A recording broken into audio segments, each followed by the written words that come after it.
the RMOS as well. Obviously one of his biggest tournament yet here in Berlin, and excited to see his future in this OG squad. You know, they've got some exciting young players. I think Blitz is definitely going to be one I keep an eye on. Modo had some great moments today, not necessarily yesterday. If he can find some consistency, he'll definitely be one to watch. Yeah, never easy to get consistency with the amount of CS we have going on right now. 3D Max, no stranger to that in the grind. And hopefully we'll get to hear from them as well as they take home a nice little payday at the end of the day. Like you said, 70 grand. OG still walk away with $50,000 as well. So at the end of the day, this is a roster that wasn't even meant to be at this tournament, let alone the group stages online, coming in as a last-minute replacement and qualifying online, even beating big to get here. So credit where credit is due as OG take away a nice chunk of change. Yeah, someone I was really impressed with at times throughout this competition has been Maka, not only leading the squad, but some great moments in the AWP, and we get to hear from him now with Dona down in the Dome. Yo guys, what up? I'm here with Maka again. Maka, congratulations, you made it to the 3rd place. So, I mean, your goal was probably to win the whole event. Does it still feel like good enough? It doesn't feel good enough, but we had to win today, so still good in a way. What does this win mean for you and your team? What do you say? What does this win mean for you and your team? I think it's like preparation for our armor, so we went into this land preparation, how to play online, etc. And I think we will improve for the next event. And what do you think, what would you say for the team in general? What experiences could you take from this event, for the major especially now? I don't know, it's tough to say like this just right after a game, but I think being more composed during the games, we had like more calm in the vocals, and I think it showed on the server. So. Speaking of on the server, so for you everything seemed clicking on the server, especially on Ancient. You want to tell us a bit more about that? Yeah, I think we switched between Dust 2 and Ancient. Like between yesterday and Ancient, it was completely different, the mindset and the way we approach the game. So. All right, thank you so much. Congratulations for the 3rd place. I think it's still a pretty well achievement, and we guys will see you at the major. Yeah, thank you. Thank you. Thank you, everyone. Yeah, Maka of 3D Max, some pretty, I'd say, poetic words, but really it just, I don't know, it sounds cool when he's talking like that, I think. You come through here and you played what was a 3rd, 4th place decider. You got pushed around a little bit here in this series, but then you prevailed in that 3rd map. So, Bled, give me sort of a diagnosis as to what to look at here for 3D Max. I just said like something, changed coming into map number 2 in Ancient. They woke up, it was a competitive affair over there. Nuke was just running away with it, right? They seemed to be complete full control. Lucky waking up, kind of replicating his online form right there. Great calling coming out from the side of Maka as well, and even Gravity, right, playing towards outside, just always a thorn on the side of the CD side for OG, and clearly showing that when they finally settled down, when the comms were on, they were clearly the better team on the server, and it got a job done. And as we spoke about earlier on, a loss here would have really hurt the morale of this team heading into the RMR in Shanghai. So win here is not just about the money; it's also a very good boost for their confidence. Yeah, on Nuke they finally showed their teeth, some aggression, some more decisiveness, even though OG was up 3-0, to kick off the game, and playing against a half-buy really was when things started going wrong for them. Some of those aggressive plays, individual plays that they were making on Dust 2 that worked out so well for them, they couldn't really execute them. They were failing them here on Nuke, which, caused or provided some man advantage situations for 3D Max that they were then able to just convert and capitalize. I mean, even the 3 rounds, they won 6 rounds in total, 3 of which were the first 3 rounds, right? Out of the 3 rounds, they won 2 buy rounds and 1 round where, maybe 3D Max got a little too over-eager against Tech9s, taking fights unnecessarily, not resetting. So overall, just winning 2 buy rounds over there, I think that speaks for itself as to how dominant 3D Max were. Yeah, I mean, Bled, I don't know if think about peaking with a Tech9 though. Like, it just feels so good most of the time. A Deagle, actually, man. A Deagle on like something fast-paced, perhaps. I mean, it's neither here nor there. Where are you going with us? Nowhere fast. Really, for the side of OG, yeah, is this a case where they played map 1, they won map 1, and they did it pretty convincingly, right? And then maybe they thought they would stick to their guns and it just fell apart. Where did it go wrong for OG? I think it's just a learning experience, right? They win their opponent's map pick. They're up on their own map, right? Despite losing both pistols on the CT side, it looked like You know, it was right there for the taking. Yeah, absolutely. And then you lose one round to Tech9s. 3D Max starts waking up. They manage to come back and close out Ancient, and all of a sudden you're in the decider. And maybe they ran out of gas a little bit towards the end of that, but yeah, unfortunate because they had their opportunities in this game for sure. And also it feels like, you know, obviously considering they've been playing with Mikey, the stand-in situation happening right there. There's so many maps where we're going to put in the reps. Clearly Dust 2, they had a proper game plan. Ancient as well, coming down to the small little nuances is why they lost that map. And I feel like Nuke, it did look very disconnected. It did look like they really didn't have a proper game plan as to what 3D Max is going to be throwing the direction. So yeah, I still think it's a bit of a win for OG, all things considered, right? I thought they'd completely not really show up in the server like yesterday, but they did put up a very commendable fight. Could have actually been a 2-0, but in the end, that's not the way it is. No, it's not. And again, them ending out at 50K in last place isn't like the worst case scenario. It's really not last place. It's just 4th place, which is not first, so it might as well be last, Yanko. Yeah. I guess, although it's not 4 teams, it's 16 teams, really, just these 4 are here in the playoffs. It's true, the playoffs. It's a best LAN placing all year. Yeah, and maybe even one of the only ones, who knows. Let's go ahead and head over to that side. Let's hear from the OG camp on their way out. Here I am again, this time with Krisen. So it ends here for you, the adventure, but just like they said, it's actually not the last place, it's the 4th place, because you guys made it through the online stage. You made it here to the LAN event over other teams like Big, for example. So I think that's accomplishment that you can be proud of. Yeah, I mean, for sure. At the moment, of course, it stings. We had hoped for a bit more. I felt like also today we kind of had it on Ancient, and it should have been a 2-0. So therefore it hurts a little more, of course. But yeah, if after some time you'll probably be looking back and be happy where we're at. I mean, you're still kind of like a upcoming new IGL. How was this whole tournament for you as an experience, also like playing on LAN, playing in front of a crowd? Yeah, I mean, I think it was good. Haven't really done anything like this before, so everything was very new. Getting into the groove, also like getting experience playing on something that's not at your home, you know, it's quite different. So yeah, I think I've enjoyed it quite a lot, and yeah, just try to get as much out from it as possible, and I think we did so. So yeah, I'm very happy with that. And what is the next plan for you now, guys? So I think we talked about it a bit last time. You're gonna try to play as many online events as possible. When will the season end for you guys? It's hard to say. I think our calendar can be pushed a bit because, of course, we want to grind as much as possible. So haven't really decided when we go on a break yet, to be honest. But yeah, we'll try to play as much as possible and yeah, see how far we can go. Krisen, thank you so much for your time. I hope you still enjoyed the arena, the venue, and the event. Thank you so much for coming here. And well, you gave out your best. I think it's still a great accomplishment. 4th place here at the Thunderpick Championship. Thank you so much, Krisen. Thank you. Back to you guys. Yep, that's GG for OG. Thank you, Donna. Thank you, Krisen. And we could sit here and go on and on about it, couldn't we? But the truths are there. It's evident that OG are just a little bit below 3D Max today. Indeed. And for you guys, you're about to be below. I don't know. I'm about to end my career right now. I'm about to do it. This is about to be the moment. No, we really. I was curious where you were going with that. Me too. Me too. Honestly, sometimes I just start a sentence and. Perhaps we should close the book on the 3rd, 4th place game. I would be more than happy about that, to be honest. But you know, there's a lot of stuff going on around us, behind us, even underneath us. There's dudes playing FIFA. Yeah. There's dudes driving around in formulas. That's formulas. They're driving around like. Yeah, the simulator, you know. You ever been in one of those? No. I'm more of like a flight sim kind of guy, honestly. But really, I'm more into music. And this music is something you need to feel. You need to hear. You need to see. Hey, DJ, drop the beat.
balls.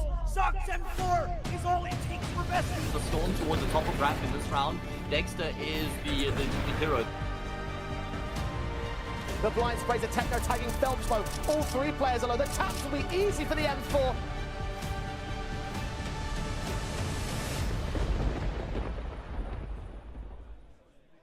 The Thunderpick World Championship out here at Level Berlin. This is the big game that we've all been waiting for, and Big are going to have to wait even longer for that one, I can assure you that much. Yes, this is the championship Sunday.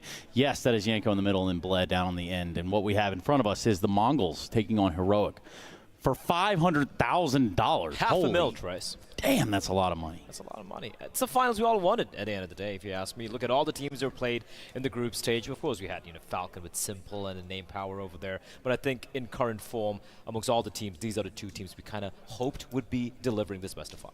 Yeah, absolutely. Out of the top 4, this is the final the people wanted. Absolutely. In Finland at LEIA as well, but they weren't able to get it here. Yes. Best of 5 as well, really going to test the map pool, obviously, for both of these teams. And, they're in a similar situation, both sort of on the way up, improved results recently, especially for Heroic. Some disappointments as well. So a great opportunity to bounce back and, as Trace pointed out, put that $500,000 in the bank. 500,000 big old dollars. That's a lot of cash. Now, when we talk about the Mongols, no stranger to finding themselves closer and closer and closer to those upper echelon of land stages. And now for the side of the Mongols, they're going to have to prove it today. Bleb being their biggest fanboy, I think, on this continent. Tell us about it, man. They call me a bit of a panderer with this team, and you know what? I'm okay being a panderer. Let me pander a little bit for a change here, right? Look, Mongols and Heroic, as Yanko just alluded to, they have a kind of similar trajectory so far this year. Both the two teams struggling to kind of find some semblance of consistency. We saw it with Heroic with Degster, and for the Mongols it was Mazinho and 910 finally waking up, finally kind of settling down in the team, which found them success in the first half of the year. Into the second half, now teams are aware of them. Now they know this team is a dangerous team. They're a top 10 team, depending on which rankings you look at. They're a team who, on a good day, can take down your G2s, your Spirits, your Navis, for example. But despite having said that, despite having high expectations, when it comes to taking that one step to make it to playoffs of IM Rio, of maybe IM Cologne, if it comes to making it out of the groups of some of these big events, or making to the finals of, like, let's say in Elisa, some of these smaller lands, so to speak, they seem to stumble, Trace. They seem to fall, and I feel like that's the one issue that they haven't ironed out yet so far this year. And speaking of issues, well, Mazinho didn't have any yesterday, right? Like, Mazinho was on fire, and I think that can go without saying, but he is definitely one of the players we look at in this lineup to make those game changes.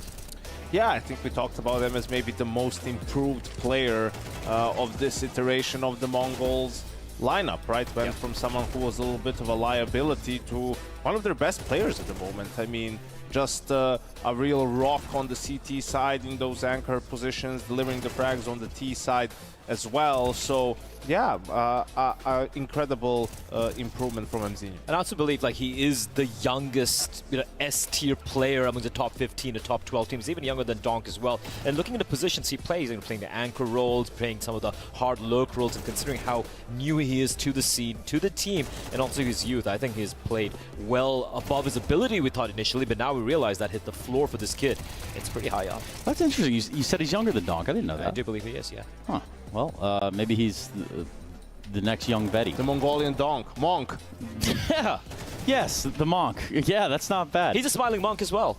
He smiles all the time, shows a lot of... Well, maybe not here. Of course, the one time you asked for. But yeah, these numbers are going to tell that story a little bit of how it all went down yesterday, and you can take a look at that average, or that rating rather, and that pretty much paints a picture for where his impact was felt. Mzinho, one of the players of Mongols that we can look at and kind of point our fingers, say, hey, you know what, this guy, you look at a guy like Senzu, for example, he's definitely a guy that can change and make the needle move on the paper. So overall, when we look at this side of the Mongols, I want to kick it to you, Bled, because I know you're that resident expert panderer.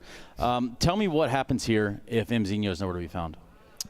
I don't think that's going to be the case. I think his floor has raised overall, like I alluded to, right? So even though he might not necessarily have the game he had against 3D Max yesterday, where he just completely stomped them on A bomb side, I think there's so many pieces on this team which is dangerous, right? Sure, Mizzino might have a quieter game, but then you have your star player in Senzu, then you have 9-10 with the AWP. Then, of course, we haven't even spoken about Techno. He's really hadn't had to do much in all honesty, and once upon a time, he was a star. And then you have the cerebral assassin, that's Blitz, who is, I believe, the second highest rated player for his team here. That's a cool name you've given him there, the cerebral assassin. Yeah, cerebral. Like cerebral. Remember who that is? The cerebral assassin. That means you have a brain.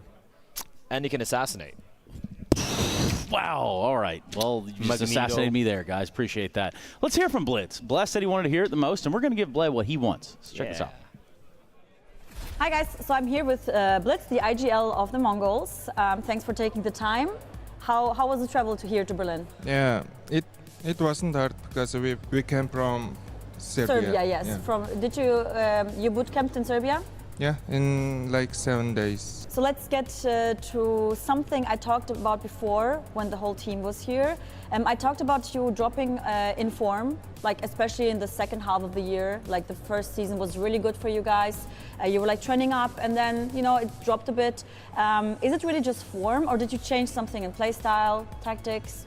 No, we just not. I mean, we are young, and if we play more, we will play better. I would like to know something about the preparation. Did you, now when you just came from the boot camp, as you said, did you prepare especially for this event, or are you preparing in general because the RMR is also ahead very soon?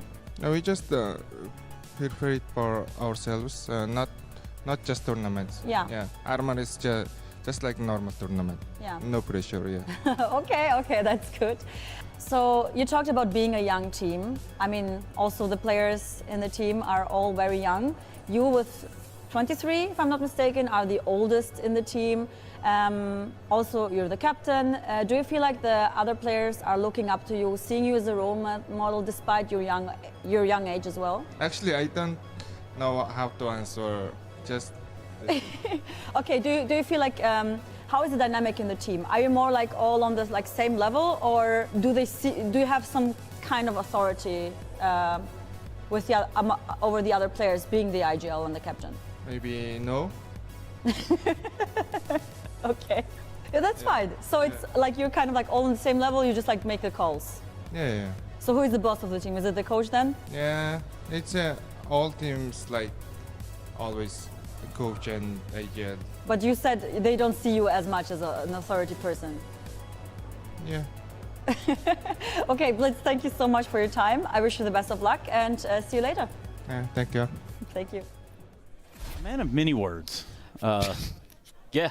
Many words and not so many words at the same time. Mysterious aura, perhaps demure. It's up there with Blitz and Brokey, in terms of interviewees, right? Who takes the cream of the crop. Well, I feel like Blitz at least has an excuse that he doesn't speak English that well at the very least. Right, yeah, sure. Let's be real. He okay? doesn't, yeah, I mean, right. I mean, that's We've all debunked. Yeah, it's that's debunked. been debunked, man. We all saw at ESL's Pro League how they all speak English behind closed doors, and this is all just some massive conspiracy. That was a documentary right there, yeah. Yeah, I bet. And I wouldn't even be shocked for that to be the case, and they've just outsmarted all of us. 4D chess, but for real with Blitz. It is an interesting fact. I was speaking to one of the guys from the organization in MongolZ, and I asked him, like, look, you have Mizzino, who's more bubbly, cheerful, a lot of energy, and you look at Blitz, and he just doesn't show any emotions, win or lose. It's just a poker face throughout. I'm like, why is that? And he's like, it's just this chess player in him coming out. When you play chess, when you play all the tournaments, you really don't show too much emotions. It's very focused all the time. So there you have it. It's an answer why it doesn't show too many emotions. Yeah, and so we've pretty much highlighted. We've took our highlighter. We're going to put the cap back on it for just a second. Switch over. Now turn our attention to Nerds and company. I'm talking about Heroic, the ones that showed us just so much yesterday. So when we looked at this, yeah, it was obviously a MongolZ Heroic. Looked like it might be the final. It might make sense. It would make the most sense on paper. And now that's what we have. So for Heroic, how's our journey been here in Berlin? I mean, pretty comfortable. It's been a smooth ride, Trace. No turbulence so far going up against OG. 2-0, you could tell in their approach in that game. Nerds especially, right? The confidence, the aggression in the play. And I think that's the recipe for this game as well. I mean, just in general, that should be your approach for pretty much every game, and then adjust as the game goes. We heard that Shush was feeling a little bit under the weather, so hopefully he's doing fine now for the grand final. Best of 5 can go a long way. You really need that energy. Yeah, for sure. And look, I was looking at the group stage, and one thing which worried me a little bit about this heroic team, despite the success they've had recently, and of course the disappointments losing to Na'Vi in Rio, for example, it's just the fact that it looked like it was Tessa's kind of becoming the star of the team, and Nerds is going to be the quieter players. The best player, of course. Of course. Shut up him one time. But it's good to see that Nerds is like, actually, no, hold on to my my coffee right there. I can still frag out. I can be unplayable. And that's what he delivered yesterday in that game as well. So now you have Tessus, you have Shush, and of course you've been seeing Degster come into his old form as well. And this is a team you should be worried about. And I think it's also always with a player in Nerds' role and position, him having really good games translates into wins, right? Yeah. And like his kills are going to probably be a lot more impactful just based off of where he plays and how he plays compared to someone like potentially a Tessus, where sometimes maybe it's some exit press, sometimes it's some kills on the lurk, where may or may not turn the tide of the round. But Nurse has been an absolute menace, really eviscerated OG yesterday. Yeah, for OG, I mean, we're done with that. But for Heroic, though, it is these plays we're just seeing here, where he gets boosted, run boosted in middle. You see him with that aggression, that sort of super posturing towards that T side. Like, you're getting right in their face, and you're dictating where that fight is. Yeah, it doesn't matter if it's on a T or the CT side. I think Nerds was absolutely out of control yesterday. And I really hope we see these two teams playing the fashion they did yesterday, right? We saw MongolZ who were just no respecting 3D Max at the time, just taking fights, individual duels, and that's what Heroic were doing as well, what Nerds was doing to OG at the same time. So it's not going to be, I hope we get this, unstoppable object versus unstoppable object. What? Exactly. So like 2 blocks, but like neither of them are moving. No, they're both moving, Trace. They're both moving, unstoppable. Right. Not immovable. Well, if neither one of them are stoppable, one has to be unmovable and the other one has to be unstoppable. I regret everything. Both of these teams, very much like you after the morning after a tournament is over, are left with a sour taste in their mouth. Listerine. Right? The way it went at Elisa, both of them are going to be dissatisfied, right? Losing to Ants. Yes. Even going back to Rio, right? MongolZ losing to VP. I mean, that was the game to get them into the playoffs, right? Of a big event, which they failed to do.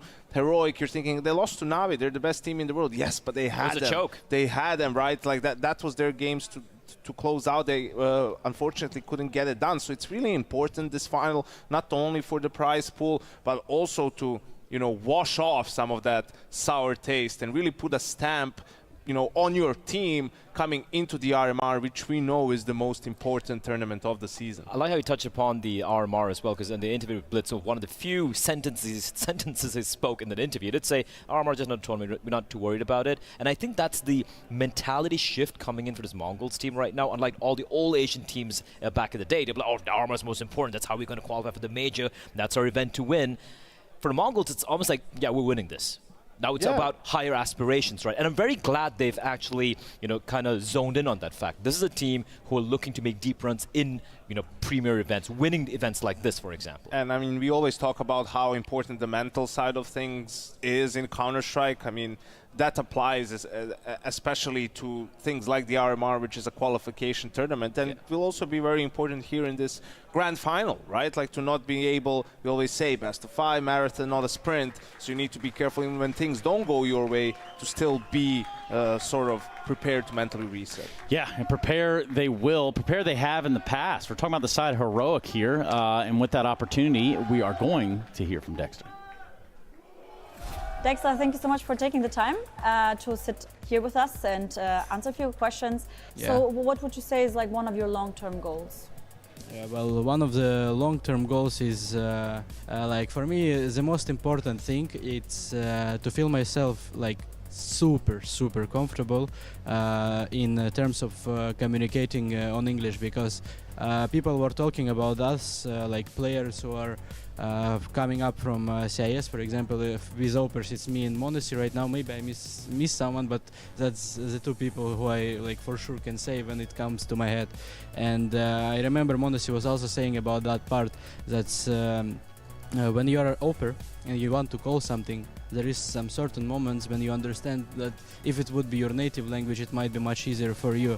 And when I was in OG, I did a lot of work on that part, and now when I come back, it was a bit different because I was talking on English during break, but the thing is the CS communication part was different, and I was not communicating with people who communicate very well as well. And that thing, for example, I would like to see myself being better and better. I'm not saying that it's hard for me right now, I think you can see it even in an interview, but the thing is I would really like to see like the moment when you're realizing that it's like you don't need to spend anything. It just clicks. Yeah, it just clicks, and like this is one of the most important ones because I think communication is like one of the most keys in the game for a team to win. How is it to work with krisen and so? Well, I will start with krisen. He's young IGL.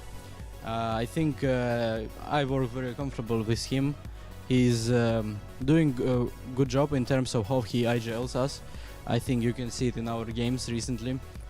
I actually will lie if I say that we have a lot of conversations about how do we work between each other. I think it's just native for us, and I don't feel that like there is any problems. But because he is young, it feels like we have like sometimes the same ideas. For example, we can come up and someone is saying something and we are like, I was wanted to say the same, and he's like starting to laugh at me, and we understand that we are bringing the same ideas, which is like, if you don't speak with someone and he's coming up with something that you like, it feels amazing, I think, everywhere, like not especially just in a team. Yeah, okay. I mean, I love that you guys are like on the same page, you know, that is very, very important. Also, you know, to work with the IGL and the Opera, to share the ideas. Yeah, and also about Eto, to be honest, I already tell to him like 5 times that, I think, for this time that I am working with him. When I was talking with him first time, I never knew who he is like as a human, you know, and he surprised me, honestly. He surprised me a lot. Like, basically, he's from Finland, and he's like, he's very calm. But when I joined, I was laughing so much from his jokes, because he can always, like, whatever situation happens, he can find out the joke which is gonna make everyone laugh, and it's gonna like release the stress from the situation, and that's like amazing part of human, I think. For example, I couldn't do that so often as him, and I actually enjoy that part of him. That's honestly great to hear, and thank you so much for sharing this with us. Also, like getting to know the team on another level. Degster, thank you. I think that's it. I don't want to bother you with more questions. Thank you. I wish you the best of luck, and I hope you enjoy the rest of your day. Thank you so much. Thank you. And just to kind of touch on what he's talking about right there, right? He's talking about someone that can kind of break that ice, keep the team gelled under what is obviously pressure situations. Yeah, I mean, I think that's the most important. The interesting thing there is krisen despite being a very young IGL, the one thing going their way is the fact, if you look at the other individuals on that team, they are pretty experienced overall. Looking at Tess, Shush, who played in the Decadent system for such a long time. Looking at someone like Saw, who played with Snappy and took ends to certain pretty high heights right there. So despite the fact that krisen might be new, and sometimes when a situation is tough and the pressure is on, when he feels like he needs a little bit of help, I feel like it is coming in for the rest of his team. So it seems like there is that synergy, right, of a slightly inexperienced IGL, but with some experienced players on that team.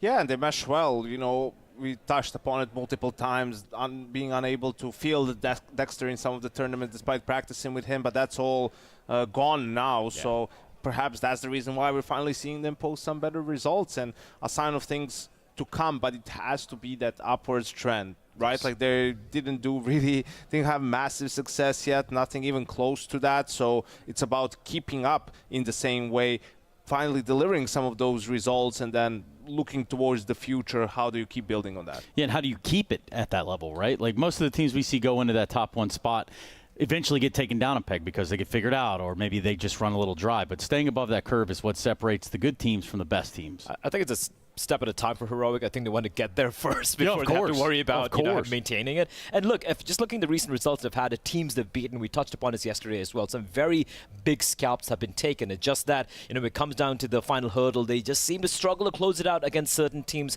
in certain scenarios. The Enskin comes to mind in Elisa, the Rio game in Navi, which I touched upon multiple times already. They're almost there. I feel like they are getting comfortable enough where now they feel like they can take a trophy, at least in an event like this one. Well, let's take it into the vetoes themselves. Gentlemen, there's going to be 2 maps not played out of the 7 in the pool today in this best-of-5 grand final. So what are they? Vertigo, of course. And Inferno. Okay, well, that's kind of sad, all things considered. I think the maps are pretty much set in terms of picks and the order. I think Heroic kicks off with the Anubis pick. You got it, Anubis? I think Anubis maybe, actually, I don't know, either of the two. I guess they feel better on Dust 2, so maybe that would be the first one. Ancient. Do Mongols go with Ancient here? Okay, fair enough. I feel like they could have kept it as a 3rd map or the 3rd pick, because Heroic like playing Ancient quite a bit as well. There we go, Anubis, and I guess Mirage as a decider. Yeah, there we go. Kind of expected. Yeah, honestly. I think the picks, it was just a matter of order. Like for Heroic, are they going to start with Anubis, start with Dust 2? You know, Dust 2, their most played map recently, feel super comfortable on it. For Mongols, obviously, Ancient with Inferno being banned as well. Like that's one of their most played maps as well. And, you know, towards the end, no surprises here for either of the teams. I feel like the Mongols just went for the Ancient pick because Heroic had the first map pick coming in. They're like, all right, listen, if it potentially is Heroic winning the first map right there, we don't want to take any chances on any other map. Playing to the strengths, and yeah, again, like you said, no real surprises. Anubis as well, you know, once upon a time I might have said that's a guaranteed win for Heroic, but seeing what MongolZ did to 3D Max yesterday, I think it's anyone's game right now. Seeing what Mzinho did to 3D Max yesterday, just kind of running the board like he owns the place. Speaking of owning the place, Donna, are you out there on the floor? Are you doing all right? I'm amazing. I'm at the MongolZ area again. Guys, are you ready? So I met a very special fan here. He's half German, half Mongolian, and from Berlin. Do you want to tell us what are you wearing right now? This is a traditional Mongolian clothing. It's called degster. And yeah, you want to stand up quick? Oh yeah, sure. Yay!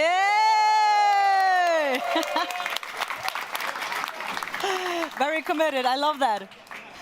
Okay, and you have a very cool sign. Show us, please. Let's make Asia see us pretty good.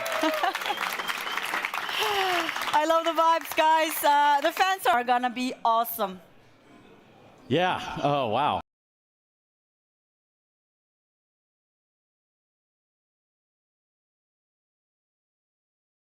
And yeah, I want some fashion tips from that guy later. Obviously, I barely know how to dress myself. So thank you very much for that, everybody out there. I'm sure everyone's ready to get into the game just as much as we are. They're probably getting the liquid hydration going down there, if I had to guess. Liquid hydration as opposed to solid hydration. Yes, as opposed to an immovable object beating up on an immovable object.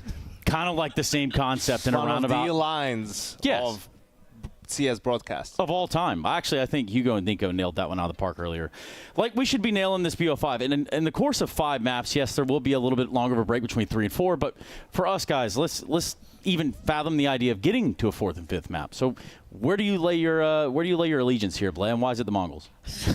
The heart says Mongols, in all honesty. But I have to say, like, having seen Heroic recently in the way they've played overall, I just feel like they have the higher peak right now. Obviously, you know, if it depends on the day and how to perform and everything, but I'm talking about peak Mongols going up against peak Heroic. If their game plan comes to fruition as the way they want it to, I think Heroic might actually take this. But that being said, I don't think it's going to be a 3-mapper here, Trace. I feel we might go all the way to 5 maps. So a big night is what you're expecting. A long-ass night, baby. It has potential to go the distance, but I think also for Heroic, you know, they played OG yesterday, and it wasn't as good of an OG as we saw today. So once they go up against the Mongols, you know, are they going to be able to replicate the same level of performance? Is their approach going to be the same, or are they going to show some more respect to the Mongols compared to that OG series? So those are all questions that we'll have to wait for the game to start to actually get some answers to. But for Mongols as well, it's like you mentioned, some of the key games in the last couple of months, they just crumble, right? I guess much less they're the better team than Virtus Pro right now. They end up losing that series. I think it was Eternal Fire. Yeah, I think it was Eternal Fire in EPL, right? Who had a great tournament themselves. But every time you're like, this is actually doable for the Mongols, right? You feel like they're the favorite going into that matchup, and they just can't get it done. So maybe this is the one where they get to exercise some of those demons. And this is how they start to sort of distance themselves from that pack a little bit more. Is that right, Blay? You find that success? I feel like that's something they would love to get. Obviously, winning an event like a Cologne and whatnot, I think that's still a little bit ahead down the path there for the Mongols. But a little bit at the very least. I'm trying to be optimistic here, right?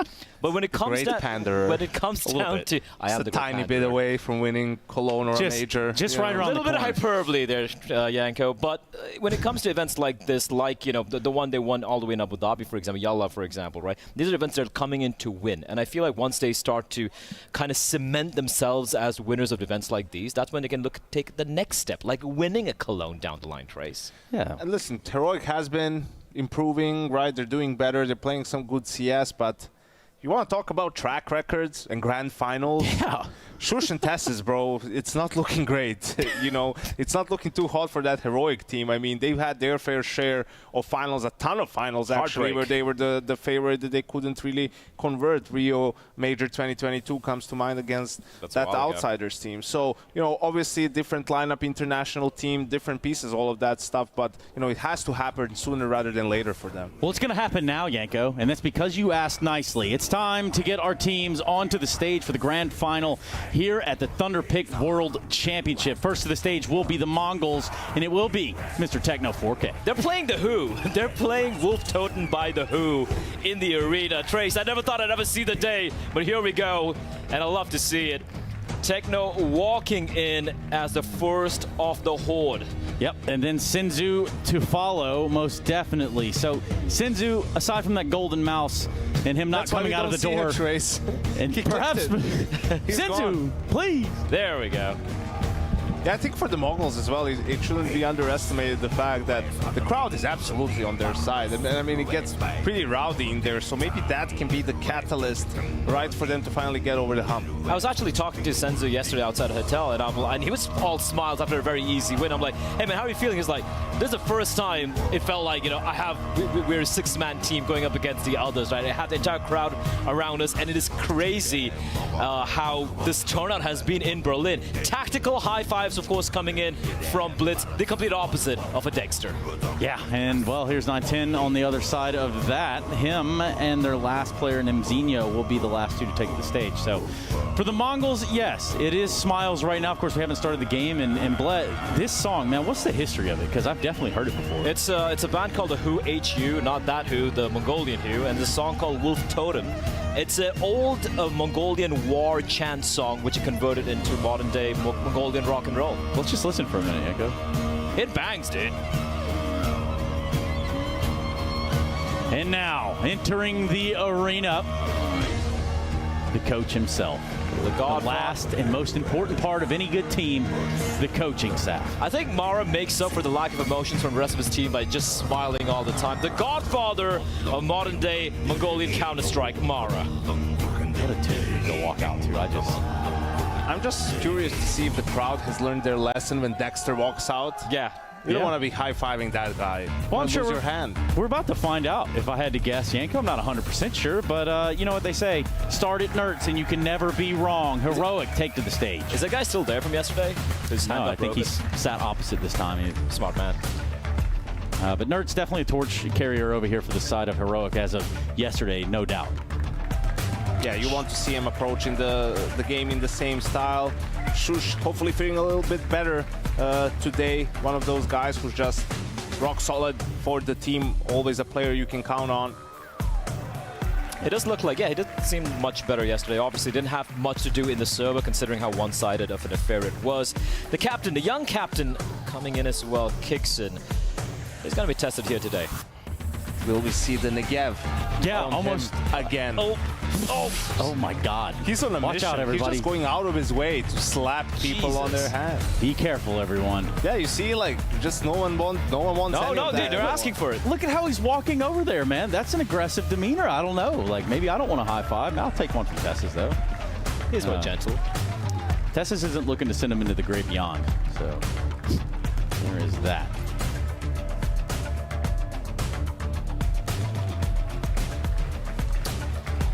There we go. Saw the funniest Finn, I guess, in Counter-Strike, according to the interview we've had so far. That's a big title you're giving away right there. I know. The funniest Finn. active player? I don't know. I don't know, but I do assume so. We've definitely sang his praises. Yanko, we sang him a little bit yesterday. You want to sing him again today? Yeah, absolutely. I think he did a great job in ends. Obviously, it's been a bit of a more of a bumpy ride in Heroic, roster changes, whatnot, issues with, you know, fielding your actual roster as well. But we've seen some better results from them at the last couple of tournaments. Here, obviously, they made it all the way into the grand final, fighting for that $500,000 prize pool, and all that remains between them and this trophy next to us, Trace, is the Mongols. It's and true. Potentially 5 maps of Counter-Strike. Potentially 5 maps of Counter-Strike. Now, you're guaranteed You only need to win 3. Only need to win 3. That's true. That's what they're saying. But only one team needs to win 3. And that's that. I'm just hoping it's more competitive than the best of 5 we had early in the morning here today. That's all I'm asking. I have a hard time seeing how it cannot be. Surely, right? Yeah. Surely. Well, surely don't call me. Surely don't call me that. That's because I'm going to ask you to call us and let us know. Not that I'm giving out our phone number. I'm asking about the social medias to let us know who's about to win this championship here at Thunderpick at the what is the end of the road of the big tournament. You know, we started 16 teams. We come down to just these 2 in the Mongols and Heroic with our 5-map set of Dust 2, Ancient, Anubis, Mirage, and Nuke.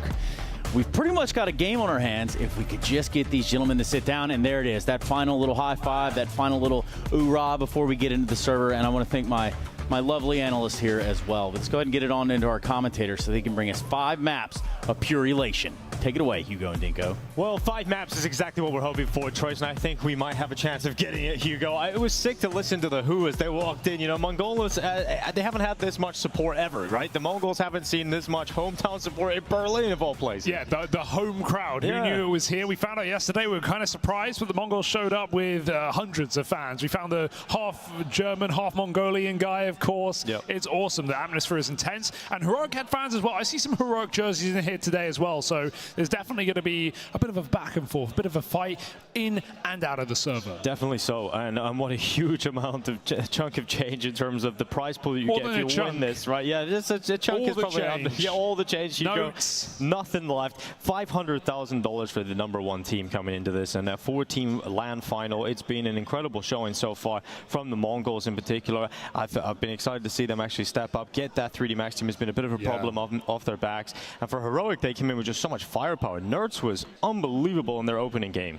Yeah, he popped off 30 and 8 on Dust 2 as well, so that was a crazy performance. We've got Dust 2 as our opener as well. I think that's a fantastic game, or map rather, to begin this game on. A lot of firepower on the server today. I also think Mizzino's step up has to be studied, because this guy has put on some incredible games recently. Very young player. This is a very young team, the youngest team that we talk about in the top 20, and you know, Mizzino's really landed on his feet when it comes to playing these tier 1 lands. Think of his year in Counter-Strike as well. You think back to one of his first breakout tournaments was Katowice.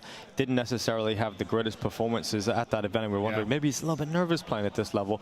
But gradually throughout this year, he's just got better and better, and now might be getting towards the end of the year, might be lifting another trophy. And what's crazy about that is the Mongols, at least this core, were not afraid of making cuts in their roster, right? They were making some pretty heavy-hand changes. They got rid of Score when it felt like that he was performing really well. Cycle out Bartak. We had Annihilation go through this core. I mean, they've made a lot of chop and change when we thought that they wouldn't necessarily, you know, they should be happy with these results, right? They're getting upsets, they're getting wins, and they're still cutting players. Now they have this 5, and it's without a doubt the best combination of players we've ever seen from the region. And I think it's kind of crazy when every time they removed the player, we thought surely they can't find the replacement. But every time they brought in someone who turned out to be an upgrade. With less experienced players as well. I think they said that they found Mizzino just in a LAN cafe. They were just standing behind him watching him play like, this kid's nuts. So let's take him to Europe and start winning some trophies here. So maybe they can do so today. I mean, this is 50-50, right? At least it feels, because it's very hard to know who's going to take this win. Who have you got? Who's your favorite right now? I mean, just looking at support around here, I think I've got to go with the Mongols. As Heroic versus Mongols, the grand final here, best of 5, first match, Dust 2. Oh yeah, it sounds like they're liking the Mongols. And I think we've got some Mongols fans here. Well, let's not get ahead of ourselves, because Heroic are coming in with bloodlust. They want this win just as much. Mizzino picks a player out of the sky, Nuts falls, and Heroic explode out long with utility. The 2 top performers of this tournament down in the pistol round. A lot of damage done to 9-10. TeSeS down by Blitz as that pistol goes swinging from the site. Puring down long side, doing as much damage as physically possible, but Heroic now thinned out to just 3 players, staying committed to their goal of getting into this A bomb site. Mongols have still got 9-10 in the site, hiding behind the boxes, but it's senzu that confidently peeks out from Goose, blinded, caught, and dropped by Shush. Now Techno with short, nearly a lineup, but it's Blitz again landing shots here for the Mongols. It's just Shush now 1v3, and they're low. A couple of very low plays, and if you get that kill on Techno, then you start to believe there's a chance. He goes straight for the repeat, right? Yeah. No fear from Techno despite a shot from death. Almost gave it up and gave a way in. But the Mongols take first blood and first round of this BO5. We might be in for a long night here, folks. A lot of maps, perhaps. A big night, some might say, and I'm looking forward to it. You know, this is a fiery start to the pistol round already. There was a chance here for Shush. If he gets a second kill on Techno, maybe. Just a bullet would have done it. Even a force-up. Okay. This is Heroic. Want to catch him off guard, right? Trifle with the rifle. Get nerds on the AK, yeah. Absolutely makes sense. But it's a risky move. Techno's going for a push. Speaking of risk, here he goes. Rifle kicks in, and okay, yeah, Tech9 is going to dome him. Techno goes down first. Mongols have to play the rest of the round 4v5. And 9-10 saving for the AWP, so he has armor USP. They were not expecting this force buy. They're going to find out the hard way. They've got to go completely underarmed for it, but the rifle will carry them through, perhaps. Blitz with 3 kills, looking for 4 on the rifle, down in CT. Support comes in, and this force buy for Heroic should be thrown to the wayside with that kill. Kicks in low in the engagement. No bomb control. No shot. I'll run back and get a little bit of an upgrade, picking up that MP9. But there's no way Kexan gets into a winnable position here. Another great round from Blitz. We've talked about him as one of the best fragging in-game leaders at this level of Counter-Strike, and I think that's very exciting to have that conversation about an Asian Counter-Strike team. He really is. Yeah, times where it feels like he gets frustrated, right? Gets ahead of himself, makes some very aggressive moves, but he's not afraid, and he's certainly got the aim to back it up. He literally saves this round when rifles and pistols are swinging up short into a USP armor. Yeah, force buy doesn't work for Heroic. They're going to go back down to... we've got AK here on Shush. So yeah, just keeping it interesting. Yeah, they're going to try and just keep this money modest for Mongols. He has spawns, so TeSeS sets him up. He's down to $0 now after buying this. But I respect the attempt, however, it won't go far. And we have no more armored players, so TeSeS is going to take it. But limited avail. And again, 9-10 plays USP. They try to grab the AK, but... 9-10 has the best Twitter game, though. You know, he's made a Twitter, made 1 tweet. I mean, Mizzino did the same thing. He made like 1 tweet after about thing, isn't it? It's kind of the thing. My goat. Ooh, USP apparently is enough. Grabs the M4. Low health though. Gonna have to back up.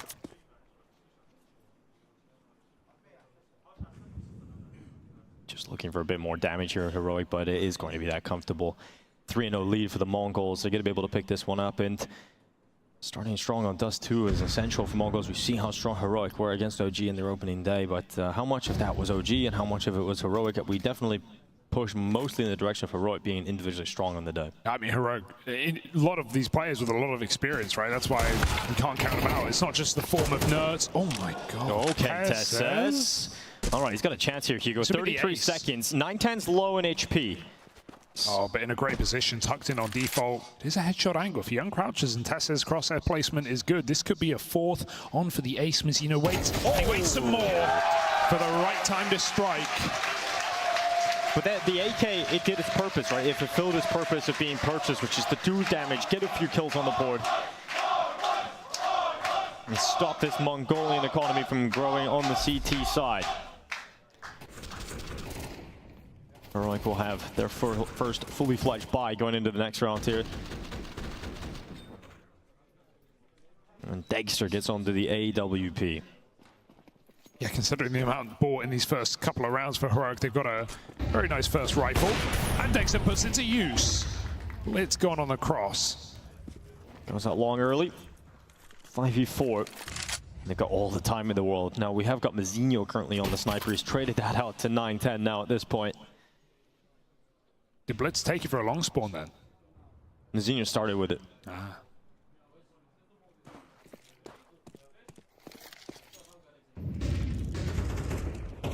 Cat they go, not being quiet about it. They'll force some util out of the Mongols. One smoke left on the CT side.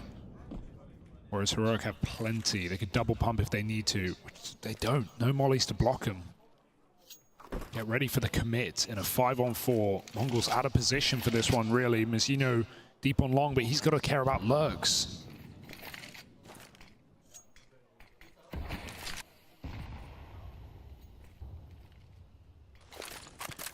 All the smoke's created. Senzu looks to disrupt him as they push forward. Damage done towards Nerds first. Oh, a lot of damage being done. Unconfirmed though through that smoke, and he's burning. He's losing a lot of his health with every second that ticks on, and that bomb finally going down. Look how much damage is done to Heroic, but no players falling here. We've got 3 players barely standing on the server. Yeah, but like you said, unconfirmed. Mongols don't even know how close they were to breaking into this round. Instead, they're going to have to give it up immediately. We said they're out of position, right? Leaning B, and Mazinho committed to long. It really was down to one player. We've even got this AWP hunting. So save's not guaranteed either. 2 players make it out for now. But Heroic take their first early in this series.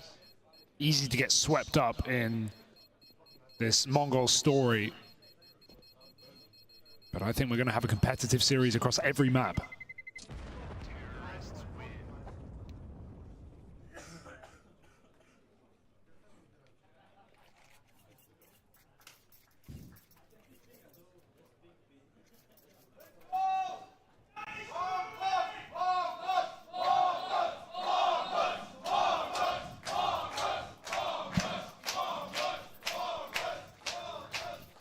Senzu goes to a deagle. Blitz will have his deagle, and obviously 3 save players still with their primary choice weapon. Oh, B got that lower molly, so they're going to try pick up the pace a little bit. Degster looking for an opening. Got it previously towards long. Now starts at B. His teammates coming in, charging it. Oh, Techno's got a hold. Only manages 1, and so it leaves the deagle of Senzu under a lot of pressure at the back of the site, and it's not a single kill. Because Tesses has that follow-up as well. 2 entries from Tesses. And the round feels over at this point. Cover from long, lets 9-10 get out, but this might just be him setting up for a save. They could consider a 3-on-3, but Kitless right now, and it's delivered, given on a silver platter. Mongols, can they serve up a round? Well, they're now encroaching upon this B bomb site. Some of the time ticked away. We're getting to that halfway point now. Utility going in. That smoke should allow them out of the doorways. Kixan will have eyes on that, but realizes window also a possibility. So he goes forward. He gets underneath. They go through into the site. Degster striking out. Suddenly, all the damage done by 1 man, and that forces 9-10 into the save call and Heroic into their 2nd round win. Yeah, very nice swap off the AWP there for Degster. Needed something a little more malleable, able to turn between a lot of positions and trade out his teammate. Save is good, but it will be an eco for the Mongols as Heroic look to tie up the scoreline early in the game.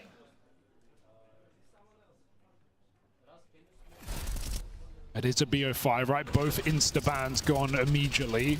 Both these teams very comfortable on the remaining maps. This is Heroic's pick to start, Ancient to follow. 9-10 really does have the only weapon worth talking about here for the Mongols. Got to put it to use then. He goes into the lower tunnels. This might be the play. Want to pick out Nerds, but he's gone passive now. And he's nowhere near the main contact, the main thrust. Yeah, I mean, they saw that smoke. It got to call the possibility. Could be in lower. We knew they're on low guns. We're actually already out long, so let's just commit towards that. On the fade, Heroic play contact. And Mongols group up at short with 3. 2 on the B bomb side, 3 short for Mongols. It feels like this AWP is already thinking about saving, right? It might fire a couple of pot shots across the long side, but don't think you're going to win the round with USPs. I don't want to overcommit it. He's going for it anyway. Trying to find a 5v4. Got teammates by his side. And they actually have left long, and they're going to leave 1 player in the pit posted up. That's Degster's AWP, so we might get that alt battle we're looking for. In 9-10, he's seen a pixel. He decided to go for it, and the shot goes over the top of Degster's head. They know where the AWP is now. And so when the ball goes back over towards B, there is no resistance that will be met for Heroic. Yeah, it's a really nice reset. And I mean, 9-10, he's starting to edge his way over towards B, but they're going to go into the USP. There's no resistance in this site right now. Fiddling with mollies didn't feel too necessary, but doesn't matter that the orb's in play. Tessus domes it. They're just going to get that out of there. Just keep it going round after round. But Dex is still A side. Your save is not guaranteed. Yeah. That information at least was picked up earlier that he was in pit, so they're going to go and check it. So sending pistols around the corner. Degster will land his shot on Blitz. They know now that he's still in the pit. And so getting this AWP around the corner does not seem likely, does it? It's just holding down, hoping that you can hunker down enough to get this AWP into the next round for the Mongols. Yeah, short's an alright place to save. Depends how much do Heroic want to take this gun away, right? They know exactly what's in play. A bodyguard and a sniper rifle. Nerds is going to go for it. I like that Heroic are putting stock in chasing this gun. They know they've got it boxed in. One missed shot will cost it. Nerds, impactful kills, at least when it comes to the economy here. But I don't think it will stop an AWP buy in a full buy round.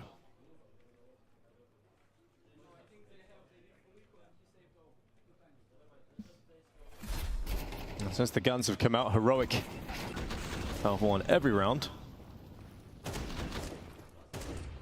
A couple of rounds where Mongols have only had 3 weapons, or even 1 in this case, so we'll be happy to be back to a full buy again. 9-10 will continue to have a sniper, everybody else on the rifles. And Degster holding for the mid pick this time.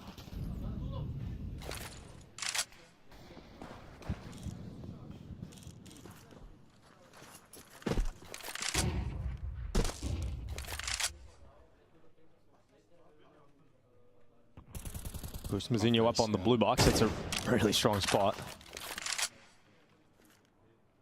Can't use it too often, but nice to pull it out here. And Nertz, with that Molotov, feels confident enough to just take short and try and pounce, maybe catch a player who's dropping off. They've got short control. Yeah, they're just going through the motions. Heroic, when we saw them the other day, they were very good with their utility on Dust 2, right? They were double flashing lower every time. They were throwing this safe bounce molly on short to push an AWP off the corner. Just making sure the Mongols don't get anything for free. But eventually, Mongols, playing passive enough, will have to be dealt and execute. So Heroic line up utility with a setup in mid to B, the rest up cat. Oh, great damage, but it's not going to change the end goal. Heroic are going A anyway. Smoke execute being put in place. Utility now landing towards 9-10. Flash connect perfectly. Goes into the peak blind. And Blitz does not do enough to turn this in favor of Mongols. You've got Mazinho long, still worried about a push out of there. And Tessus is in CT already removing any of the save ideas that Mongols have. So another player take it away. Now Mazinho starts to move back in from long, but good peek from Kixan. Mazinho can do nothing about that, and Techno has no other option but to save this M4. Yeah, just some really strong individuals right now on Heroic, right? Nertz in that form we saw yesterday, and Tessa's very cheeky lurk into the smoke, able to deny saves. Maybe all of them, in fact. Techno in trouble, 3 bullets, and they found him. Heroic not letting you leave with anything in these rounds, hunting all of the saves that they can. And that's 4 rounds straight.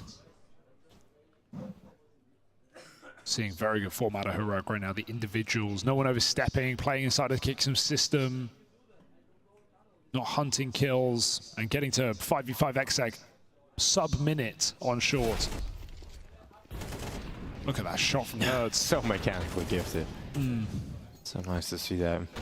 Genetics. Mongols, not much to play with, is that? The Eagles, 250. USP, so 5-3 start almost guaranteed here for Heroic. And you've got to say this has been a very strong T side so far from Heroic. Good calls from Kixan, and just ever since the gun round started, they have been in control.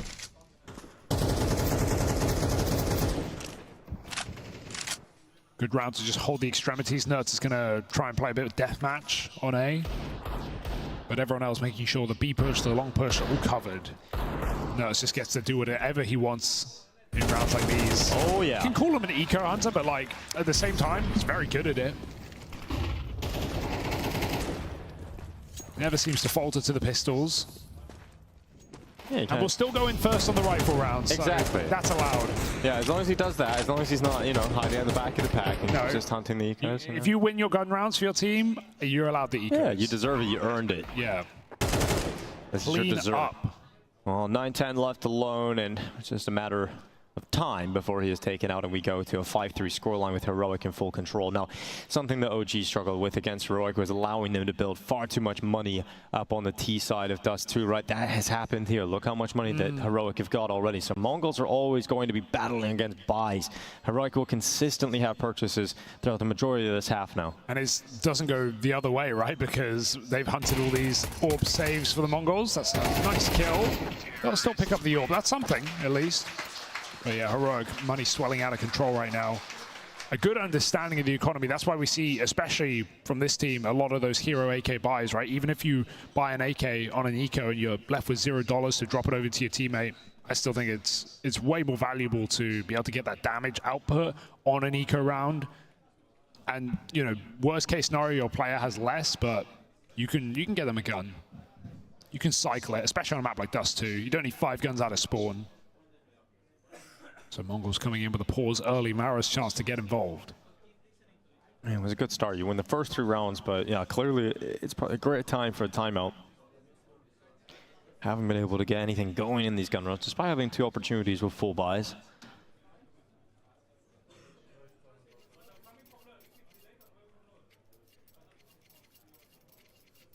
Double op setup. Ooh, yeah, Mongols love this. It's not the most meta, but if there were any map for it, it would be Dust 2, and Senzu puts it to use. Well, that gets a bit of excitement going, and Senzu moving degster, forcing Kixan to pick up the AWP instead. Pre-aims the boost as well. He knows what Heroic like to do, what their tricks are. Yeah.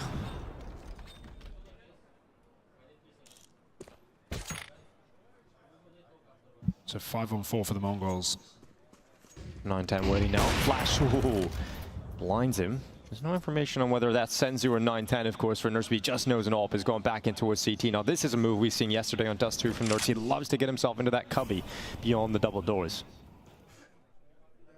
Once they've got him there, they know they can start to take the next steps in their plan. Yeah, this still relies on his team getting a little space, right? You want to try and force a reaction so they walk into nerds, but Mongols are doing their typical, very passive line.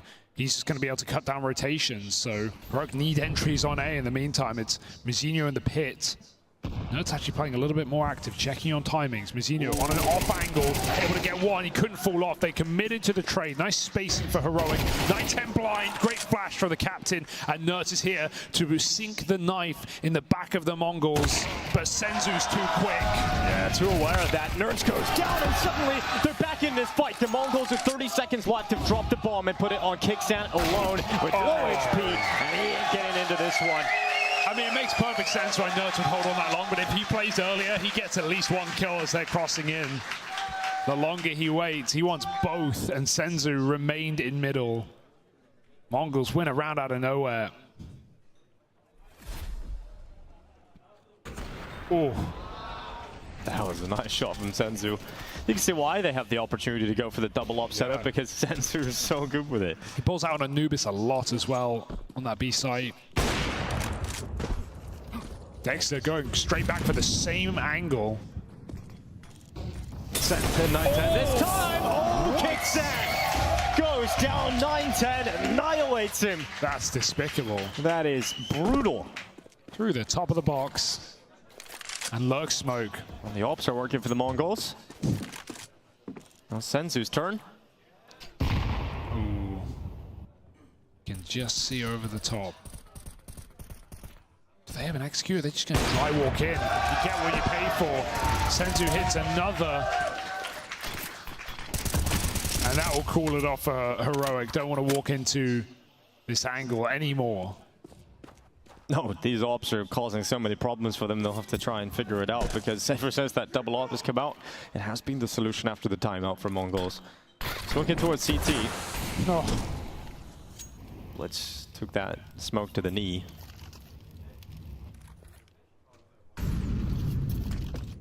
Gonna send Nurse through the double doors.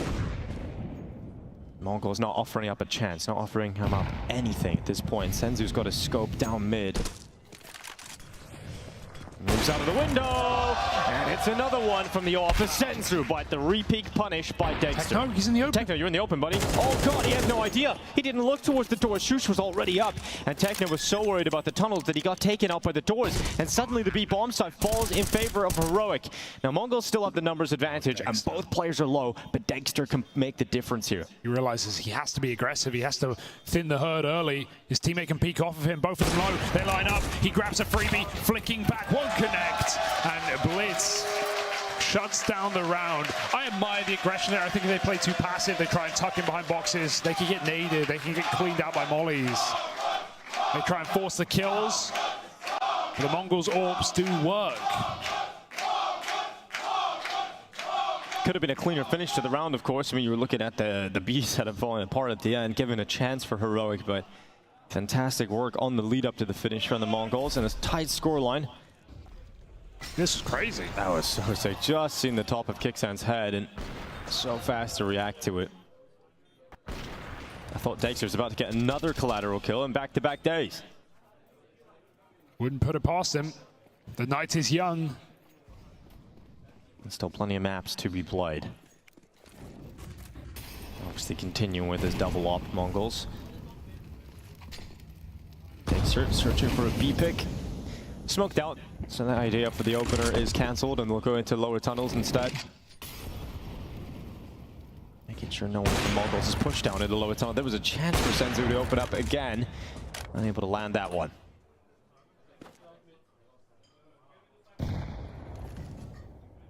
Heavy short setup. They've done a lot of long setups and ramp plays, but Mongols 3 here. Looking to end the round in one position.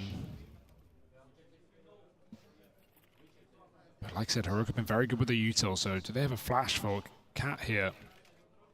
We typically want to use something to get an AWP off this angle. That's exactly what they'll do, but the rifles were anti. They swing out after the fact. A bit of a lineup, gets a little awkward, but Blitz saves it yet again. The captain puts him in his backpack and puts a lot of damage downrange, but it's still not done. Jumping in with a flashbang. Flick won't connect. 910 has to give it up here and wait for his team. Yeah, throwing flashes to retreat to safety. His teammates are arriving quite quickly, though. senzu and an AWP, Techno on the M4. And degster goes into short. Tess is stuck as he creeps closer and closer, realizes eventually got to get that plant in, and so he's going for it right now. He just plants in the open. He gets the bomb down, but now he's stuck. Now he's alone in an island, and his damage is piling up. He's so low on health, but somehow still alive. Until finally senzu peeks on up and puts it all on degster. Sure, winnable, but still difficult, as degster sits in short.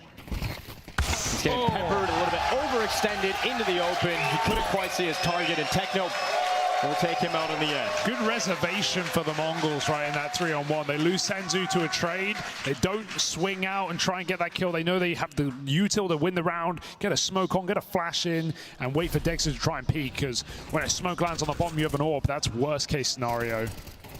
degster really had to try and force a fight. They catch him out.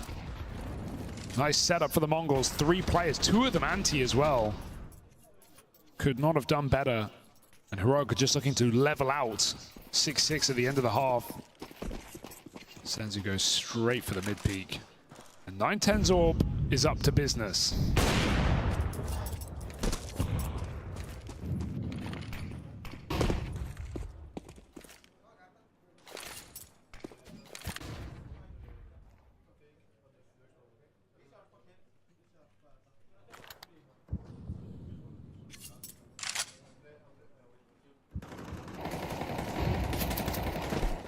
Tess is jumping over the beams of bullets coming towards him.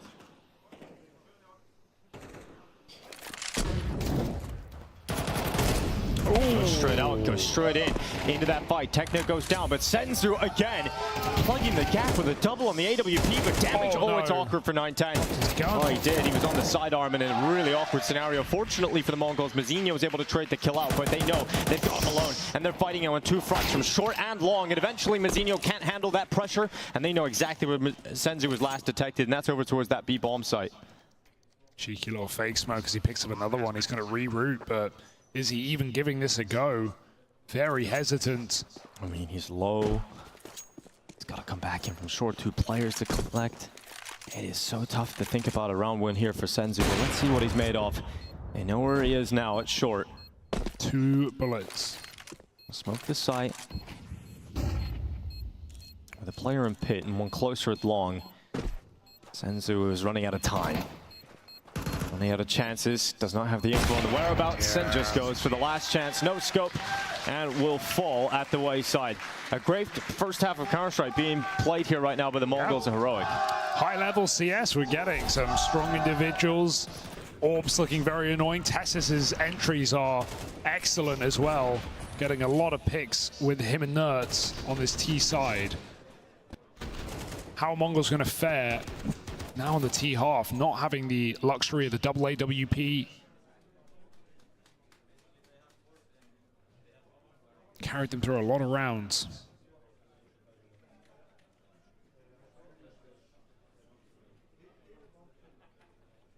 This is where we need Mazzino to show what he's been showing all tournament.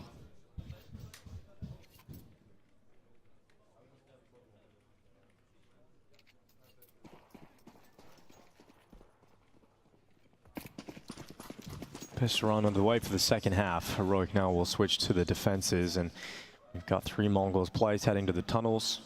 Blitz just watching that top mid push, and Mazzino's job is to hold long. They've cleared tunnels. They see no one from Heroic. Being aggressive. First contact will come at long. krisen to challenge Mazzino.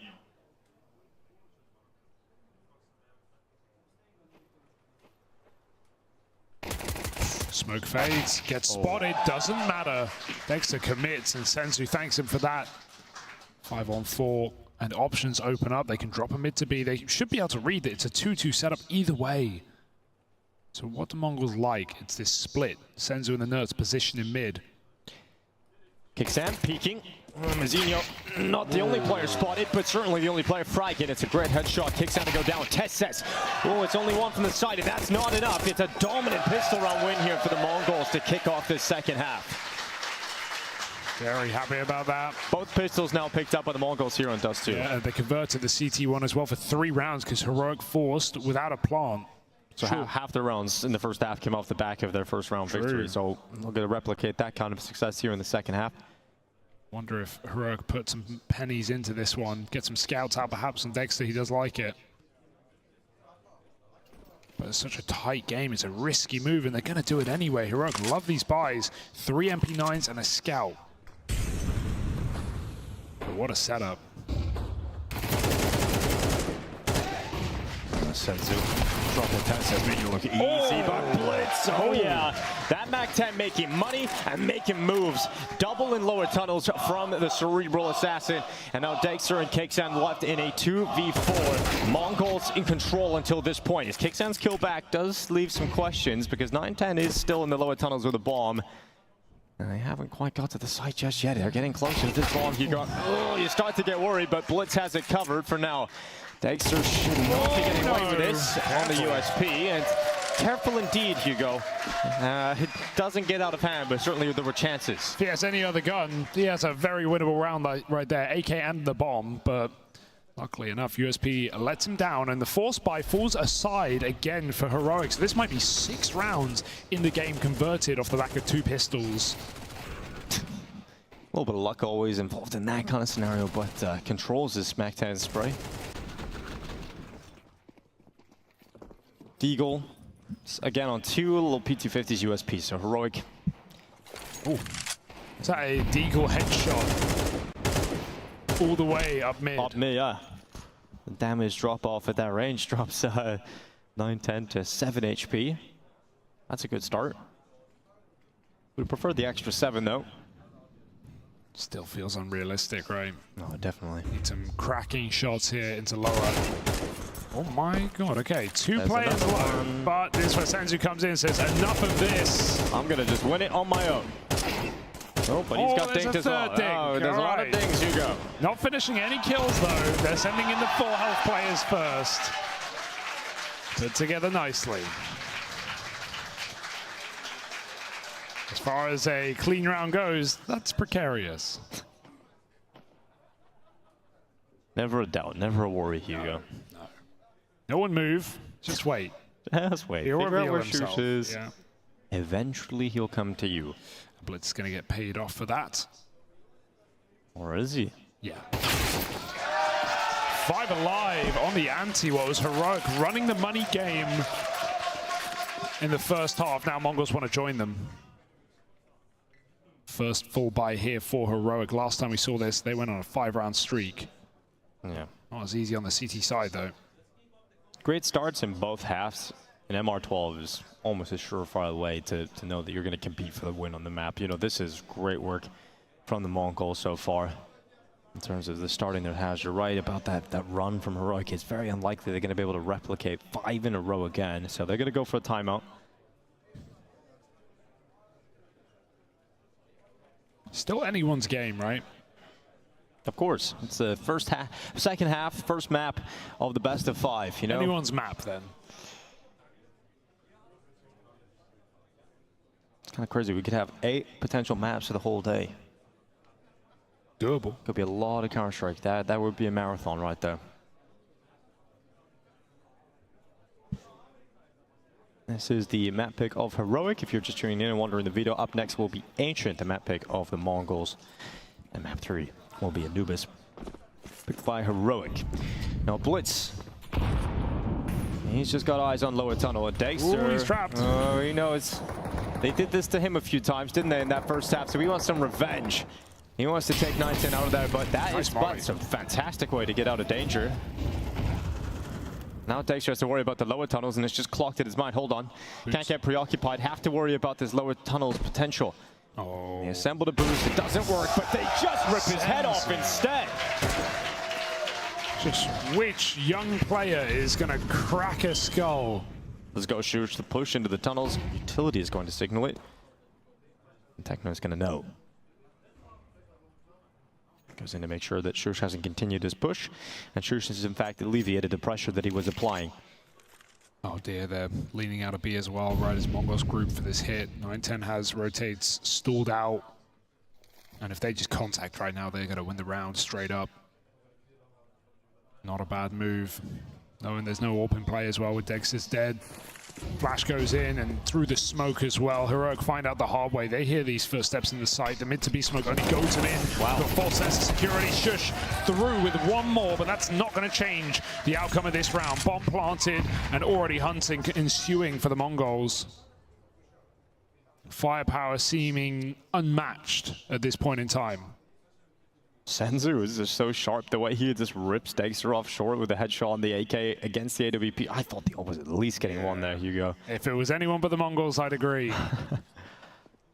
And this is really telling to the fact that we mentioned earlier, Blitz is one of those fragging in games. Yeah. 19 in it. He's having one of those games. These guys are kings of the wide swing. And the hunt is on. It's just Tesses holding on to his measly M4, and it actually works out pretty well for him. A double. I'll grab an AK instead, but the hunt is still coming. And Tesses still holds on. Yeah, AWP won't go any further. That's fine. That's solid work for Tesses, but Mongols are still going to be happy. They have a bank. Yeah, they have a lot of money. 10-6, and Heroic still kind of have to eco around this gun. That's the worst feeling. So give the Mongols a chance to basically redeem all of the money they just lost. And not going to be sweating just yet.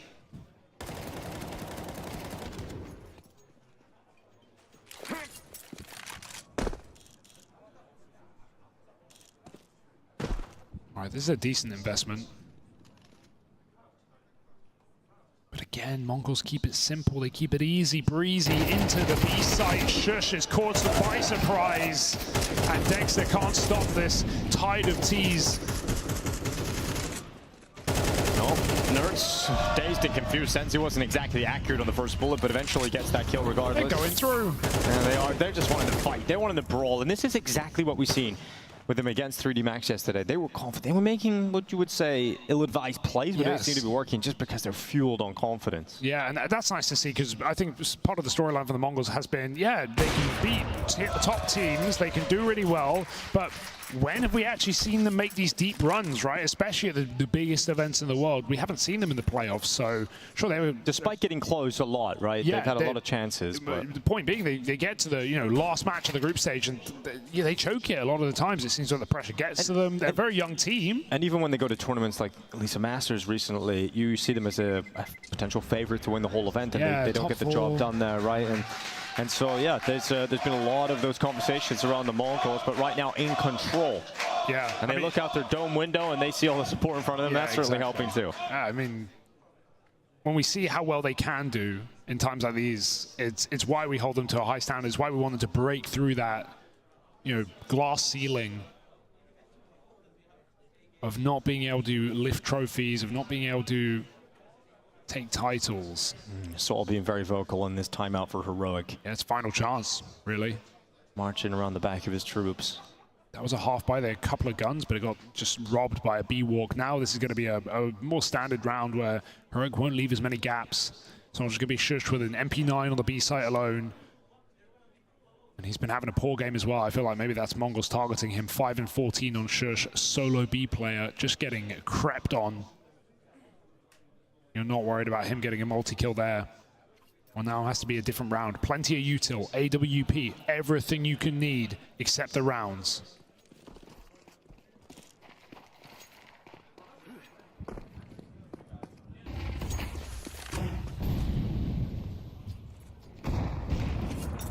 Degster no longer allowed to stay in short with that Molotov, so he's forced back rather to take a different angle.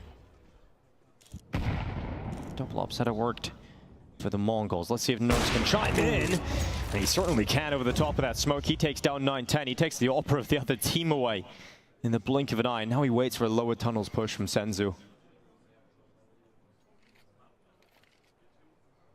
Not coming his way just yet. Instead, perhaps this Blitz play could be his second offering. And Nerds with a second kill from the sniper puts Heroic 2 players up. Just walking back as well. What a quick counter strafe from Nerds.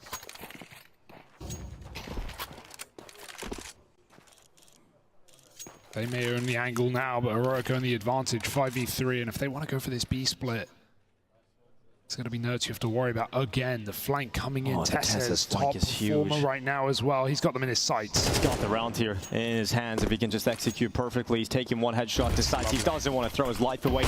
He'll stay alive. And now Nerds, he's under a bit of pressure. He's done very well in this round so far, but is there anything else for Nerds? Oh, the sniper, that is a great shot. He's under pressure, moving through the fire. And Senzu turns back to drop Tesses, but there's 4 more players to find 25 seconds. It's more likely that he gets dropped in the next 2 seconds, and Shush is the player to collect him. Gotta say, the highlight there has to be Nerds' off, man. That was huge impact. With a player who's so good on the rifle, you wonder why you would ever even think about using the AWP, but that's some fantastic... That's why. Yeah, some fantastic work from Nerds. Hitting some nice counter strafes here. I think this one's really good. Tesses not overcommitting as well. I feel like Senzu was feeling it there, right? It's just the AWP's not ready for the second shot. Or maybe he's cooking. Nerds back to middle. Degster back to Cat. Ooh. Is he about to do it again? It was close. Very close. Oh! Degster this time to chime in first for Heroic. Sniper again, getting the job done. So annoying to get past, aren't they? These AWPs on Dust 2. Tale as old as time. 20 years of people regretting to throw the flash. Here comes the execute. Smokes in. Kicks out and Degster, the double setup here on the ramp to deal with the short play from the Mongols. They are charging right in. Mazinho at the front, they're turning away. Their backs turn and Senzu getting the trade effectively. It still is Heroic up in a better position. They've got an extra player at long as well, and Degster's just biding his time, but a missed shot. No. It went right through the wickets, and he's going back at it again. This time, second time basket, he will not miss. A tough shot. He hadn't landed on his feet just yet, and so Nerds instead goes up with his sniper, and it's a naughty play that will not work out for Nerds. It's Shush instead, asked to clutch. Bomb is not planted, and headshots land. Senzu sings, and it's a 4K from the young player. Oh my goodness, 4 kills in that pandemonium when Degster's getting repeats off, he's jumping up on boxes. Senzu absolutely pops off. I think we call that chaos, but Senzu calls it control, man. He was just standing in that one spot, everyone's losing their heads, and he's the one making the heads fall off. Incredible work. Yeah, Nerds jumping up in like a 3v3 felt fine, but then boom, 2 kills come in. Suddenly Heroic are down in the hole, down in the dumps, and maybe down a map. 5 kills from it. Only money for 1 orb this time. Important smoke for Shush, not conceding a kill on this B bomb site that would have certainly ended this map. Again, alone in this position. They are trying to fight for lower though. Beefy grenade. Senzu going into the body shots. He's just going to melt away combined with that utility damage. So the hero for the Mongols down. Nerds spotted on the jump. Zinho's moved out long. Tess says here as he knows they're behind blue. Don't need to swing here. Let them come to you. Very unlikely clear this late, especially if Kixen just chose any leg. Oh, the flash, that doesn't even help. They're almost about to walk into him. So instead, it's a captain to swing wide and just say goodnight. Tessis finally activates. I bet Tessis was just waiting for his moment, and his thunder was stolen away. You take it, you survive another round, and you pick up a second orb. Heroic not dead yet. 5 players stay alive. Nice work. But this has been a grave CT side for Heroic, right? Second round taken after a sea of Mongols. Not just in the crowd.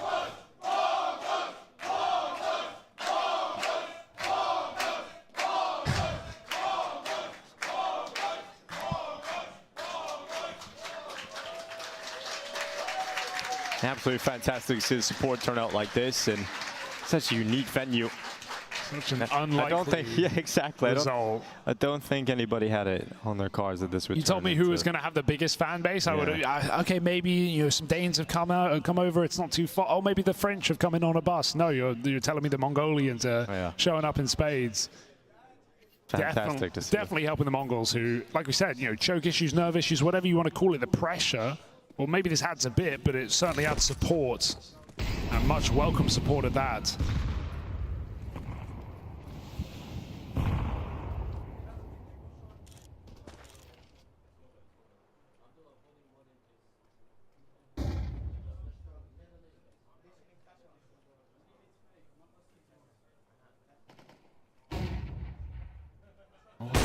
Again, the back fades away on the smoke. Yeah.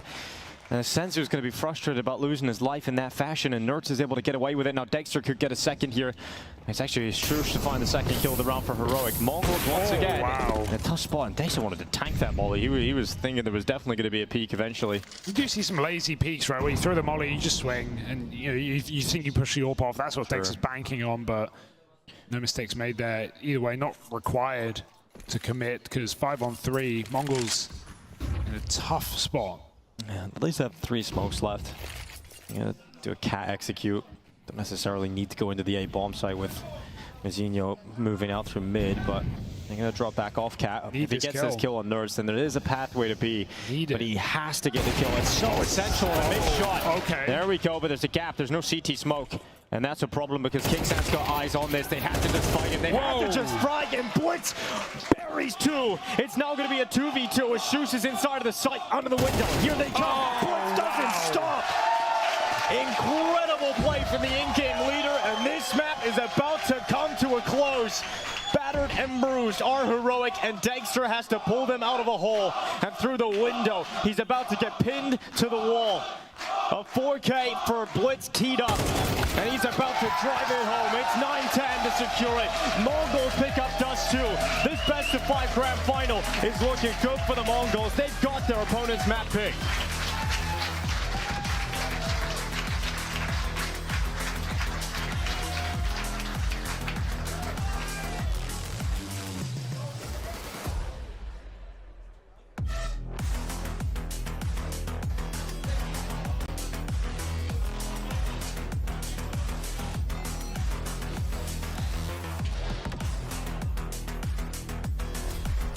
Well, packing a punch, to say the least. It is the Mongols securing map 1 over that of Heroic. That map going pretty damn quick, all things considered. Dust 2 done and dusted. We have to look forward to Ancient, but not quite yet here on the analyst desk. We're going to try to lock in some key tidbits here. Tid points. Yeah, tid points, whatever that might be. Yeah, you've been making up new words now. Yeah, why the hell not? Tomato, potato. What's the difference, right? Quite a bit, actually. Tomatoes are sick. Actually, potatoes are better. Potatoes are better. Yeah. Let's be real. Well. Tomatoes are better than potato. We're not getting into that. All right. Vegetables. Are they vegetables? I don't know. Listen, I'll tell you what I do know, though. That final round, the 2v4 conversion from Mongols, that's pretty much, I think, paints the story of the entire map. Because it looked like, despite, sure, Tessa's having a good start and whatnot, Mongols seemed like they were on, everyone was on the same page. The flash protocols, the way they're defaulting on the T side. The first half, sure, it's kind of back and forth. I think it was 7-5 or something, or 6-6. 6-6, kind of all tied up. The second half was just Mongols running away with it. The protocols are so on point. They knew exactly what the rotations are going to be. And even with the 2v4, the way they're peeking together, just the fundamentals, right? The spacing, how they're pathing it, and also the information, just head and shoulders above Heroic. Here's the thing, Heroic. You could either lose both pistols or convert to the 4v2s. Yes. You can't have both. You can't lose both pistols in a game, right? And MR13. And then on top of that, you lose rounds like we saw the final round of the game. That really limits the room you have for mistakes. Yeah. And when you look at the first half, right, they're down 3-0, they lose the pistol, try to force, doesn't work out, then they have to equal. They win 5 rounds, I believe, in a row after that. In the gun rounds, they were actually doing really good work. Mongols had to save a couple of times, so it was consecutive gun rounds that they had to keep winning. So after that start and everything, 6-6 is pretty respectable for Heroic, but unfortunately in the second half as well, they just couldn't even get their foot in the door. I think there was also a particular round, a retake on that A bomb side where it looked like it was a 2v4 4v2 in favor of Heroic. Bomb spawned at the A bomb side. They still have a lot of time on that bomb, and it felt like the pressure was getting to them. The retake looked so discombobulated. Everyone trying to go in from the the new boost boxes right there, getting slaughtered by Senzu and 910.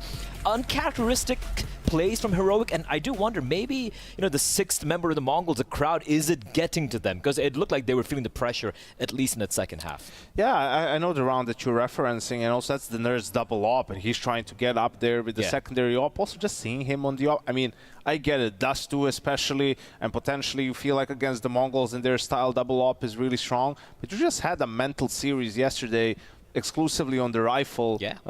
Do you really want to get into it that fast? If he has an M4 there on the retake, obviously, I mean, on the retake, it's always going to be easier with a rifle, but just being more mobile, being able to trade out some of those kills, that would have definitely meant a lot for Heroic to try to string some rounds together on the CT side. And before we talk about Ancient, which we're going to do after the break, I want to ask you guys where we find ourselves in terms of litmus test now. Now that we've got map 1, it's done, it's dusted. What does the vibe tell you about this grand final so far? I don't think we can deduce much just yet, right? Because it's one of those games where Mongols win both pistols in a couple of rounds with a disadvantage that can happen. Sometimes your players step up. Sometimes it's the first map of the series, right? So Heroic might just be a little bit slow to get into it, which obviously isn't a good sign. But also considering it's a best of 5, it isn't the end of the world. The issue remains that next maps is the Mongols pick. So you absolutely need to bounce back. You don't want to be in that 0-2 hole. For sure. And also if you think about Ancient, it's even though it is Mongols pick coming in, as we said earlier, Mongols a little bit conservative when it comes to the map picks. It's a map Heroic really do like to play as well. Well, save the goal, Blay. Save the goal. We do have a quick little break right here, and then we'll come back. We're going to talk all about what is Ancient, the Heroic CT-sided start over there on the Mongols map pick. Mongols are up 1-0 in this best of 5. We'll be right back after this.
Everybody falls!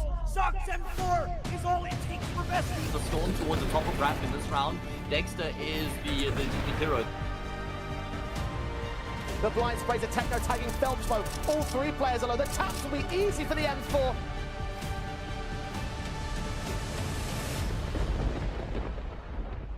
Well, we started with 1 million in the prize purse, and now we find out if one of these teams can go ahead and just grab that big check of 500,000, that main share, that line share, I think, as they call it over on the UK and European side of things, which is absolutely where we find ourselves. Level Gaming in Berlin for the Thunderpick World Championships. Bleh, Yanko, Trace, and Ancient in front of us. A heroic C-decided start. MongolZ pick, one up in the series. Where are we now? Yeah, I think obviously for Heroic, they're looking to bounce back in this one. You were talking about MongolZ not being too creative in their vetoes. They could have seen this one coming a mile away, and it's just about no need to hit the panic button just yet for Heroic. It's just about, hey, let's try to focus a little bit more on those pistols. Just one pistol and a conversion on Dust 2 could have been a completely different game for us. So, yeah, just keep the intensity out there and no reason to panic yet. I think one of the winning factors they had yesterday against OG was obviously, of course, you know, nerds popping off, but also winning, I think, 3 out of the 4 pistol rounds they had yesterday, right? We didn't really see that here today. So, yes, that would obviously be great. And again, Ancient, I think, are a map where, despite MongolZ picking it every single time they have the opportunity to do so, we have seen instances where they seem to hit a wall. They seem to struggle to close it out at times. And we had this discussion as well. You can see Blitz seemingly frustrated, kind of just running in, just going for, you know, just hero AK buys, hero rifle buys, trying single-handedly to win rounds. And maybe that's something which Heroic can push MongolZ towards. Maybe. Pushing them around, right? I mean, we just saw MongolZ that were able to control that game like with both hands, right? So how do you alleviate or get away from that on a map pick that's not necessarily where you feel the most comfortable? I feel the one thing, the complete disparity in the styles, the opposites of the styles we can see from the Mongols is you look at a Dust2 T side, clinical, almost textbook at times, and you head to the CD side in Ancient yesterday. Sure, it was a closer affair against 3D Max. You saw Senzu just pushing in through smoke single-handedly on an B exec all by his lonesome. A lot of the rounds they won against 3D Max actually came down to these hero, brazen, cojones plays, Yanko, as you like to call it. Yeah. And I don't think that's going to be, that I think will be punished here by Heroic if they try to go for that again here. Yeah, and if not, Heroic might just unravel, right? If you start losing to some of the individual plays like that, it can be very frustrating. But yeah, I don't think so. I think Heroic here, despite being MongolZ's pick, I think they have the quality to bounce back and equalize the scoreline. Yeah, equalizing would be cool, would give us a much more competitive series. But up to this point, we do have senzu. We're going to hear a little bit from him, about him, and everything that is senzu. So we got the opportunity to have a single interview with Senzu here, the star of the team. Senzu, thanks for taking the time to answer some questions. It's not going to be a lot. So what I want to know from you, do you feel more pressure when you're going like through a rougher period, when the team is not in the best form, to overperform? I think I got nothing pressure. No pressure? Yeah, no pressure. So you're always there? Yeah, always. That's great. Maybe something outside of CS. So being only 18 years old, how does it feel for you to like travel the world and play CS events? It's good, it's nice. What has been your favorite country so far you have traveled to for a CS event? German, yeah, Germany. Germany? Yeah, it's so good Cologne weather. probably? Yeah, it's good weather. Are you going to have some time in Berlin as well after this event? No, it's first Berlin. Yeah, but you will you stay a bit longer in Berlin after this event, or will you instantly go back? Instantly go back. So, okay, you will not have that much time, but Yeah. maybe you can enjoy it a little bit. Yeah. What did you like about Cologne? Good city. Good city, Yes. okay. Thank you so much. Hey, you know, I love it here, but I got to get the hell out of here immediately. Instantly. First one, just poof, just like Senzu said, peace, you know, Peace. with the golden mouse. But yeah, interesting character over there, I'd say, to say the least, about Senzu and company. Very in-depth answers. You Yeah. know, very elaborative, Succinct. very talkative. You know, but hey, I respect that. It's all business, no play. Yeah, but he was... Opposite of you, Blay. Yeah, exactly. All play, no. Yes, absolutely. All Look, play, no business. Let's Senzu- start right there. I like that. That's a good Yeah, all conversation. play, no business. That's the way I roll, Trace. Senzu, though, like, he is, you know, when you talk about Mongols, everyone says, yeah, Senzu, he's a star player, right? And obviously so. If you look at his numbers, he puts up a lot of it. But this is when the Mongols are the scariest, I feel, when it's Senzu not dropping like 25 kills in the map. It's when you have someone like Blitz just popping up. You have Mazinho just rock solid as an anchor on the A bomb side. And that, I feel, is the gear that the Mongols have wanted to hit for a while, and they are hitting it here. Anything, Yanko? Why you just look at him like that? Why you didn't have to kick it over to him? Like it's okay. I came back to you, Trace. Go. No, you did say Yanko's name, but I do like the talking point of where Blitz is in this series, where Blitz is in this lineup, what he's brought to the equation for the side of the Mongols.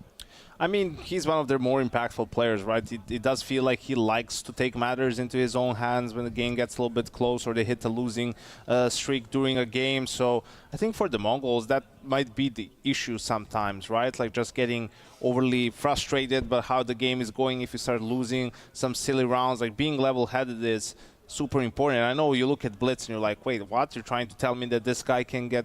Yeah, he might not show it, but I think the game shows it every now and then. Yeah, we've seen so many games, especially Ancient comes to mind time and time again where they're not able to close it out. The money's running around the CD side, and you see him just with a hero, I don't know, like an SMG or whatnot, just running on in when the rest of his teammates are on an eco. So hopefully that shouldn't be the case here today. We haven't even seen Mazinho pop off. He was a star yesterday for this team, and when it comes to just a sheer fragging ability on his team, it does indeed run very, very deep. And he seems to be in kind of good spirits, though, by Blitz's standards right now.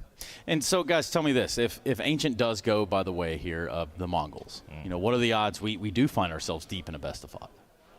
Unlikely. I think we still could. I mean, that's the thing. The Mongols, you can't really say this map, they're a super big favorite on. Heroic has no chance against them on this map. No, it's more so about the level of play that we get to see from either of these teams. I mean, almost pretty much right back at the Mongols. I don't think they're a massive underdog on pretty much. I think Dust 2 was probably the biggest disparity we've had in this whole pool of 5 maps, and they were able to take down Hero. And actually, talking about it that way, it might be the difference maker in the end. And it does look like with fist bumps being exchanged that we should be jumping into the action sooner rather than later. So yeah, I just got that final word, that final call. We're ready to jump into map 2. Ancient, Mongols Heroic, the title for the Thunderpick World Championship 2024, right here on the line. Opening map of this best of 5. They've got it under their belt, and now they go into their map pick of Ancient. It's a Mongols T side and Star Heroic will start on the defense, and Yanko brought up a point. He said that you have to start winning some pistol rounds if you're Heroic. That could have made the difference on Dust 2. It could have been a different story in that second half if you get a pistol. Well, here they go now. We'll see if that campaign gets kicked off in the right direction. Hugo. Creeping forward into a double setup on this site. 910's faking out in middle right now, but it's all up to this nade setup. Julie's in a nade, that could be lethal. That could absolutely tear apart this setup as they run through into the jaws of Heroic. Double for Degster, he will be dropped. They're splitting the donut though. Low HP should be an easy finish onto Shush. Degster dead. Tessus and Nerds have got to do it, but a dink immediately as that bomb crosses out. He'll finish the job. Nerds now, we know he's good, but surely this is a bridge too far. Oh, these headshots from Mongols are lethal right now. Finished the fight before they'd even started. They didn't win a pistol, Hugo. They didn't win the pistol, so no. There's always next one. There's always the next pistol. There's always this inevitable force from Heroic that they love to seemingly do, with or without a bomb plant, CTT side. That's another problem, right? Every time they allow Mongols to convert into 3 rounds, right? So that was something that can't happen. So maybe you don't lose the pistol, but maybe you get forced by one here. So I like the CT force on Ancient. I think this is a good one, right? I think the Dust 2 CT force, like you're very much relying on the scout, but this one, every gun is viable. 5-7, lethal in the cave. Mongols got to stay away from that position, that's for sure. And Heroic goes straight for it. Leaning A side again. Maybe once more trying to abuse the anchor of Shush, who had trouble in that previous map. Getting pressured early, but Dexter again joining him on this boost. Dropped immediately through the smoke. A lot of damage. They won't overcommit. That probably still would have been a kill if they did.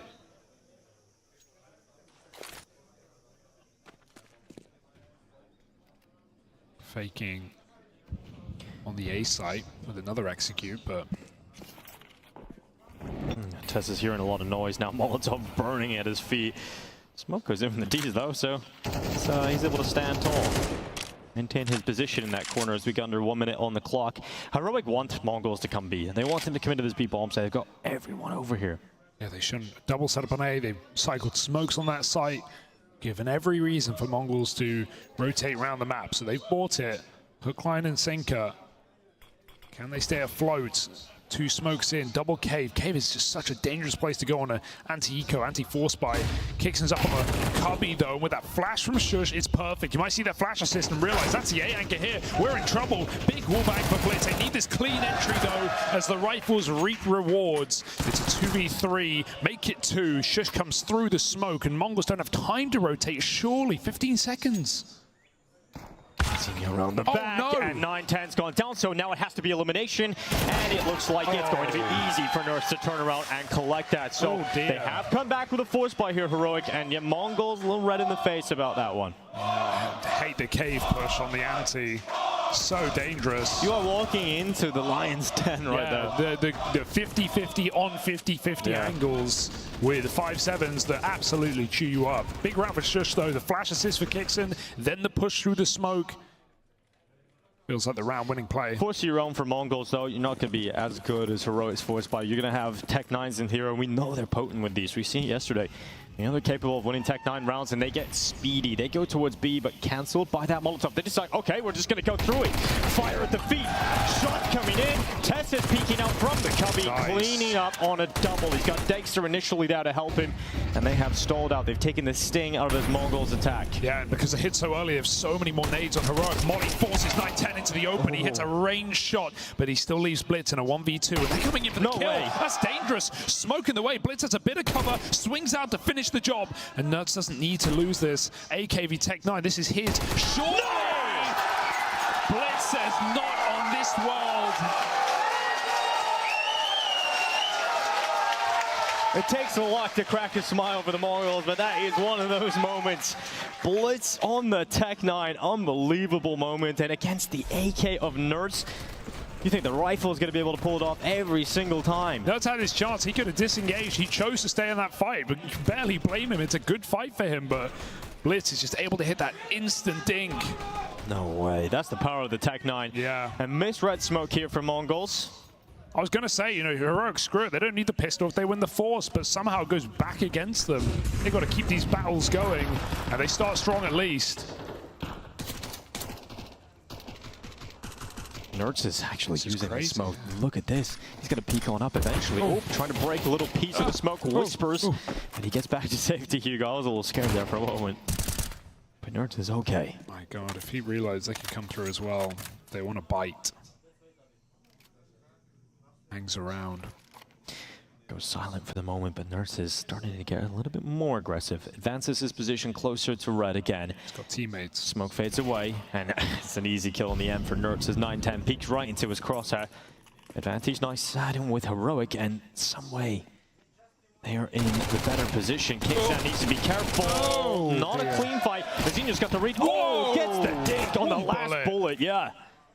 That was actually Kickson trying to go in for the gun, but it flew back. It dropped to the bottom and middle, so he couldn't find it. He took his life for that.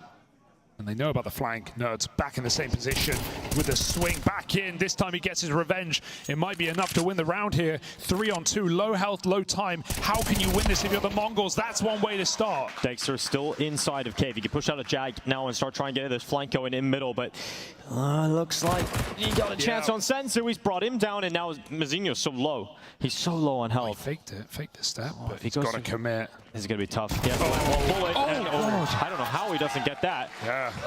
So low, he would have taken Shush down with a body shot, but doesn't land it. That's an off angle right there. That's not one you're clearing. Shush survives, and Nerds gets a lot of value from that hero rifle. So the force buys continue. Maybe you don't need the pistol. Whoever wins 2 rounds in a row is going to be in a very good spot right now.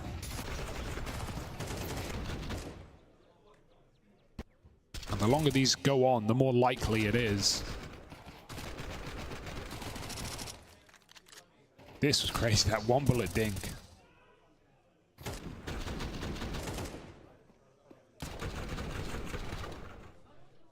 That was huge. Going back to the Mac time, we got a tech issue though, unfortunately, so we'll get that one resolved. He's coming very fast. Pit stopping these in and out as of today. What a chaotic start to this game, huh? This map in particular. Yeah, no clean 3-round starts here. 4-round trades, but we have 4 rifles here for Heroic. This is where it really should just calm down. Are you sure? Yeah. AK for Blitz. Tech-9s. It's not a bad call. Last time they had a round like this, they went hard B. This time, the opposite. And it's a 3B setup as well, so the longer this hangs around, the more potent this play is. Just realizes the map is quiet, he's got a block. It's a really annoying smoke. They're going to respect it, though. But yeah, they just have to at this point. They got to go through. Got to go through into the attack. Smokes it was Donut. Shush does well with 1, but can't get away with a second. And yeah, that's the bomb plant secure. 3v3 post plant as well. Look at this. Blitz pushing into the temple, nearly getting his chance on Degster and just about getting around the corner. They can buy a few more seconds. That Molly is big. They actually take the control back. But Kickson comes through spawn instead. An entourage. 3 CTs moving in as Blitz plays an off angle to try and catch that bomb tap, leaving Techno in a 1v2. They're already on it. They're sticking the defuse. Techno, no chance. He's getting them off with a fake through the smoke. And Heroic finally do it. Back-to-back rounds, breaking Mongols. Force buy doesn't pay off. At least they get the bomb plant. They're not going to have enough cash to buy in this round, but in the next, they certainly will. And Techno, he's gone into the AK. Galil's coming in, Hugo. It doesn't look like the force buy wars are over just yet. Oh dear. That bomb plant is so tantalizing.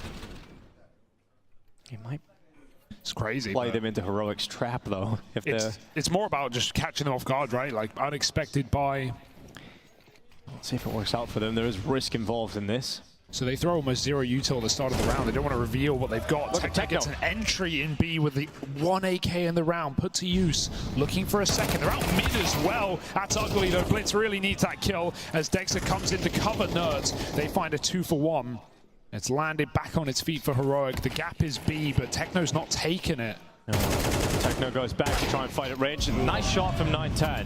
Needed to land that one. He's got an AK to play with now instead, but it should have been a 5v3 for Mongols early. With Techno's opener, Blitz's chance in mid, you really got to take those. But a 3v2 is not unwinnable right now for Mongols. It does feel tough though. Yeah, it felt like if they just hit B off Techno's entry, this could have been a done deal, but now it's reinforced. There's a flank closing the back door. Senzu still gets another entry. So much damage done on two of these players. 910 finished off low health on the young gun. This should be a bridge too far. Well, Nertz is low as well. If Senzu had the bomb, he could go back to A, but he doesn't, and he's going to get caught by Nertz in the end off of the ledge anyway. Okay. So stop buying. That's the end. Yeah. That's the end of the buys. Stop buying. Forced buy wars are over. Heroic have won that. Don't blame him for trying, but not quite going to cut it. Allowing Heroic a stronger start now, and they've had to fight real hard to earn it. Even in this round, there was moments you get the Techno entry. Blitz really should have taken that kill in mid. You're looking at 5v3. Blitz probably gets traded, but it would have been a great start for the side of the Mongols in that round. They might have been able to convert on, but just the Eagles now, and really should be seeing a 5th round added to the tally for Heroic.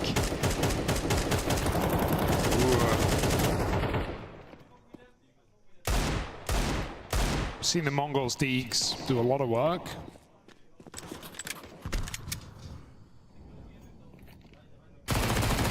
But not in this round. Just got to walk up the ramp, hope for the best. Nuts is low. The Kixen being baited for. This is strong from Nertz. Texas also following, cleaning up those Deagles as expected. 5 players still alive. Money starting to build now as well for Heroic. And getting a strong start for Nertz as well, which, you know, he had some nice rounds on the T side of Duster especially, but he wasn't, you know, going off the board in terms of kills and impact. He's had lots in these couple of rounds. Won that force buy with a Hero M4, taking control of the game. And now we get into the exciting rounds. We get into the rounds where we get the AKs out, we get the buy on both sides. None of this force buy BS, Hugo. And that's what we're here for.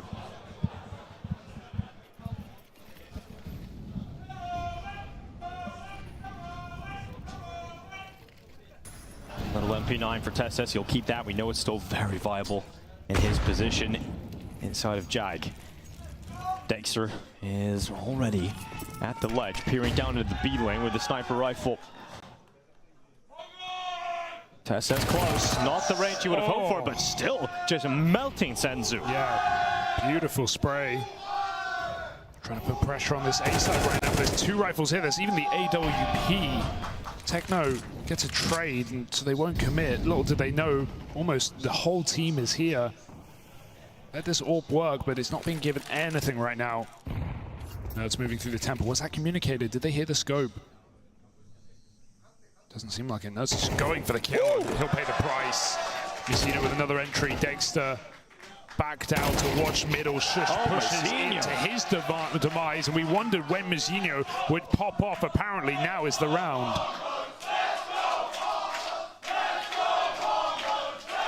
That smoke should win it.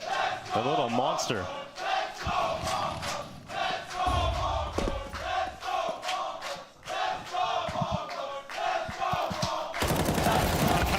Even faking it, Blitz gets his revenge. Taps that bomb, sprays Kixen right back through this smoke, and Degster has got to say, they never even saw this AWP. Oh, 8 damage. Oh dear. Great impact from Messina. Solid to see the Mongols return to winning ways once they get the buy back out. I see the coach might come down. Maybe we've got a timeout here, but we can see Techno catching Testes just out in the open, and then this was the follow-up. Immediately looking for that second fight as well, over towards Donut.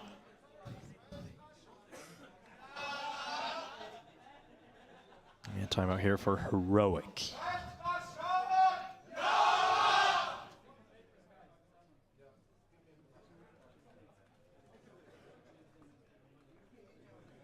Fighting for a title here just ahead of the major circuit beginning. first up is that Asian RMR, and that's where Mongols will absolutely be the clear favorites. Yeah, and enough spots as well. Not so much the RMR. We expected to get through that, but it's going into the major where you expect the Mongols to start doing some more damage. Obviously, their goals where they get an extra spot for Asia. Yeah, to break through the, you know, nerve train that they've been on, these high pressure events and games, break through at this point, right before that cycle, is perfect timing, but nothing comes easily Not breaking against through this heroic. This time through elbow, they get stopped, but Tessis only has an MP9, and senzu has a chance to bring it down, but Tessis so good with that little SMG. Whoever swings wins, man. I feel like if senzu gets the swing off there, he probably takes that entry, and it's a very different round. Interesting, Molly landing in the cubby there, but... Yeah, Nerds can't even go near that because of his low HP. It's still a crossfire. Oh, jumping! Trying to get the info. degster picks him out of the sky. Cheeky play. Yeah, important round for Heroic, just to keep it clean as well, keep the AWP alive. Trying to build up a strong first half. They've done the bare minimum. I feel like these B entries are the way, right? Techno and senzu keep getting picks up ramp. Incredible energy. I can't hear what you're saying, Hugo. In level gaming today. Berlin has become Ulaanbaatar today. This is crazy. I want to see them put more pressure on this B side, right? They're getting the fights. Heroic are keen to take these fights down ramp, be it from long or from default. And for the most part, Mongols are winning them every time. So put the bomb behind that. Try and close a round off of it. Seeing a lot of focus in A main in this game so far for the Mongols, and Heroic have started to cotton on, putting 2 to 3 players there, having the AWP always ready in donut. degster starting this time. Getting through this mid-smoke, looking for an A split. Got melted last round. This time they get through with no resistance. Now that red smoke is blown open. Chance to remove shoot. Oh no, missed call. Oh no! They were way closer than Nurse was ready for. degster blinded, forced off the idol. Shoot just arrived on time. And it's an absolute fumble here from Heroic. The pace change was the last thing they were ready for. The communication not flowing like it should there. And yeah, maybe the call, oh, they're out mid, but no info that, yeah, you're getting 4-man rush donut with Tech9. Mongols just overwhelm Heroic. I think it was 3 players caught off guard. And they're back to their winning ways. This is what we saw against 3D Max when the Frenchman got a couple of rounds yesterday. Mongols just went for the B hit with Tech9s and broke them again. Yeah, there was a lot of moments yesterday where speed was their friend. Absolute horde into that site.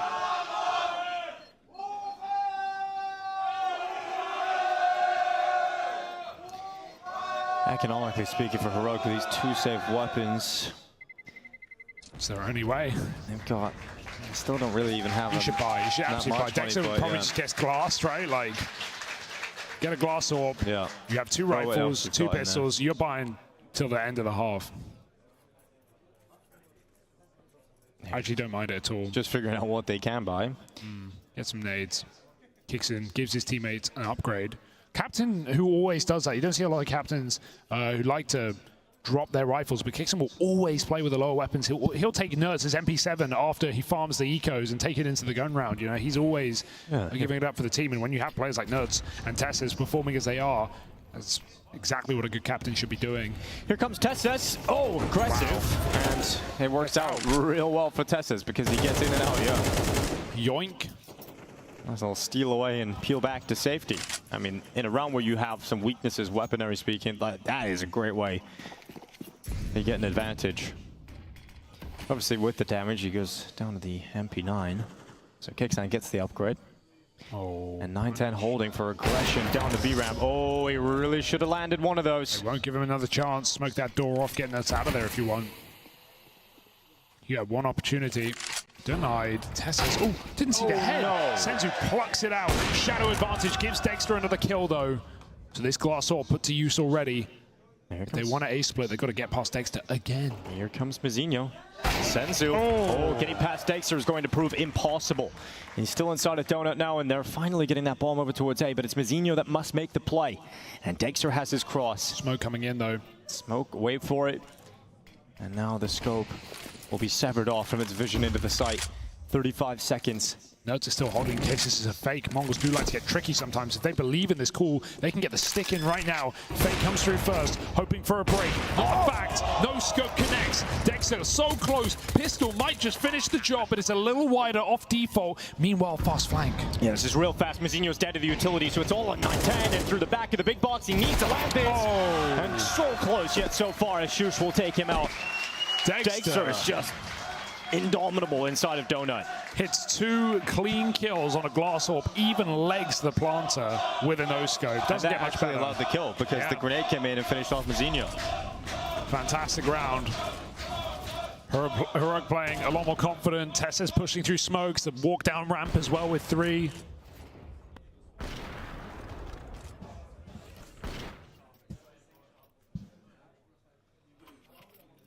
An aggressive look for Heroic that might net them an 8-round half on the CT side of the Mongols pick. The decision to buy paid off in a big way. Absolutely. Extra glass cannon When you gets that see much you have impact. 4,800, you're basically being told to buy the orb glass. It's too good to be true. It ain't. I like this from Senzu.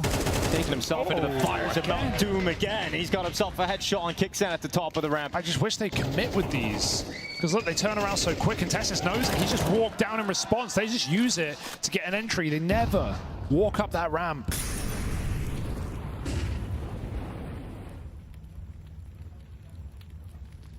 Back to A. It's their game plan, but has it bared fruit for the Mongols? Arguably no.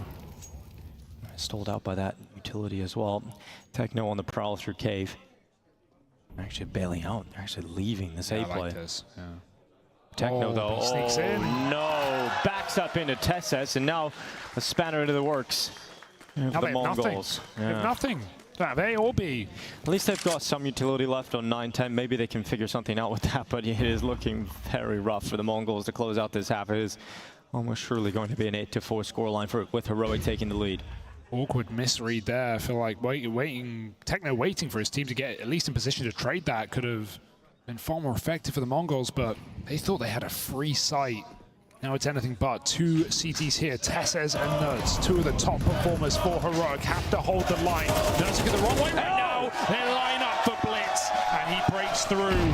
No one looked into the cave. Blitz was just walking in. There was no smoke, there was no utility down. He just got 2 free kills. Now Degster moving in, can't deny it. And that's the bomb going down. Suddenly Mongols back into the better position. And Degster moving close. Needs this quick shot, but he's blasted away by the AK, and it's just Shush. He must attempt it. Last round of this half, but he gets double peaked by the Mongols, who have a crazy resurgence to round up this first half. Man, when you're ready to ride them off, they have no map control in a 3-on-4, and they just walk into B like that. Blitz getting absolutely no attention to his position. And yeah, definitely a game plan for Mongols that didn't go to plan, right? Just trying to hit that A side, trying to get a lot of A splits in. But the few times we see them go B, far more success. That gun went flying. So nice to see them end the half that way. But is 5 enough?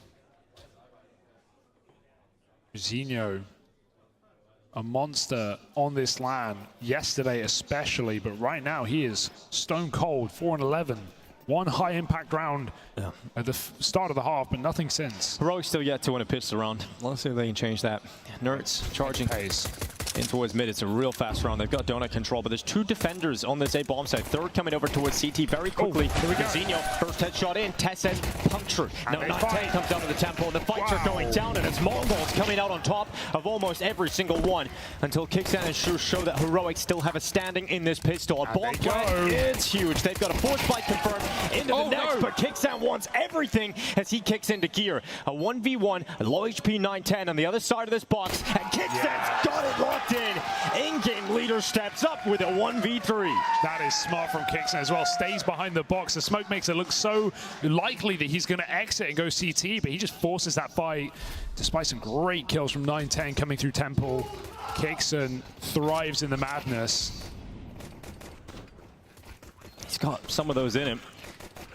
He's got moments like this he can step up for his squad, and that's finally a pistol round for Heroic. Force for the Mongols. I mean, it was such a back and forth start to the first half, so wouldn't be surprised if we see it again here. Yeah. Blitz going with CZ, Hugo. Don't see it a lot in CS2. You definitely don't. 5-7's pretty goated. But let's see what he's got with it. They're just walking. They're doing their best MongolZ impression. Straight to A main. Muzino swings into 2 rifles. And that might just be it.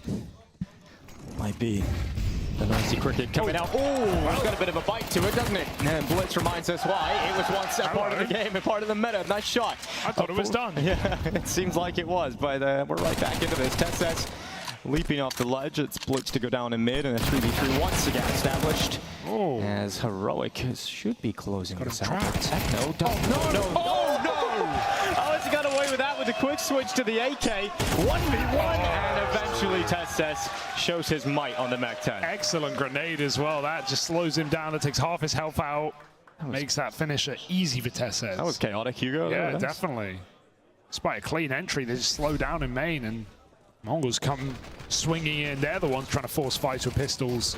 I thought that was it. I what a switch, yeah. Switch to the AK. I should have died there, but... Insta headshot. Oh, you're joking. They buy again? They bought again, They bought again. They got 4 kills. I mean, it's right there for the taking, and they are down by a lot of rounds. Mongols, they need a plan here. Out mid, it's the classic Nerds MP7 and the flying TeSeS Mach 10. Oh no, different story this time. Okay, now I'm safe to call it, right? Yeah, I think you are. There's going to be no mistakes here from Heroic. Well, you said that, not me. I'll take it. Show some face in cave, but they're going to gamble out. I taking the time. Slowing things. I like that. At 5v3, you got the rifles. You know there is some cheeky force by guns, so don't need to push the issue. Let the kills come to you. And they have great map control. Cave and donut and middle. Well, we had MongolZ really step up yesterday, and he had a couple of moments here at the start of Ancient. We thought, okay, this is it. We're gonna get him. We're gonna get the MongolZ from yesterday into this grand final, but he has had a bit of a quiet map.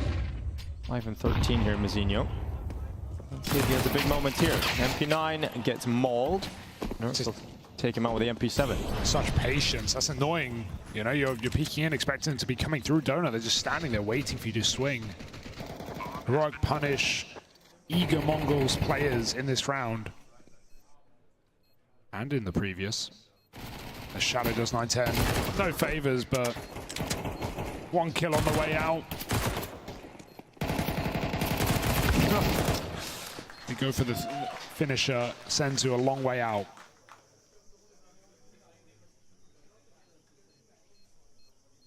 That's an end to the force buying from Mongols. I say that though, Hugo. I don't truly know that. They might just go a little crazy with it. No, you shouldn't here, right? Like even though you get the room to eco for 1, give them 11 and buy full. That's the smart thing to do. The double force is crazy, but at least you can justify it. Yeah, you couldn't justify it another time. This would be defeatist. You know, you don't even get to play a rifle round. And this is what Yanko was saying earlier. You know, bring it back to winning a pistol round and getting a decent start in a half could have changed the story for Heroic, right? Over on Dust 2. We're seeing that right now. They have a competitive first half, they win a pistol, and they get a decent start, and now they're in control of the game. Oh, they essentially won both pistols just by winning out the forces in the first half and then winning the pistol here and converting. So it couldn't have got better really for Heroic in this map. Got a hero rifle on this eco round, but again, the contact into B. TeSeS all the way in, and they find out too late. Here we go, as TeSeS around the side. Oh, Techno. 5-7. Anything else? You're going to get this 5-7 in for a second? No, because TeSeS stays composed within the site. Oh, we saw him. But does he know it's a rifle? Because 9-10 will very willingly take this fight. He's got to kill everyone here in a essential 1v3. It's tough. Inside of B, checking his back, and the bomb crosses in. You got to play on default cave and come out the ramp at the same time there. This feels like Heroic are sending us quickly to a map 3. Of course, we do have 1 full buy from Mongols coming up, but this will truly been in this map. This will confirm Mirage, and we're all excited about that. Yeah, that's a great map for the Mongols as well. So we'll have Dust 2 Ancient, Anubis, Mirage in the season. Will it close this one? It is looking very likely now that they will.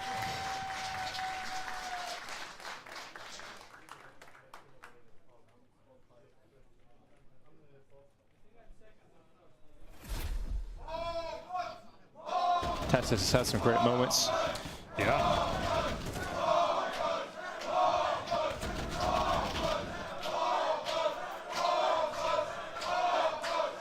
Tessus and degster leading the way with Nerds, who is at the top with 17 and 9.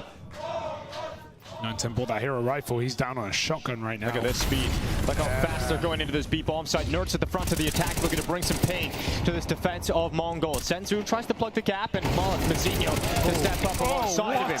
A monstrous haul for the Mongolians so far. degster left 1v5. Damage done onto the first and closed on the second. Now 3 players still low, and degster takes another step in the right direction, but knife out. It's the XM1014 to drop his dream. Yeah, it's ballsy, it's bold. Knife out. When you think Mongols are going to stop peeking you, they never stop. They come back for more, they close it, but a very nice attempt from degster to at least make it interesting, break some money. And remind Mongols what they're up against. Oh, B rush from Heroic. I like the calling, it's audacious, but at this scoreline you have the room to play with it. Solid hold for the Mongols.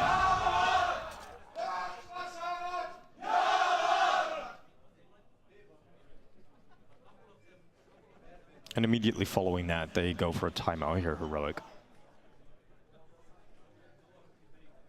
Let's put a lid on it. Don't let them back in.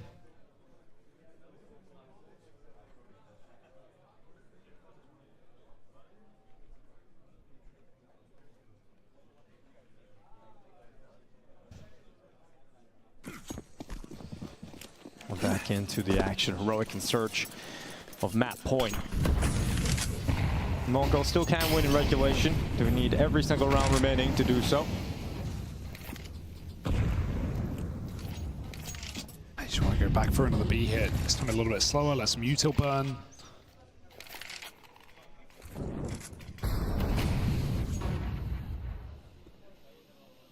But with this trifecta of degster, Tesses, and Nerds all firing, I think the entry power is certainly there. They're going to let the Orput kick with the AK. Great work. Tesses peeking with him as well. 5-on-4, site conceded. Blitz coming in from middle, and sure, him and Mazinho can both help out, but they've lost complete control of the site.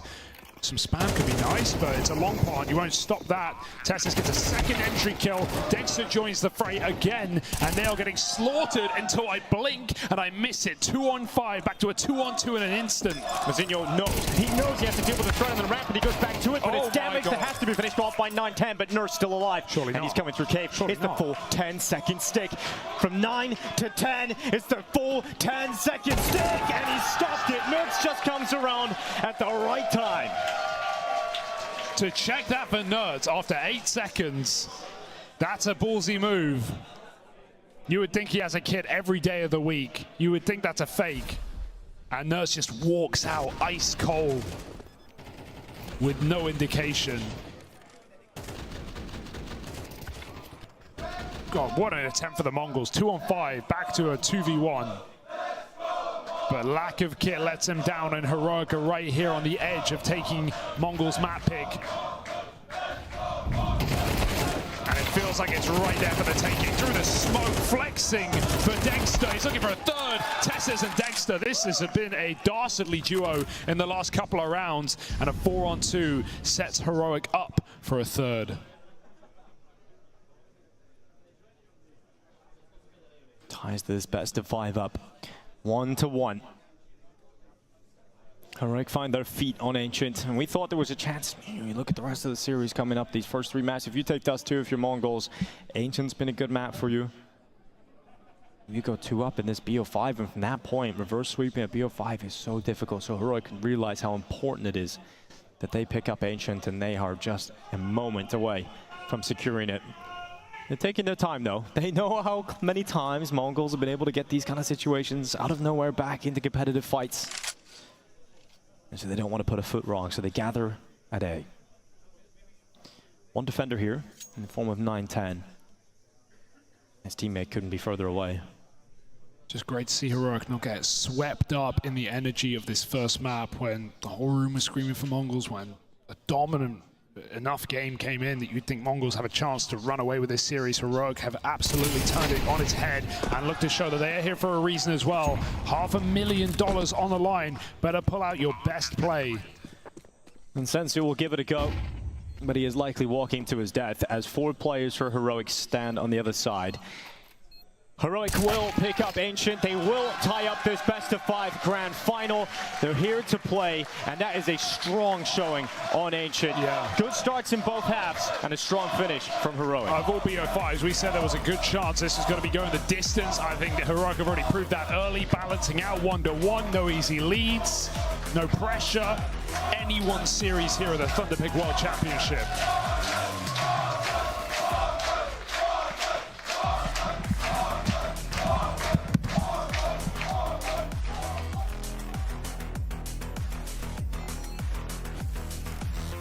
Well, the Mongols are going to look for an answer, but it's not going to be happening in that second map of the series. Heroic are going to tie us up 1-1. Overall, best of 5. This is where we find ourselves at the conclusion of Ancient. Guys, right away, much more cohesive and a much more concentrated Heroic. Yeah, absolutely. And a Heroic that this time around was able to get off to some good starts. At the beginning of the game, we saw the all force by wrestling. The back and forth. Back and forth, absolutely a classic. And they were able to come out on top of that. And that's why, you know, the first half, able to finish that one with a lead and sort of cruise to victory in the second half. Yeah, and look, I don't want to take anything away from Heroic in that game, especially the second half. They ran away with it, winning the second pistol as well. It's just the fact that for the Mongols, you could see they seemed a little hasty at times to try and end the round a little too early. The pistol round in the second half comes to mind. 3 opening kills, I think it was 910 and senzu, whoever it was, gets 3 kills. I believe it is a 5v3 situation, man advantage for the side of the Mongols, and they get a little too over-eager. It slowed things down a notch. You know, you have to calm things down a little bit. It didn't quite happen. They lose a round, and after that, you could see they didn't really quite have too many ounces remaining for what Heroic was throwing on the T side. Yeah, and you know, I hate to sound like a, you know, broken record. Broken record, yeah. Well, yeah, I was going to say, I almost said I hate to sound like a dead horse, but that sounds really ridiculous. That horse doesn't sound like anything, right? Yeah, I don't think it makes many sounds. But let's talk about how just crucial those pistols are. I mean, I know it sounds like a very mute point and a very elementary style point to be made here, but yeah, we are an MR, you know, in the shorter rounds, and now with pistols, that's got to be way more. Yeah, especially winning both of them. I mean, we mentioned a little bit G2 in their win. Like in that tournament, they were 18-4 in their pistols, right? Like it's a huge reason why you're able to do that, because it just limits, you know, 3-0, 3-0. That's 50% of the rounds. Pretty much. Already done, you know, and especially if you're able to win the first gun round or get an early reset, if you squeeze in an extra anti-eco in there, it just makes it so you have to do a lot less work to get to that magical number 13. Yeah, and also, like, especially starting on the T side, the second half, sure, the first half was still favoring Heroic, but it was still kind of poised. I wouldn't say evenly, but there was a chance for Mongols to come back in. But the CD side, man, Trace, it's so very hard to deal with. I think especially in the Heroic case, because they're one of those teams that always forces the second round, you know, when they lose the CT. So all of a sudden, if that doesn't work out for them, they're 3-0 down, right? We saw that happen on Dust 2, and on the flip side, the reason why they force is they understand if we just lose both pistols and let them gain momentum, right, the game can be difficult to win. If we are able to win the force, all of a sudden, the ball is in their court. And I do feel like for the Mongols, surprisingly, in the first half on the T side, it did feel like they wanted to play more defaulty. The number of times, I believe it was senzu, who was getting just his opening kills at B-Ram multiple times, just out-dueling whoever the B defender was, but they didn't react to it. They were still slowing things down, 4v5, and then Heroic, you know, very good counter-regression coming out from them some other part of the map, right? But I feel like Mongols were a little bit more, if they approach it a little bit more simplistic, I feel ironically I say that considering I like the way they play, but they made it a little simple. Hey, senzu gets the first kill towards a B guy, there's going to be probably one cave player perhaps, or maybe one player playing on the bomb side, just swarm him, take him down, right? They rarely did that. They didn't really take advantage of all the opening kills that were being gifted to them on the B bomb side. So things to be fixed there for the Mongols. So potentially could have just got a little more pack rolly with it is almost what. Yeah, they would have kept it a little bit more simpler if you ask me, honestly. Yeah, well, I will continue to ask you guys things, but first we go to this quick break. We do have to talk about Anubis. That'll be on the other side of it, and it'll be the Mongols starting on that T side. So we'll be right back after this.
is all it takes for besties. The stone towards the top of ramp in this round. Degster is the hero. The blind sprays a techno tagging Phelps low. All three players are low. The taps will be easy for the M4.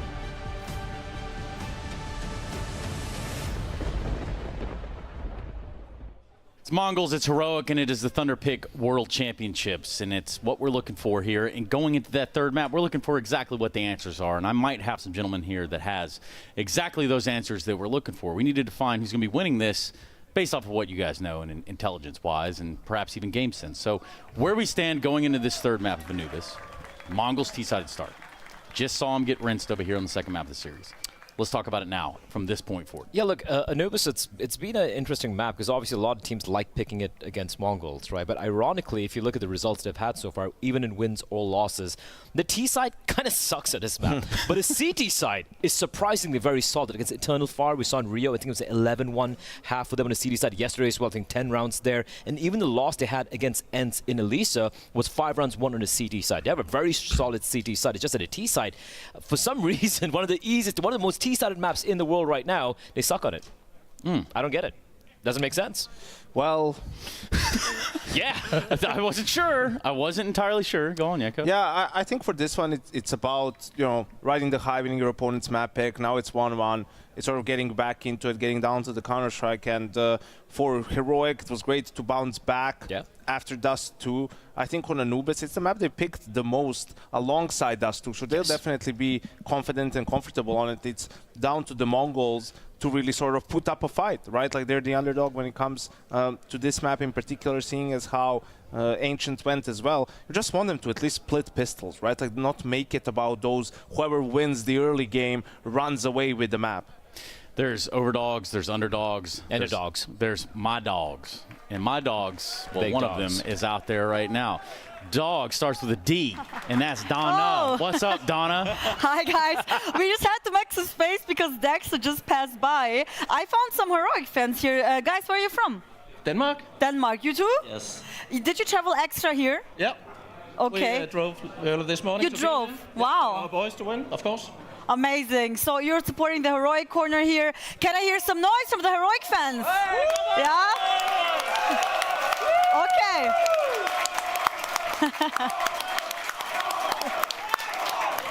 So, well, it's MongolZ versus Heroic right now in the crowd. Who will win the whole thing? You think Heroic got it? Of course, they got the momentum now. Okay, that's a great statement. Back to you guys. Yeah, you know, Donna, you say, I don't know. I'm looking at the whole big picture here. We still got a lot of Counter-Strike to play, which is why we go right back to talking about Anubis. Gentlemen, on Anubis, exciting stuff or not exciting stuff? I think it'll be very exciting. I think Heroic has the number on the MongolZ when it comes to team play, right? Making rotations, going for some of those mini-aggressive plays, you know, whether you're going to leave mid at the start of the round, then come back, re-aggress in the mid round. I think for the MongolZ, it's a little bit more on the individuals to try and make a play, try to find space, whether it's going to be Blitz, whether it's going to be Senzu. It has to be, I feel like, a little bit more individual for them on this map. Yeah, absolutely. Even if you look at the game we had MongolZ against 3D Max yesterday, right? It was Mizzino popping off completely, but also 3D Max didn't play it very well. There's so many times he's all by his lonesome. Just take him down. Instead, they're playing super turtle up, you know, playing a post plan where you have no control towards A main, towards heaven, towards camera. That's not how you approach it. I don't think Heroic's going to allow that to happen. But that being said, Trace, I mean, I think I've seen enough from the MongolZ CD side, despite their T-side woes, to ensure that this map might be a little bit closer than the first two. Yeah, and I'm just getting word, too, that we're missing Techno out of his seat. So we're just waiting on him to get back into that seat. Well, he wasn't in the server in the second map. Did he just disappear? If it were Senzu, I'd believe you. Yeah, if it were Senzu, but it's not. It's Techno 4K in this light. Maybe Techno is the Sam to Senzu's Frodo. Yeah, maybe. And then that would leave, what are the other two Hobbits' names? Merry Pippin. Scotty Pippen, got it. All right, no, definitely not a Hobbit. But with Anubis, this does give that sort of map up in this series. So I just want to ask you guys, you know, this would put one of these teams on that precipice of winning the whole thing. Oh, we got a lot of Trace there, Yanko. But I'll tell you this. How about now? He's back again. Yeah, good job there, Trace. Yeah, thanks. No, but one being right on the precipice of locking in a really tight foothold in this best of 5. I think it's going to be Heroic going to one up here as a map pick. I think I have more faith in their particular Anubis, and I do believe it is going to be Heroic heading. Sorry, it's going to be map 4 coming up with Heroic taking the lead here. Yeah, I can get behind that. You know, they've shown that they're able to bounce back from losing their own map pick. Now going into Anubis, we've seen them be very comfortable on it. You can see Nerds also being very comfortable in the back there. Very comfy there. Doesn't give me the feeling that we're going to start right now. Trace. No, I don't. You know, I was thinking there was, but so yeah, number 2 for Techno. Maybe Techno 2K. Techno maybe on his 4th K, double down on the 2s. Yeah, with the headphones off and you know, no in-ears in, it pretty much does give way. But I think they kind of just sold Kixen out here. He's kind of out of his seat too. And Kixen's back. You know, he's taking his jacket off. He's coming back into server. That's a good sign for everyone. That guy said he drove 12 hours to get here. Is that right? What? I mean, they drove down from Denmark. Yeah, they drove today. 12 hours though. To support Heroic. Shout out to those guys, man. That's some dedication. Yeah, it really is. You know, I know the Danes are crazy about their Counter-Strike over there, but I don't know about 12 hours of driving crazy. I was down there in the downstairs in the Thunderdome, and it was like a bunch of Mongolian fans is cheering, but a nice, quiet little handful of Heroic fans as well. It's fun to see that. Thankfully, no fistcuffs yet. Yeah, the Thunderdome, not to be confused with the Hippodrome. 2 totally different things going on there. What's a Hippodrome? Well, where the horses go to race. Oh. Yeah. Why do you call it Hippodrome? Why do you call it horse drum? It's because they used to race hippos there. What? But, you know, those took too long, so they had to get down to horses. And that's pretty much where we find ourselves.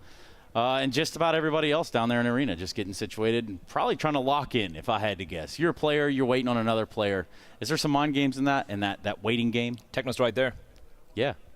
He's locked in. But the question still stands. I think it's more about just not letting anything getting to you, you know, and get in your head. I remember when I was coaching, you know, teams would wait for you to finish your huddle and sit down and then get up to do their own huddle before League Ops started sort of controlling that sort of a thing and making teams do it all at the same time, just playing these little mind games like that. So because that's when players were still silly enough to get frustrated by those things. Oh, look at their huddle's lasting for 2 minutes, man. Like, what the hell? We're going to make it longer. Really? Now you're going to get mad right before the pistol round of this game because they're in a huddle? It's like you get mad 12? Because you're winning pregame. You know, like if you win in the pregame and you win in the warm-up, you know, they're not shooting back at you. Of course. Well, I don't know about that, but like, usually when you play, you know, FACEIT games or whatever, you have all these warm-up warriors. They usually wind up sucking when the game actually starts, Trace. I don't know about you. The warm-up warriors? Well, that's usually because the other team's out of their seat in the huddle and they can't shoot back. Yeah. But nonetheless, yeah, I do believe that we are just about ready to go. You can see everybody getting just a little bit closer to those monitors, as you probably should as well, or perhaps not. You don't want to ruin your eyes. That's pretty important, right, Yanko? Eyes are important, Trace. Yes, I can confirm. Yes. I go see my optometrist every 7 years. And I caramba, cannot wait to get this one started. It is time to get into the game of Anubis. Mongol starting on the T side. Both teams locked in at 1-1. Let's go to Hugo and Dinka. Big dogs. That's right, Trey. We got map 3 of the Thunderpick World Championship. Come on, Berlin, make some noise for map 3. That's what I like to hear. 4 guaranteed in this BO5, and why not take us the whole way? MongolZ v Heroic.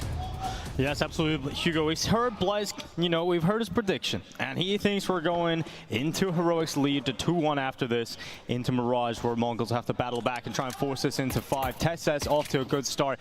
It's a headshot on towards 9-10, and a 5-4 player count currently favoring Heroic, and it's going to look like it's going to continue because that push from Shush is certainly going to help matters. Mazinho getting involved in the action, and back and forth it will go, but keeping Heroic up are Nerds and degster, 2 of their hardest hitters, leaving Techno alone. Perhaps now it is the number 2 because he's got 4 angry-looking players on the other side he's got to face against Hugo, and doesn't look like he's going to get a step closer to winning this one. They're not giving him anything. Lined up as well with the bomb. USB pickup's a good idea, but they're just not conceding a kill.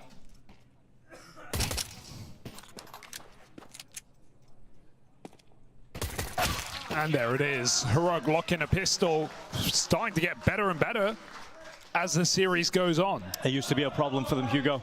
No longer is it a problem for them. It was interesting, you know, hearing about MongolZ T side being a little shaky, or shall we say, therefore from Blitz. And it's true, we don't see them do a lot of the heavy lifting on the T side. We've seen yesterday in their wins, most of the heavy work done on the CT side. Mazinho in particular, I think, really impressed on the A-bomb side. So when they have to start here on the T side, and losing the pistol is going to make things a little tough. And Gonna be a force buy in the next round here. They didn't get bomb plants, so nice and easy for Heroic to get a 2-0 start. So none of that force buy craziness we had on Ancient here, I'll tell you that. Nope, seems to be put to bed nice and easily by Heroic. 4 Glocks gone home without a casualty, so Heroic back in control of this game right now. Great to see him step up after a bit of a slow start on Dust 2. Looking more like their usual selves on Ancient, and this is of course a great map for them as well. I think it's great. This head-to-head is great because I think Mirage also comes up in favor of the Mongols, at least with some of the wins we've seen them take on that map. So it really sets us up for a 5-mapper if all goes to plan. Yeah, and then we close that nuke as well. Best map in the pool, Hugo. That's what we like to see. Based. It'd be great to see all 8 maps of Counter-Strike today. Third place decider into the best of 5 grand final. And finally, the Mongols able to get themselves the AKs out. So utility behind it. Senzu's going to go over towards Dark. Kicks in. With that molly, doesn't see his target in front of him. He'll smoke them out and hold these Mongols players back. You've got 9-10 waiting at the window. Smoked out can't really be too impactful from this spot. Do like this position though. Can very much capture people off guard if they don't swing mid fully. You know, Blitz on CT side loves to swing mid. That will all be later. Heroic fighting towards Dark instead. Molly gonna tick. They hear Senzu close. He tries to run back. Not allowed. Not today. Never. 9-10 dropping into the water, but I think that's caught a glimpse. Well, it's going back in. And 9-10 ready to make the most of this peek into the Dark area. Ooh. No nerds. Good save. He stands strong. 2v3 now from behind. They peek into them, and one of them was low, so that could have easily become a double for Techno. It ends up being Blitz left in this 1v2 with 35 seconds left in play. Seeing a very aggressive Heroic right now, just reacting to the info, swinging it together. They do it in Dark, they do it at Long. They're coming for the kills here. And Nerd's putting on a great start to this game, but like you said, very low health. Could be cleared. It's a good off angle at least. If Blitz is going to keep sneaking, he might walk right into this one for Nerds. 6-0 right now. Blitz falling off the ledge, still catches a kill. Low health now as the favor falls to Kixon with a bomb plant and time to disengage for Blitz. He could go anywhere. That plant, Long is his best bet. But Kixon, smoke, molly, flash. As long as he doesn't fumble with grenades and get peeked. This is a very difficult round for Blitz to win. However, smoke, Blitz has an HE, so maybe that balances out. You wouldn't stick this, would you? Kixon has arrived. Deploys the utility. Smoke to go down now as well. He's got a flash to throw it into the mixes. And Blitz, does he peek with this grenade? This could be it. This could be the round. He comes off the defuse and he got around the corner. All the time. It's not on Kixon's side. He gets the kill, but has he got the time? No, he does not. Kixon drawn out, and it's Blitz that picks it up for the Mongols. Perfect play from Blitz. He knew as soon as he heard that smoke that he'd probably picked it up. Even though Kixon gets off the defuse, here's that bomb going out. It's not enough. Perfect placement and swinging just to ensure he's not back on that bomb. Mongols in the game early. Still got a lot of money for Heroic.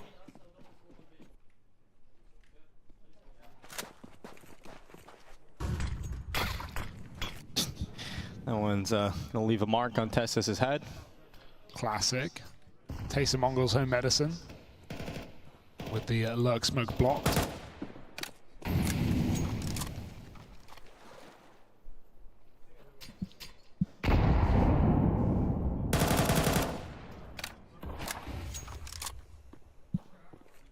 Look at this 3-man push from Heroic over towards A main being set up right now. Flash going in. Follow up, Shush goes forward, goes into the fight, and it works out for Mazinho and Senzu, 2 for 2, but they know there's numbers now committed towards A, so they gotta go through camera knowing it's just Degster left here. Just Degster, I say, but he's got 1 kill and a lot of damage off on that second player. Even able to disengage as well. This plant isn't even safe because of the smoke. They have to tap it. They're a little bit scared that he's gonna come through, but that just buys time for Heroic to get set up for a quick retake in a man advantage. climbing in behind the smoke. Tessa's coming ever closer. 9-10, kissing on inside of the smoke. The kiss of death though as Tessa picks him up, and a second fire down at Heaven. It is the response for Heroic, and degster is the man that steps up when they need him most. That AAA push is great, but like you said, Mongols immediately react as they should and run into camera. I can't believe degster's able to pick a player and do 80 damage to 9-10 as well. Plus live. That's the heroic CT setups that Yanko was talking about on the desk, right? Conceding mid, going for heavy pushes on one or the other side of the map. You can see a lot of that on Anubis. Seems to be the matter. If you sit back and you just play every position, you're going to get picked apart. Grouped T hits are a lot more deadly, so CTs are often the ones trying to force engagements.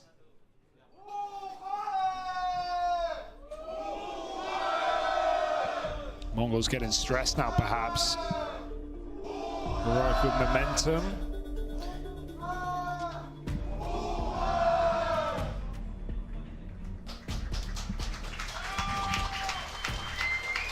Yeah, you don't want to go down 2-1 in this BO5 after picking up your opponent's map pick.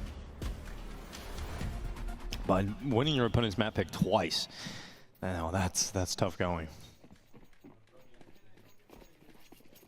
Mongols have got Tech9, Son 2, Techno 9-10, and you know they're good in these kind of scenarios. Usually it's the mentality of just grouping up and trying to burst through the bomb sites together, and can be very effective. They've set their sights on A, and the only defender here at the moment is Shush, but he's very reliable, and he has teammates that can come through camera, and they're actually arriving now. So this is going to be almost impossible for Mongols to break through this if they don't get a first clean entry on Shush. And well, they've got exactly that, Hugo, but here's degster! That is special. The control to take 3 targets is beautiful stuff from degster. What a transfer with the A1S. Didn't think he'd have enough ammo for that, but puts him in his place. 4-on-2 now and only pistols, so Mongols a far cry from getting out of this round with anything. 6-1 here for degster. What a start he's got. Obviously 3 of them in that moment, but getting better and better. A 4-1 scoreline for Heroic, now locked in. Yeah, Heroic just don't stand still, right? The one round they did, in fact, when Nurse is low and he's on that off angle towards B, it's the round they lose, but every other round it's Heroic pushing, prodding, always trying to get more information. Get another kill. Shush actually gets caught there, but great work from degster being able to get out on that transfer. They'll pop through the smoke. We know Mongols like to do that. They don't always respect utility. They love running through smokes and mollies. Back to the AKs, they do have limited utility on the vast majority of plays, so Techno has none of it. You got 2 smokes left, a few flashes across the team. So you might have to respect util here in mid. You can set a boost up instead, so allow Blitz to appear over the top, and then this frees up the players to walk through the smoke knowing that it's clear. Yeah, Flash will put a bit of doubt in that, but there's no one in position to stop this play. So mid control for Mongols. Kixin just playing information, and they're doubled up on the A side again. So it feels like a camera split. Still, Shush and degster should be absolutely good to just keep control of A main. At worst, going 1-for-1. Kixin on an off angle here. Smoke comes in, and they somehow hit the turnaround. degster with a lot to do, and nothing to do it with for the AWP. Gets one shot off, can't blink back in time. Mazina runs him down, and that's the round. You know, we've seen a few moments from degster in that very position with the AWP. Oh, it's ready. Yeah, you definitely have to be ready for a degster moment there, because he was staying alive. He was doing a pretty good job at delaying, but in the end, it's Mongols who come out on top with 4 players staying up here. Second round collected. And on the beach, Nerds will try to save. Techno is the closest remaining player, but hasn't quite walked in his direction just yet. Those kind of positions are where degster does his best work, right? You know, swinging between 2 angles, checking one side, coming back, hitting another, and just lining up that timing where he knows how, or knows where they're splitting him from. Missing one shot there, that's all it takes. Oh dear. Oh dear indeed. Nice grab at the end for Nerds. He'll keep his AK 7-1.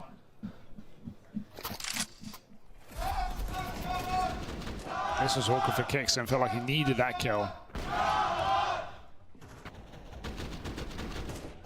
Going through the smoke again, catching Tessa is unaware of that possibility. Heroic will still have the buy. Kixen going down to the MP9, as you mentioned earlier, very willing to buy his teammates the better weapons, the AWPs, and take the hit for the MP9s. He does it again here. He's got plenty of util. Degster's going to get the AWP out. 9-10 looking for the first fight. Ooh, he did. Is he going to get the kill though? Yeah, he will. Degster too far open, that right eye. A little further out. 9-10 will take him out of play straight away. And now they got con control as well with that deep smoke. Senzu can just sit in here. They could even get grouped towards B. It feels like it's going to be a B fake.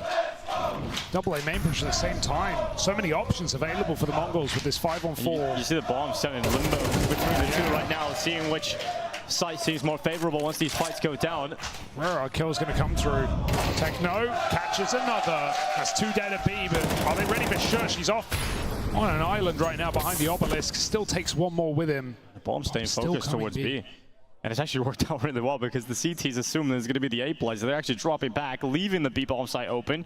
And that's where the Mongols have decided to go. It's worked out perfectly, Hugo. Now Shush could go back to Temple, but is he going to get there in time? I still feel like you could justify going for this round, right? Like, how much are you really saving? Because there's some guns dropped around, but... He's not seeing anything here, Shush, inside of mid. It's gone silent. No, they haven't seen anything A either, so now he's starting to realize they're coming back to the B bomb site. So smoke is in. Oh, nice. That is a sick maneuver from Shush just to get out. He actually just jumped out. He committed to this. And if he had more bullets, he had another kill. Yeah, just kicks in now. No kit. Been in this one before. Blitz is not going to make a mistake this time. He just crosses in, gets a stick for Mizzino as well. Kixen has great timing. That's all he has, though, as he catches with the element of surprise. Kixen takes them both down. Dear, oh dear, Mizzino just standing in the open, just gets swung. Incredible, another clutch, the in-game leader from Heroic. Just when Mongols were beginning to build. Kixen comes in on the SMG and secures the 1v2. This play from Shush, we'll get to see it. This kill just before the smoke. Can't believe he jumps through. He could have just conceded, played the 2-on-2. He would have got that second kill as well. A couple more bullets, absolutely was his. Was on the money there.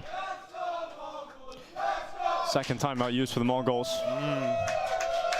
And this is what Blood was saying on the desk. He was saying, you know, Mongols, even in their wins, they haven't had great T sides. Most of the work done on their CT side of play, and it's another rough start here on the T side for Mongols on Anubis. Yeah, it doesn't help when you finally, piece something like that together. A very favorable situation, 3-on-2, and Kixen just pulls out a clutch like that. Absolutely sucks the air out of your lungs. And Mongols a bit of stress right now, I can imagine, as the T side of Anubis is not fielding much fruit.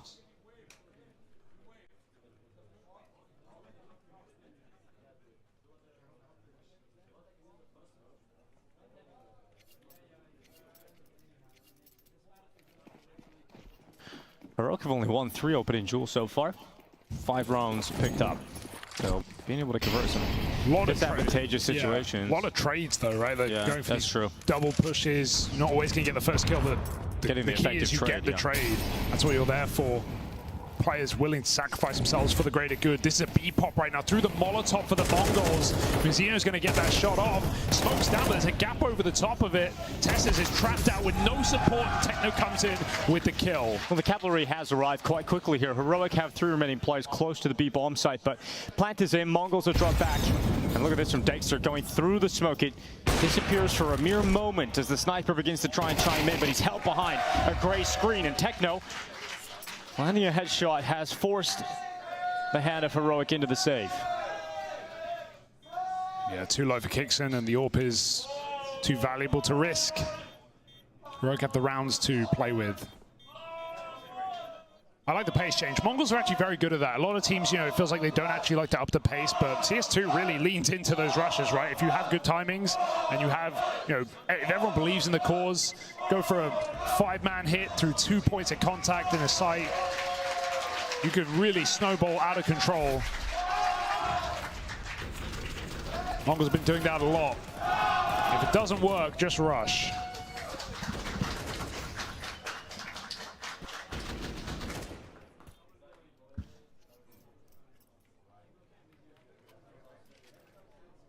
Nerds 2 at 5-7. Not what you want to see Nerds when there's rifles around, but he's still very capable with it. Would you drop him? Yeah. Respect. Me personally, as a terrible card? Yes, of course I would. Oh, 9-10. Good shot. Oh, another one. Whipping their sails. Mongols, yeah, they're selling the victory right now for a 4th round. That is 2 clean openers. And you start to build up the idea that Heroic might be able to do something, even with some of the weaker weapons in play. And that gets shut down immediately. Tessus is close to this mid-smoke. It fades away, but it's barrel spotted, and it's another kill from Mongols, untraded by Heroic. Oh, they just keep pushing, right? Keep trying to trade out. And Mongols win every single one. Patience pays dividends. 2 on 5 now. And degster, nothing given. They're just going to group for this B split.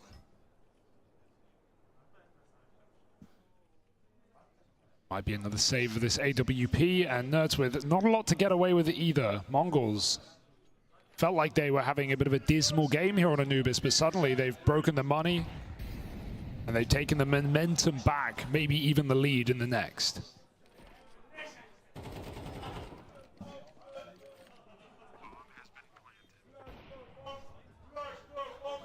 And then we start to think about the other side of the story that was set up. You know, we talked about the fact that Heroic are likely favorites to win Anubis here and then go 2-1 up in the series. And then you go into Mirage with Mongols with a great chance of forcing a 5th.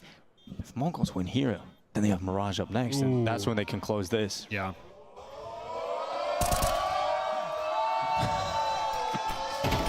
Oh God, everyone knows. Yeah. And Nerds will just force it. I like that. Don't wait for them to come to you. You go to them. Whoa, almost. Give degster another millisecond, maybe he hits it, but Nerds ain't getting out of here. Mongols, a lot of casualties, but worth its weight in gold to break the money completely of Heroic.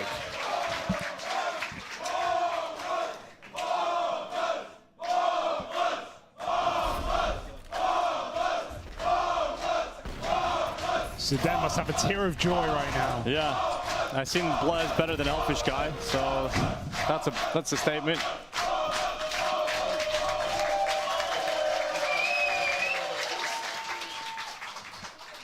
I bet he's paying so much attention. Oh, we got USPs. Back to the full eco here for Heroic.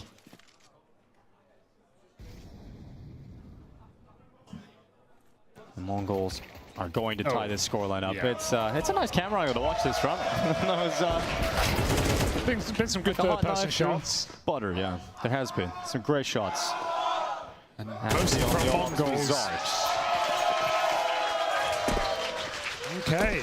Would you call this cinema Blah? Blah? Blah, sorry. Yeah, Blah, would you call it? Where is he? Find him. Here you go, yeah. Would you call this cinema yet? Yeah, 5 maps of cinema. Nothing less. Nothing more. Oh, we're on our 6th today. Keep them coming.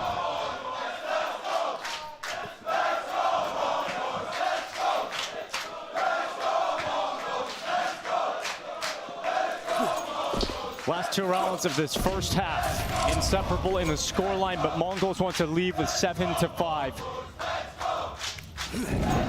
For a T side that has often struggled, a 7-5 scoreline would be fantastic. Flash set up around the corner. Blitz does not need it. He just goes dry. Will he spam Kicksam? Will he spam the door? Yes, he will. What? Yes, he will. What? Techno follows up with 2 clean kills to the Mongols. And that's the big brain of Blitz, Hugo. That's where it comes from. Shush able to follow up with 1 back on Mazinho.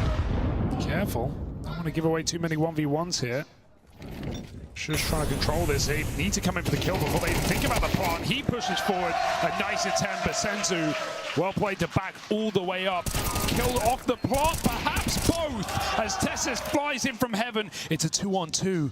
How long will Nerds hold? Blitz catches him by surprise, and now Tessus has got to do it on his own with no kit. No kit. He deploys the smoke, and now he could just stick it. Screw it. The 10-second stick from Tessus Halfway there.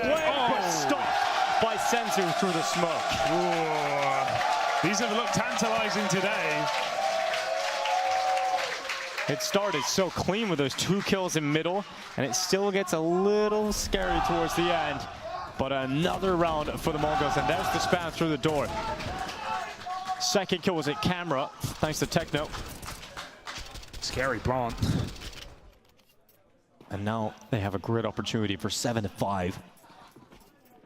That'd be incredible considering how this started, right? With them just getting bottomed out of economy, lots of buys, trading rounds. It's 5-2.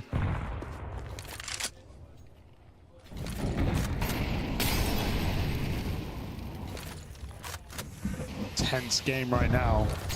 We're trying to give a final punch with these MP9s, and they've played in a very aggressive half.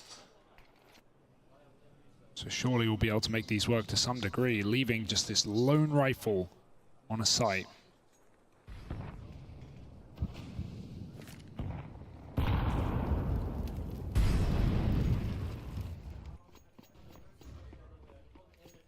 Bomb going to the stack, perhaps? This is just what Heroic want.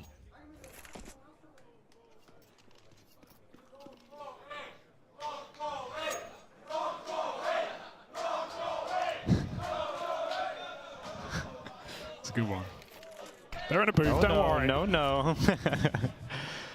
30 seconds, Heroic moved away off of A anyway. So going into this A boss, that's going to be Techno with the first headshot of this round, and there might be more where that came from, but it's Mozinho set forward. This little Mongolian monster ready to ravage to the just lines them up! Senzu with him!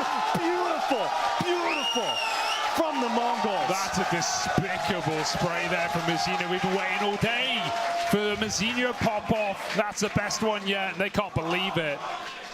An impeccable recovery with 5 rounds in a row for Mongols to absolutely run the board on the T side right now. This felt like the shoe-in map for Heroic. Mongols are putting that all into question.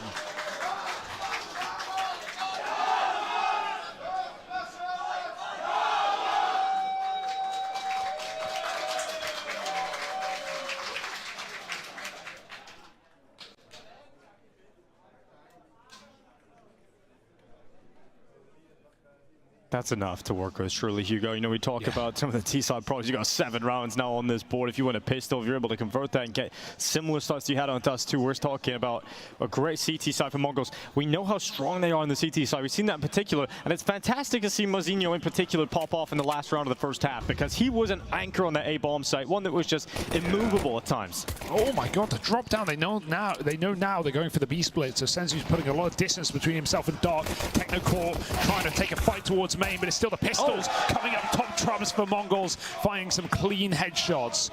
3v2, Senzu took damage. He's off the back of the platform. He needed to be perfect, and he punctures Shush's head. It's now kicks on the left alone. Now, he had a pistol clutch in the first half, if you recall, over on Ancient rather, and now he's got a chance to come back around the cape at 9-10. He's got his scent. He has this idea. What a read. He hunts him down, and he's locked in that headshot. Mongols have the pistol. They continue their run of rounds. Man. 3 headshots of Senzu on 1 HP as well. Just absolutely nails them to the wall. Rail gun there.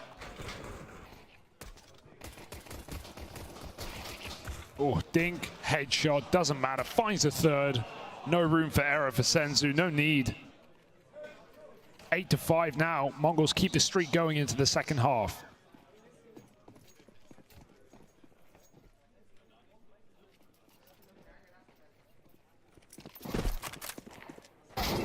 Oh, that is a banging shot from Tess. Reality check.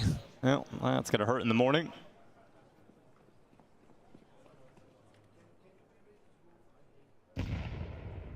But really, there's nothing else. You know, Tess always has a dig in him. You gotta replay that. Nice. That is one hell of a shot. They're walking for an A contact, knowing this is probably just one player, right? But that one player, that's exactly who we've been talking about. He's just pulling away.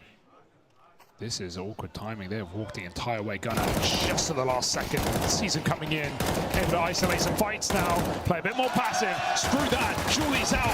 Run him down, and the bomb gets denied in the process. So no extra money for Heroic. You got to earn those wins. Mongols absolutely shaking off the rust after Ancient. 6 rounds there, but they are here for the gold.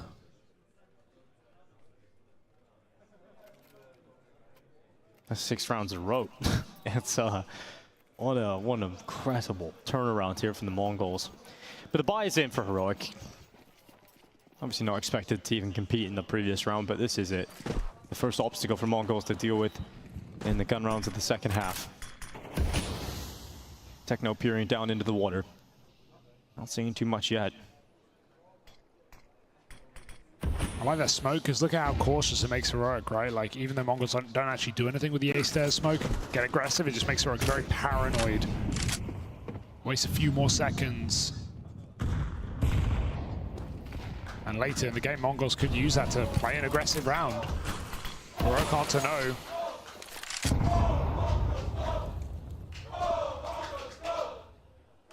Lots of Molotovs left to stop the hit.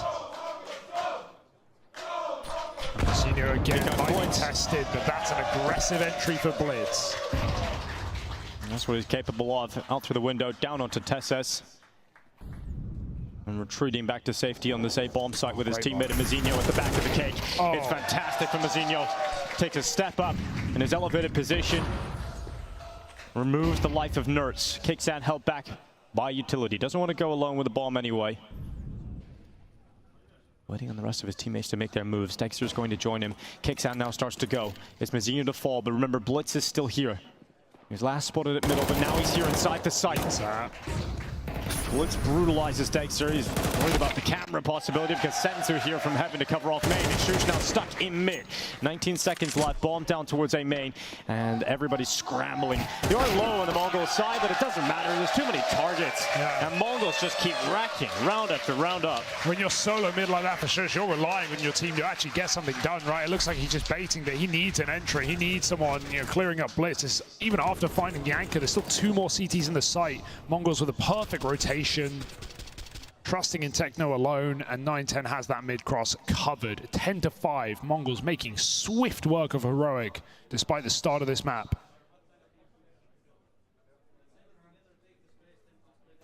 It's out of control. It is completely out of control for Heroic right now, so a timeout as they go and try and figure out the solutions of the way back into this map. It's likely to see them take Anubis and be 2-1 up in this BO5. And now Mongols with full control and momentum backing them. It could be a 2-1 scoreline leading into their map pick. And that map pick would be for the championship. Tech9s. And a Mac times.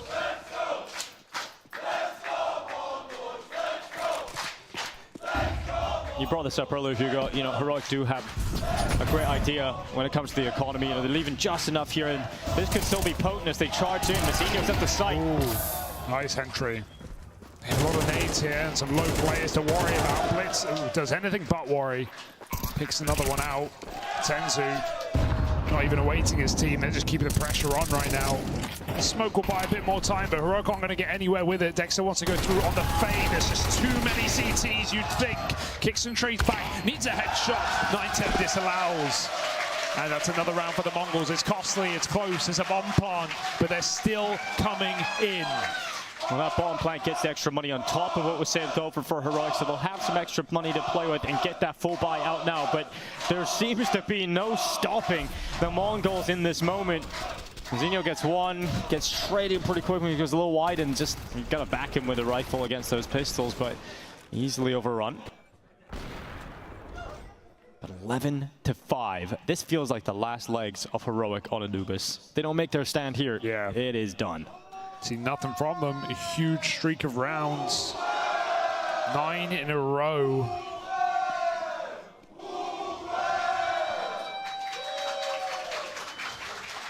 Infectious energy here in Berlin.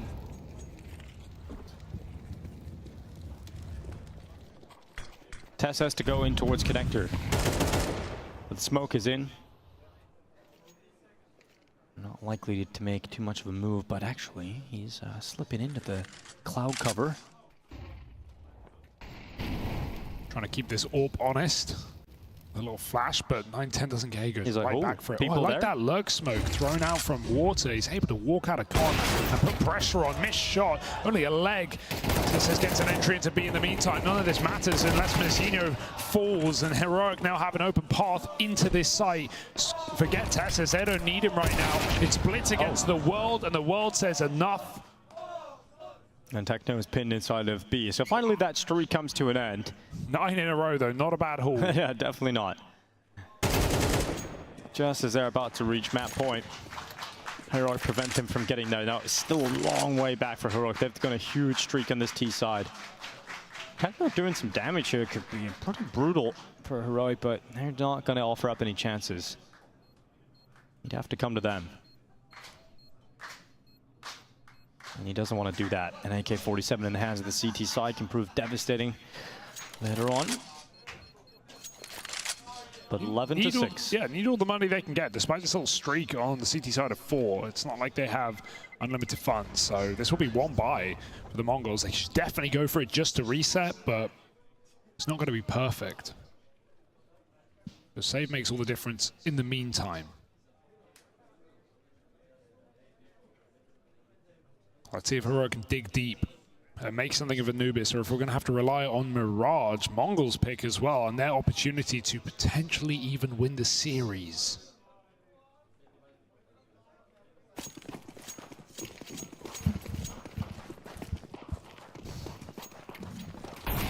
$500,000.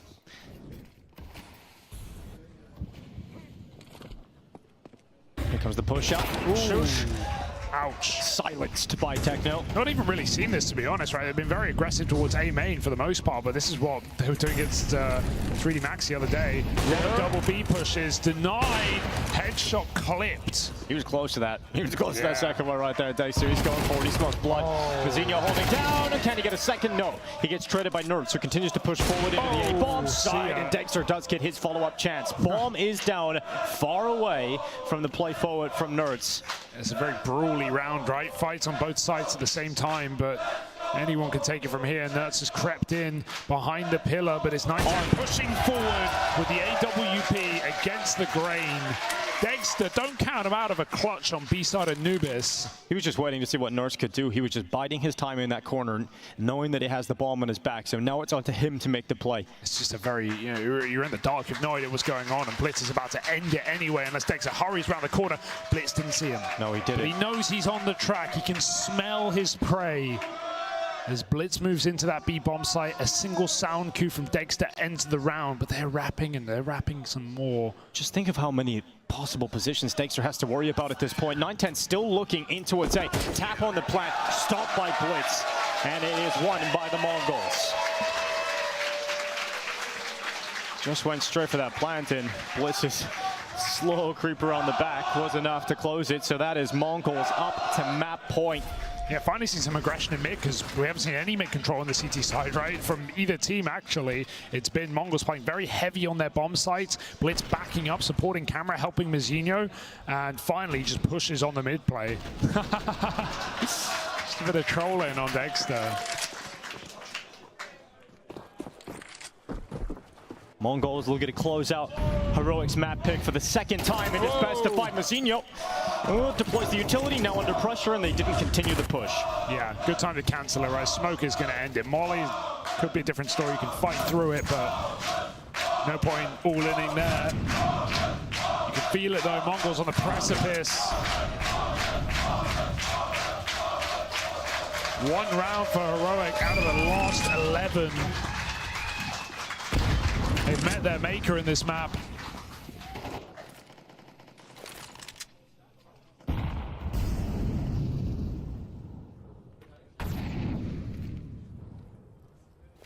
Who slows down? Heroic waiting behind numerous smokes. And Mongols just make the gamble. They're not coming in. 9-10 to fall first. Close to landing his target. Now Techno goes in with an MD5, but look how many players here. He sees 3, but he can't seize his chance. And it's all crumbled here for the Mongols. It is just Blitz The only player to get a kill, and now the only player left alive. It is 12-7. Heroic not letting this one go just yet. Mongols have no money either, so this is Heroic getting to do a couple of maybe consolation rounds.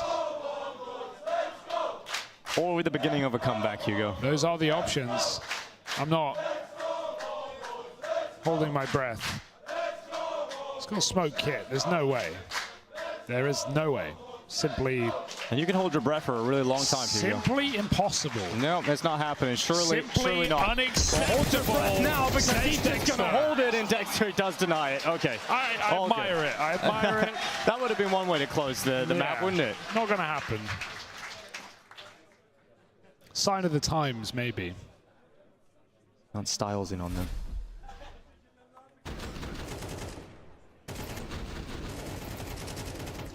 I mean, if you're Techno, you peek around with an MP9, you got 3 people just looking at you. You just kind of wish you had a better gun, didn't you? Oh, that's an ugly spray. Yeah, that wasn't... Oh, if you didn't see him, you never know.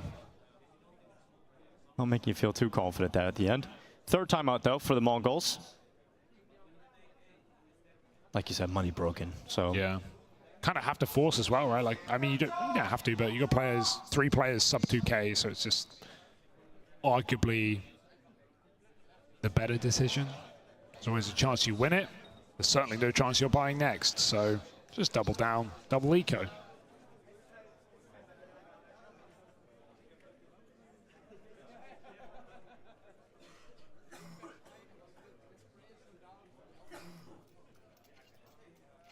And to be honest, with some of the aggressive rounds we've seen from Mongols in this map, it wouldn't surprise me if they pick this up. Not too much. Oh, the full investment from the Mongols. Blitz on the M4, MP9, 5.7s and Deagles. Typical Blitz, wide swing in mid, but the molly comes in. Heroic edging their way towards B.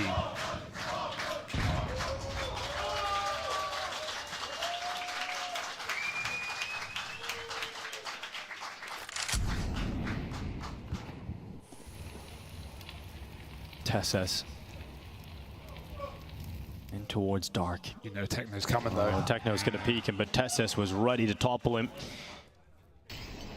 Now the main pack of Heroic's attack is towards this A-bomb site, and you've got a 5-7 in the hands of Mizinho. What? He actually won that fight, and he got away. There should be no way. It's nuts, no less. Does he get a second? Surely not. Kicks in, trying to crouch under. Still eats a headshot, but Shush has got him to save. So Heroic, red carpet rolled out on that A site, even though there's a triple fast flank. There ain't no hope in hell, you'd think. Unless a big mistake comes in here and someone offers themselves up for free, you wouldn't go for it if you're the Mongols. You don't have money for the next. So save these 3 weapons, get that M4 into the next, and at least give them a bit of a challenge. But we're now looking at the most likely scoreline of being 12-9. And I think we are starting to get to the point where you definitely can't count Heroic out of this map now, Hugo. No. They can go on a big streak in this T-side once they get it rolling. It was hard to believe just with how one-sided the last like 14 rounds have been, but yeah, given the economy situation, the half they're on, it's all in their head, right? Can they reset? Can they hold on mentally? 4 rounds doesn't seem out of the question, especially not when there's an eco coming first. It does feel like those big leads disappear so quickly in MI12. Definitely. Just get eaten up. Now, we've only got 2 full buy rounds for the Mongols between Heroic and overtime. Very different game there.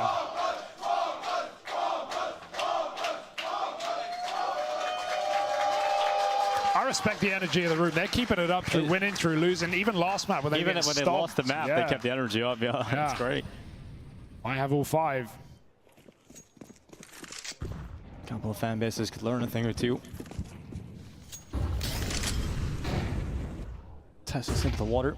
And push out B with 2. Blitz and Senzu in space, and that's the rifle gone, the most important weapon, the most impactful weapon out of Blitz's hands, but picked up by Techno, and he actually wins that fight. He didn't seem super sure on whether it was left or right side robbed, right? Like he was checking both of them there, so Techno able to put it to use, armorless, but still keen to make use of it, and Senzu's position completely unknown about, so luckily enough for Kixon, he won't go into murky waters, he goes back to middle. It feels like a great round for an A split when you know the rifle's on B. Senzu is so patient here, but if he were to go on a flank, we would uncover exactly what's going on. Heroic grouping into a stack.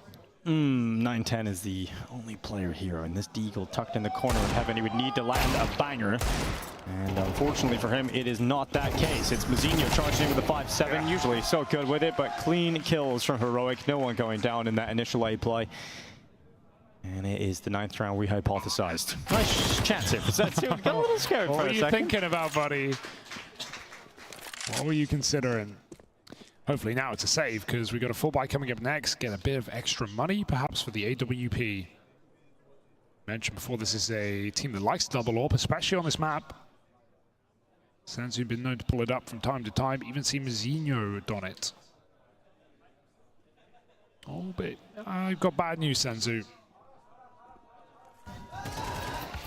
Yeah, he'll just lie in the bag of beans. All right, we've got a game. This is a 3-round game right now between Heroic and the Mongols on map 3. Yeah, I mean, with the match we've had so far, it's been exciting, but they haven't necessarily been close, Hugo. So this is changing that at the moment. We're getting into that territory. And this is one of those 2 buy rounds that you mentioned. And a tactical timeout taken ahead of this one for Heroic.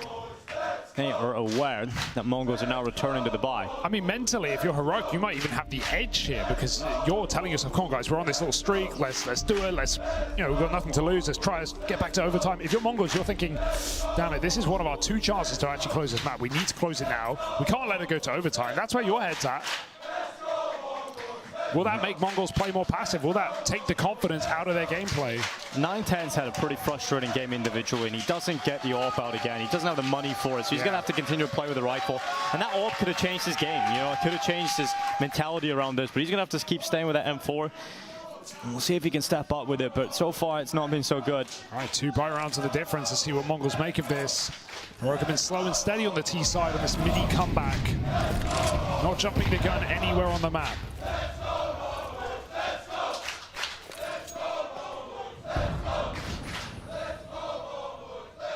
Mongols playing heavy in sights, just spotting mid for info.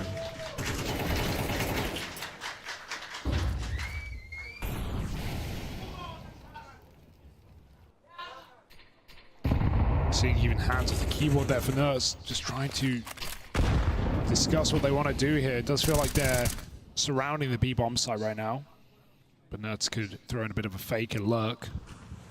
Just keep them back at A. They're now starting to move forward with that Molotov. Oh, it's actually separated Mazinho from his teammate. They severed each other off, and Nert's always going to have to deal with it. He drops further back, and Mazinho, he's still going. Yeah, that's a dirty repulse from Nurse. You don't see that. He wants the push, and he might still get it. There's still 2 players in A main, but they actually back off, thinking maybe this is the A hit. It's anything but. Got to convert a 4v5 here, Mongols. Feels like it's full control now for Heroic. They fall to 3. 35 seconds left. TSS in the fight against Techno. Techno takes too much damage on board, but still gets that kill. 30 seconds. Bomb. Oh, it's got one option now, really. It's leaving. Okay, and that's fine, but you got to commit. You got to commit to this plan now. And I think with 20 seconds left, it starts to get a little scary, but yeah, good for kills. Techno's going to go down, and now Senzu in middle trying to slow things down, and they do get the kills. They get the round of elimination, but yeah, that could have been a little scary. It's a little, I mean, they didn't want to go away, but Nurse is like, guys, I just triple entry. You kind of need to bring the bomb now. Why take it into the stack? Why take it into the last 2 players on B that we know are there? It's just a little tenuous. Yeah, it's a great reposition from Nurse, being able to drop back in behind that wall, and you see Mazinho's looking up at Rugs. He's also ready for more than one, because Mongols just love to do that with numbers. I mean, Heroic were doing on CT side, doing like double AAA pushes, so Nurse knows it's a possibility. Doesn't want to just be in the open and get traded after one. He wants value. Yeah. Nurse, huge round to keep the streak coming for Heroic. 4 in a row, rather. Another opening for Heroic. It's calling for overtime. Yeah, it does feel like overtime is guaranteed at this point with the way things are going. Mongols have that 1 extra buy you mentioned. That last chance in regulation can take Heroic's map pick away from them. We call back to the story, you know, the fact that Mongols have choked in important games, especially on the brink of making a breakthrough. Ooh. But this is fantastic. Out of nowhere, the 5-7s. No. They're in the middle of chaos. They're close to closing this map now. Suddenly, AK's picked up off the floor. Spoils of war in their hands. But Heroic take a breath. Shu steps back, but Benzinho still a problem, still a threat. But Shu's had to land it and does. That's so important. That round felt like it was absolutely falling through the fingers of Heroic. A must-win, a safe bet. And Mongols almost sneak it past them. There's still a world, there's still a way. Senzu down below with the deagle, with armor, and with the aim to make this possible. They don't have grenades. They've just got to get this trade kill, so tight spacing is key for Heroic. Senzu still doesn't know. They've crept in. The Yuta will give it away. Go for the peek. Bit of damage. They peek him close and together. Well handled by Heroic. It's getting a bit stressful, but Shush saves the day. One more.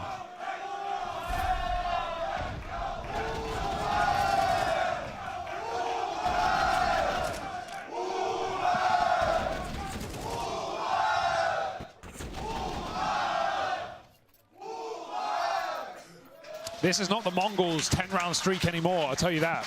Nope, absolutely not. And all they need is this one round, and they've got it. Heroic. Overtime right in front of them. Oh my god. Techno takes a Love risk. it. Oh yeah, this is nice from Techno. He's got that kill. Will he be traded? No, he won't, because Tessis is out of ammo at Techno. Oh, he's sticking around. More? He went. You really want more. Oh, you grenade. really want more. And that grenade close to taking out his opponent that lies in front of him. Kicks out. He's just going right through. Senzu had to trade it in from jail, and he goes again. He goes to the beat. It's another one from Senzu. Degster in the chaos catches one player unaware, and now we're looking at a 2v2 with Blitz coming back through Khan. Molotov not effective. Solo one puller would have done it, but it's Benzinho moving through the Mongols. They are staying in this, but Degster down into the 1v1. Blitz on the other side at the pillar gets by. Degster sees him, and it's not overtime. It is the Mongols. They were close to collapse, but Mongolian blood is strong. They stay in this, and they are 2-1 up in the BO5.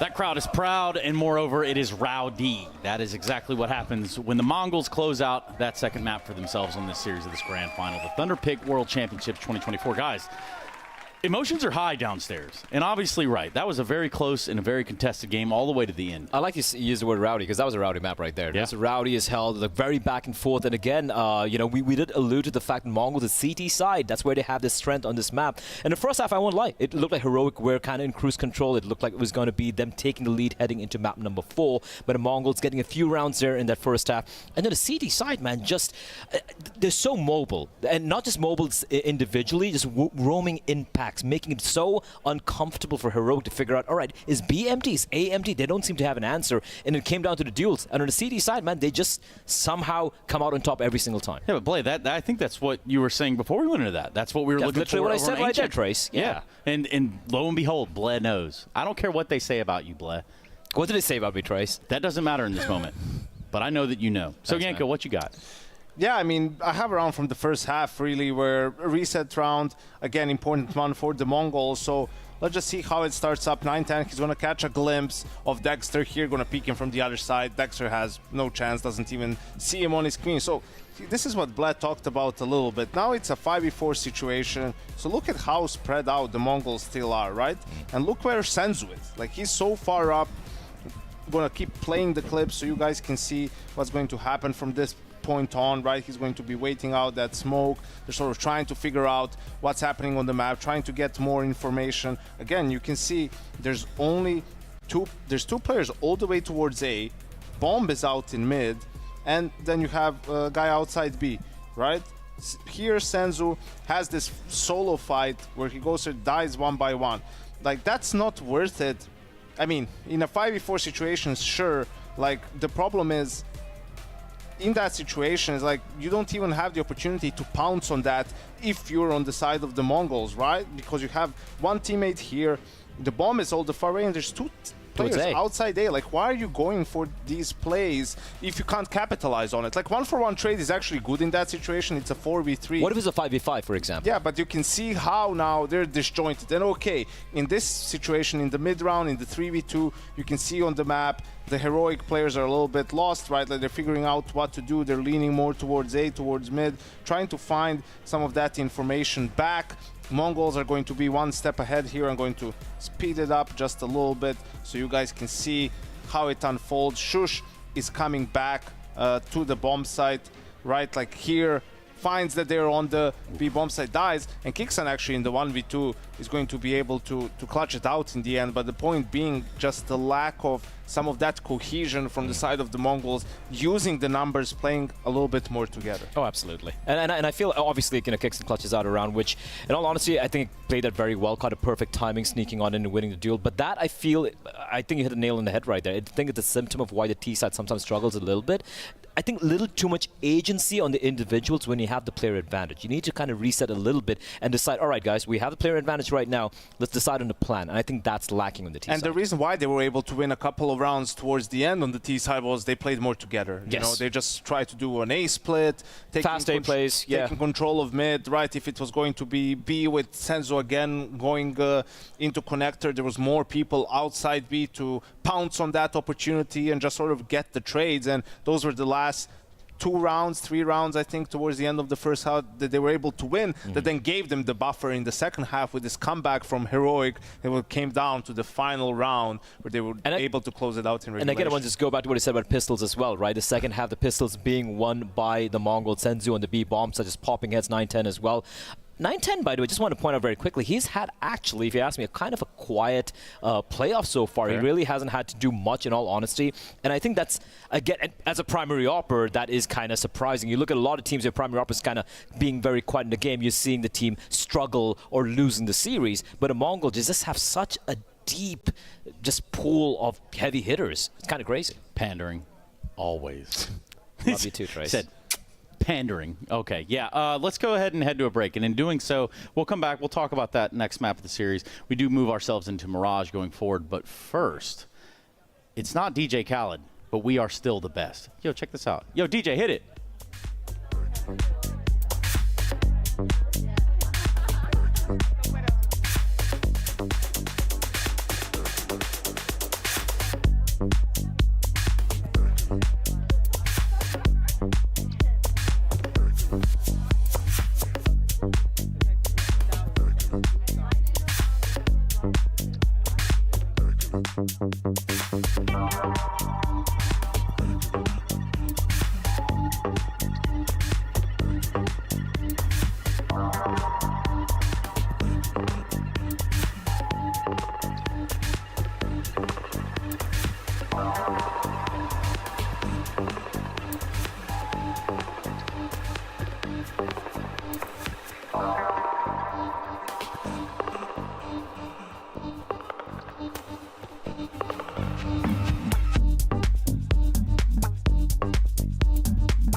Sucks M4 is all it takes for Bestie. The storm towards the top of ramp in this round.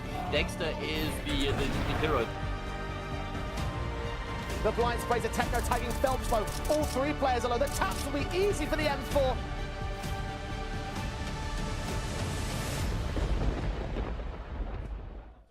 It is the Thunderpick World Championships. That's right, we're out here in Berlin. And of course, that would mean that we go into what will be our fourth map. We had to give them a bit of an extended break. You know, everyone needs a sandwich every now and then. Probably even you at home. Who knows? I mean, maybe not. What's your favorite sandwich?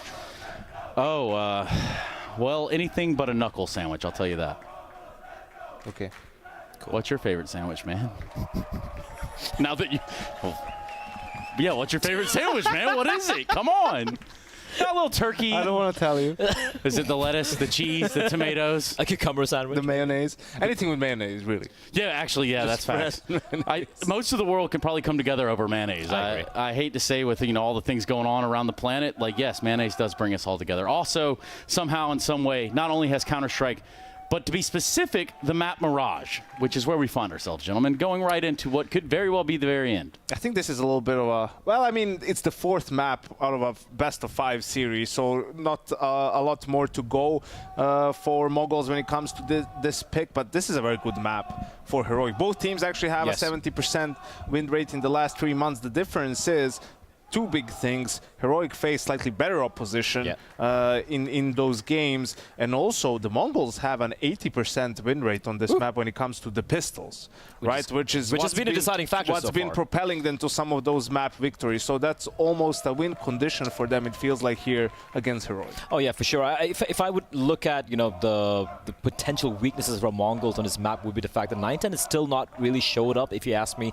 in the server so far here. And obviously Mirage, primary op, and all of that. He is someone you'd be looking at the same time. And yeah, I agree with you. Heroic, I think the last loss they had was against Na'Vi. Many people would call them the best Mirage team out there right now as well. Very, very comfortable on this map. And yeah, it's kind of rare to see when you go this deep into a series in a best-of-5 with two teams like this. You still can't say this map's favoring Mongols heavily or even Heroic. Even if we head down to Nuke, potentially, we still can't really call it. It's still poised on the knife's edge here, Trace. Yeah, I mean, that's very fair. You know, you get down to the very wire right there on that fifth map. Let's just hypothetically go to that fifth map for a second. What that does to the psyche of a player, right?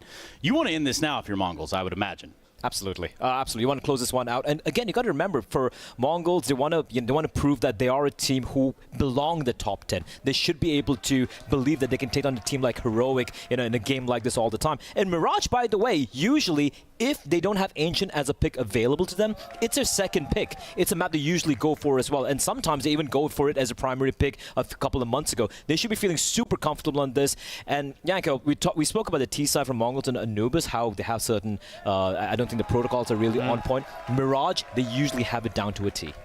Yeah, definitely. I think for the side of Heroic, they had a crazy comeback against Vitality in Rio on their CT side. I think they only won 2 rounds on their T side, had a flawless CT side to take Vitality down, another really good Mirage team. So I think they'll be fine coming into this one. I don't think they'll stress too much, which is a funny thing to say considering they're one map loss away from losing this final. But you know, it's been a close affair on Anubis. They already took their opponent's map pick on Ancient, so why couldn't they be able to do it again? Yeah, and you know, you start looking back in that series for us, perhaps, not for the players, because if they start doing that, you're going to start doubting yourself more. But you look back over the series, you see some of the shortcomings and maybe even the highs of some of these teams. Who's sticking out to you going into what will be that fourth map? Ironically, the one sticking out to me for right now for Heroic is Shush. Someone we touched upon, you know, is kind of feeling under the weather as well. We're hoping that he is feeling better today. And hopefully he is, but at least in the server it doesn't look so, right? He's actually, I think, tied with krisen in the bottom of the table right in the fragging department. And considering how close the series has been, especially if you look at Anubis, it comes down to the small little minutiae. We're talking about, you know, a double kill, a triple kill, some hero plays coming out, which have decided a couple of this map. You look at Mazinho, for example, having a quiet map on Anubis, and then he had the 3K out of nowhere, which enabled him to win that map in 13-11. So maybe if Shush is able to wake up a little bit here, Trace, map 5, potentially, on the cards. I don't know. Shush doesn't even look ready to play. I don't know if you guys are seeing what I'm seeing. You don't have your in-ears in. You don't have your smiling, headphones on, but there is a smile there. Yeah. Danes don't normally do that, do they? I don't think so. No, weird. Unless they're having a pulse. Or unless they're running. I don't know. That's weird. Cycling. That's a thing. Yeah, people smile for these things. They love cycling there, yeah. I do get that as well. Mzinho, we talked about him yesterday and what he brought to the table. I mean, we could go through a list and identify each of these players for their own strengths and weaknesses, but really the collective is what matters, Blay. The collective is what matters, but again, we do have to go back to what we spoke about Blitz, right, as a captain of the IGL. He's been hard fragging, and even in the series right now, I do believe he's up there alongside Senzu, his star player, and he's taking matters into his own hands, calling a solid game overall. And wow, I just love this crowd, man. I'm sorry, I was down there. They're so freaking loud, and I know those glass windows they have in that booth is super thick. You can't hear much through that, but I'm sure they can hear the fans cheering for them right there. Yeah, I mean, how have they done that? How have you come to Berlin and made it your home crowd? That's wild, Blay. Is there any theories? Well, this great Mongolian 1,000 years ago, he can get all the way here, but here they are now. They finally managed to do what he couldn't do back then. You say great because he's done, right? I don't know, maybe. I think, anyway, we're a little done bit with of him lives in all of us, Trace. Yeah, so I've been told, we're all brothers. It's kind of crazy to think about, Kind of weird. It is strange we go farther enough back in our family tree, and we are all related, and that's something I never thought I'd say live on air. Kind and of here we are nonetheless. Okay. Yeah. Yo, so getting away from that podcast mode, this is the grand finals. I mean, we're talking about the difference of a $500K payout for your team and a $150K payout. Like, there is a substantial difference there, and we're just moments away from what could very well be that last map, guys. So anything that you could think to add in this moment, because it looks like we're going live. I think MongolZ going to take this one. I think it's going to be 3-1. It's a map that they're very, very comfortable on. I think they're going to get it done in 4, Trace. That's it. It's GG after this. I think we're going the distance, Trace. Nuke is going to decide the winner. Okay. Well, look, I would love for both you to be right and wrong at the same time, which is neither possible. That doesn't make any sense. Nor here, nor there, which is why we go to the commentators with all those words and the storytelling abilities of Hugo and the Dinkler. Plenty of words down here and plenty of maps of Counter-Strike in this best of 5. Perhaps we have even more, Hugo. MongolZ on the T side, Heroic on the CT side, but the Mongolians set their sights on their second title of 2024, and they could win it here on Mirage. And this room has not shut up, not since the start of the series, right? Even in wins and losses, in the halftime, in the post-map breaks, they've been screaming up a storm. Got a bit of a storm into this B side right now. Techno with an entry, but there's plenty of CTs in position. 4 strong right now, and they're all finding kills. 9-10 stuck in the apartments. Could peek out onto the car. Kickstand going down, but Nerds making sure that it's too late. Not going to get out of hand at all. Blitz stuck it short, and yeah, this round is surely over. But the bomb is so far away from Blitz. That is the problem, right? He's got a lot of ground to make, but at least he has the time, Hugo. Tessus is low, but tucked in a perfect headshot position. Blitz gets close and Nerds not spotting, just full tucked. Makes sense for Nerds to bait Tessus a bit in this position. Be unknown as he, his head poked up over the top. He got the info. Blitz has been spotted now. 2 dinks, 2 low players. Where's Tessus gotten to? There he is. Right in time with 3 kills. Tessus takes the pistol for Heroic. As soon as he gets that goose, you think he's all for it. He did actually get the right read of the second player being at bench. Looked that direction.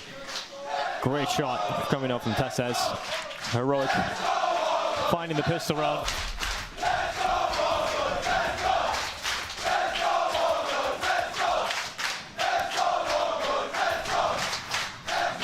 No bomb plant in this pistol.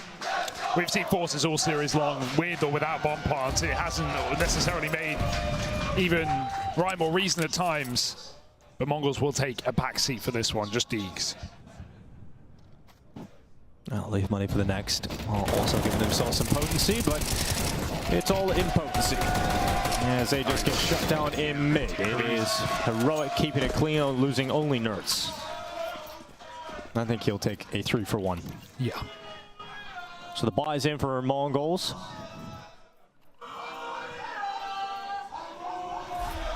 Showering ourselves and smooth a chance out here. Nice. It's not Clone Grand Final, but we're only a few hundred miles away. True.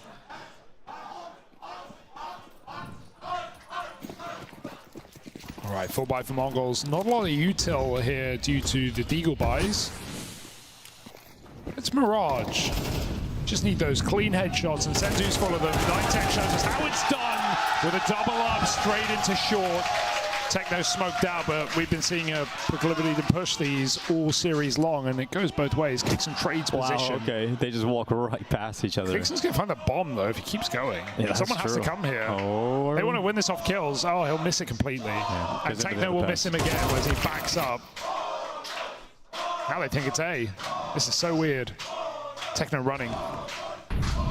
Techno running back to get that bomb. Kixen's already taken a fight in connector, and he's lost it to Senzu.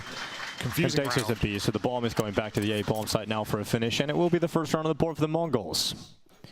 Just a flurry of kills early and middle. Yeah, no utility, no need. Just double entries. They're going to put a lid on it. Degster stops Blitz in B.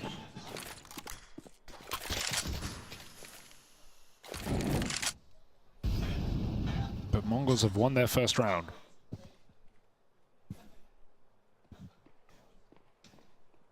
What a big game this would be to win for Mongols, you know, winning the grand final in a best-of-5 fashion. We had questions coming into the final, like, how would they perform in a best-of-5? We haven't seen them in this environment. And they've been able to show us something beautiful so far. So Heroic still have a chance to pull this back, but Degster hanging on to the AK. Now. I don't know if that... yeah. I don't know if that's even helping, but they can try. Mongols getting over their rust, perhaps, right? They picked up a trophy earlier this year. Some say S tier. Most yeah, I mean, we're counting that as their biggest tournament win, right? And we count that as their main championship win this year. They had the Mesa Nomadic Masters as well. Yeah, a chance to lift one in Mumbai as well. Lost the 3D Max there, but they've got the revenge. True, multiple times over. And a tactical timeout here for Heroic early on. When you have players like Degster, Nerds, you can never really count them out of Mirage, you know? No, Degster on Mirage, that is a beast. Yeah. I've seen him win games on his own. Even when he was on OG, he was coming up with just carry mode on that map. Quite often had to, if they were going to get the win. That's true. I mean, I think this, especially a 3-1, this to win the series at all for Mongols would be even more of a statement when you consider Heroic's recent run of results at recent form. This has been a playoff team, 3 events, now 4 in a row on LAN. You know, 2nd place in Finland, top 4 in Rio, almost and really should have beaten the world's #1 in Na'Vi, but they took down G2 and Vitality on the way. Well, they lost to ENCE 3-1 in that best-of-5 final at Alicia Masters. It's not quite the LXCB curse, but... No. But here's the Kixen curse. We'll see. We'll keep an eye on that. The series is far from done. But I do like Mongols' odds on a map of Mirage.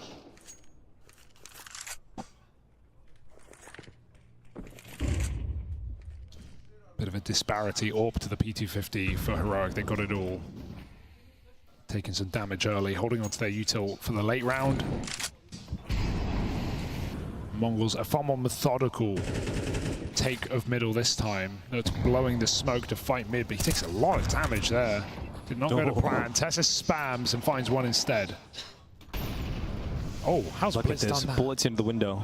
He's going to slip through the murder hole and get his way into spawn with 48 seconds left. Get the B hit instead. Gets the B backstab. And here it comes. Mazinho and Techno going in towards B. Kixen taking steps further away from that smoke as it begins to fade away. Let's see what Blitz is capable of pulling off here. He's got eyes on short. He's waiting on his teammates to come out of the apartment. There's 30 seconds left here for the Mongols. He's got a kill on Kixen, but will he get the one on Degster? No. The AWP steps up, and he still has a chance to win this round for a side, but he got by his crosshair. A Techno into the B bomb site. Degster down, and that was the only way. Oh, I felt like Degster absolutely could have won that round there. It's still up for the task here for Heroic, but no kit puts them on the clock. Nerds is wide out, already trying to look for this fight on short, but the smoke is a problem. Boost over instead. This smoke really is a problem. He falls off, and they hear him coming. They know there's one more now. Nerds stuck behind this wall. 9-10 takes him out. And it's going to be Mongols doing right by the flank of their captain. Blitz getting through the window. And clearing out a very tricky position of Kixen. Looks like they're having a great time in there, Mongols. Man, great work from Blitz. This is weird for Degster. He was trying to get a window angle, but they were able to just swing out balcony. If he holds that, I think there's the option to get a multi-kill there with the cover of the pillar. No, full eco again for Heroic. This is going to allow MongolZ into the lead on Mirage. An A stack for Heroic. What, you don't believe in the full eco? No, not at all, Hugo. Fair enough. I would have maybe slightly believed in it if I see MongolZ posturing for a straight up A execute, then, you know, maybe. Seen it happen. But they've already crept deep through the B apartments. Bomb in tow as well.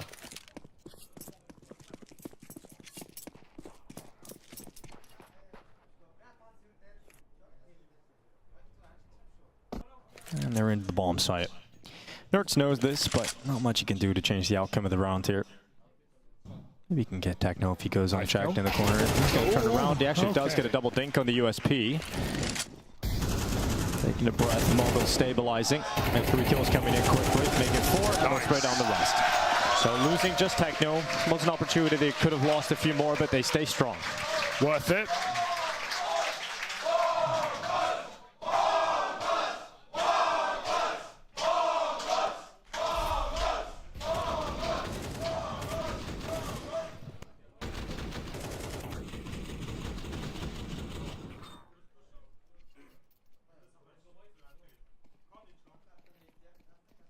No degster orb.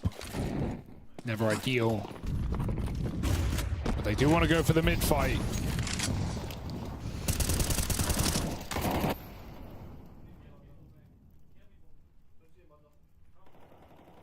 MongolZ see enough, they pull it off, wait for the underplayer. Mizzino, meanwhile, entry out of ramp, and he just disappears back through that smoke. Huge opening kill, but Nerds is still here, trying to kick up dust in their face. Top mid, they have no idea. Senzu swings the fight short, and surprisingly catches a freebie. Double kill for Senzu in middle, puts MongolZ 5v2.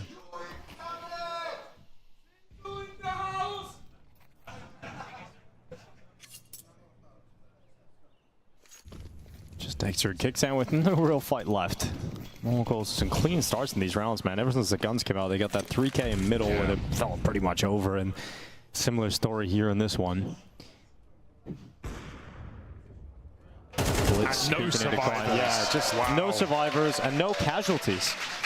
Yeah, it's a really impressive start here from the MongolZ.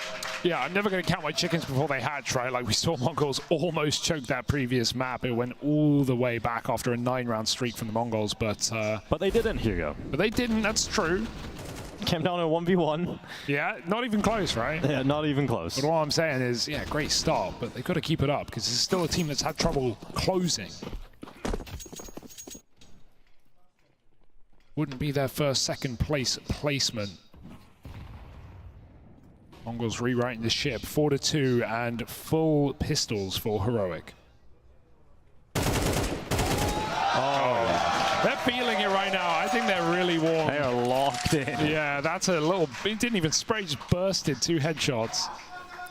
This is looking like a very clean MongolZ right now. You know, best of fives might be where they thrive because it's like, you know, it's like when they're in the face of Pug and they just playing game after game after game. You know, they're deep in that gamer mode right now, Hugo. True. They're looking so crispy. I mean, that is the benefit, I think, of young players having 16, 17-year-olds as well. They can go and just game all night. They can play a 5-mapper. Not going to run out of energy.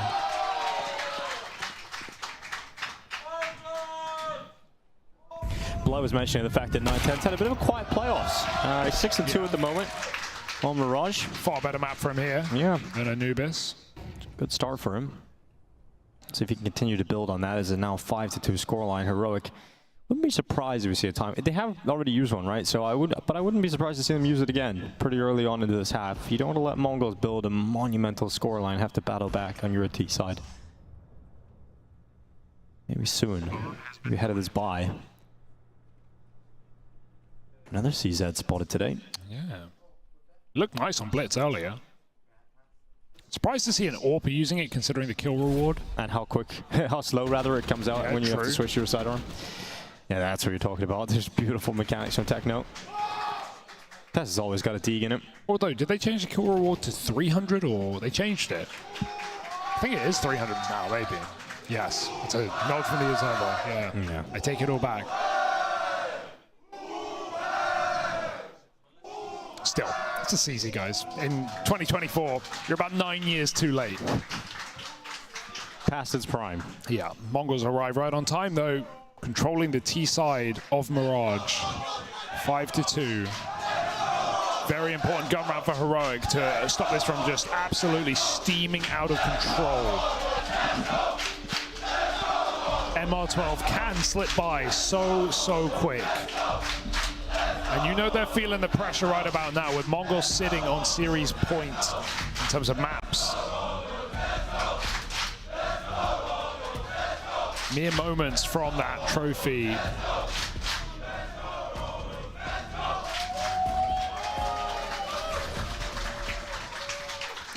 Five rounds in a row. Mongols continue to build.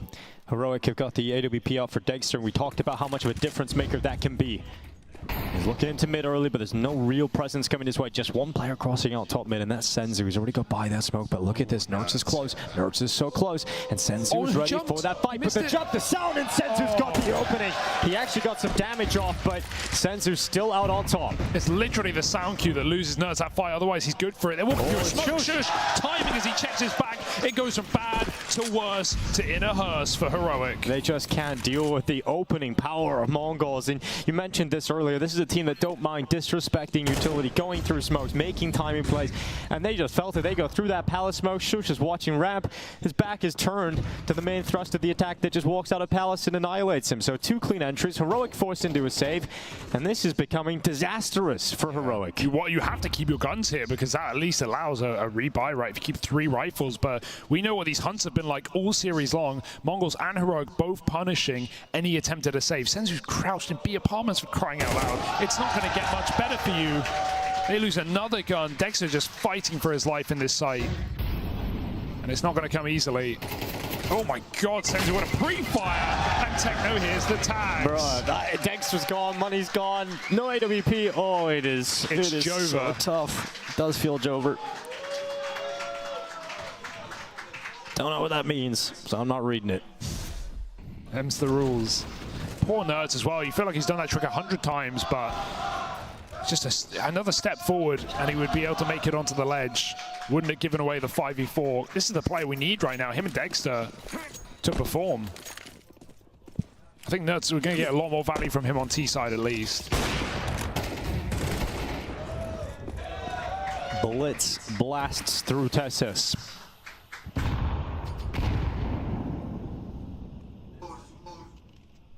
It's shocking how quickly the scoreline has racked up for Mongols. We're about to see 7 rounds.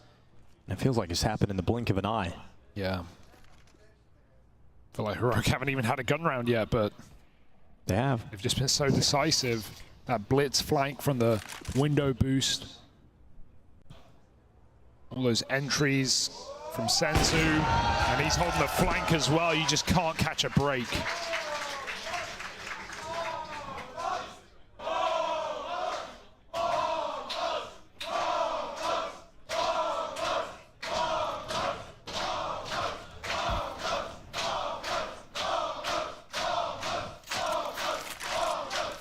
Mine. Kicks in. Here it's short. And he goes the fight down for Senzu to remove degster. Here comes the play for Kixan. 3 players line up, does damage to all 3 of them, but not enough to bring them down. 9-10 and Mazinho combined to close. Mongols 4 players up. Money is almost at its limit. Just seeing so many picks for Mongols, right? Like pushing through ram smoke, getting an entry, walking through palace smoke, entry, peeking con, window, entry. So many solo engagements for the Mongols, and the worse it gets, the less Heroic are going to be communicating and trying to take mid control on CT side and go for pushes together. It's not Anubis though. They were doing great there. It's a lot harder on Mirage to leave these gaps because if they get taken, retakes are not as easy.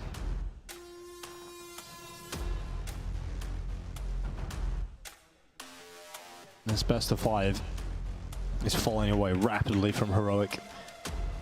And so another tactical timeout. They need to figure out the remainder of this half. Need at least 2 more. Otherwise, it might just be over for them here in Berlin.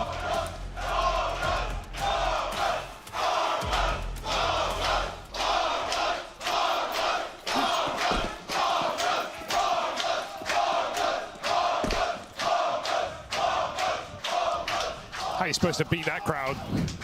Yeah, new patch, need new window smokes. It's kind of the new thing, isn't it? Yeah. You always need new window smokes. They're always changing. So. New binds, more fingers.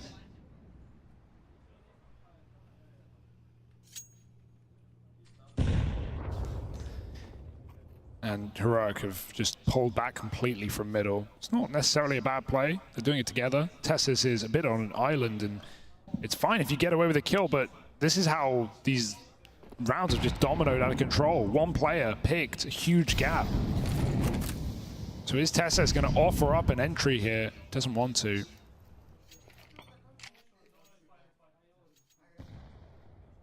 No one's overstepping at the moment.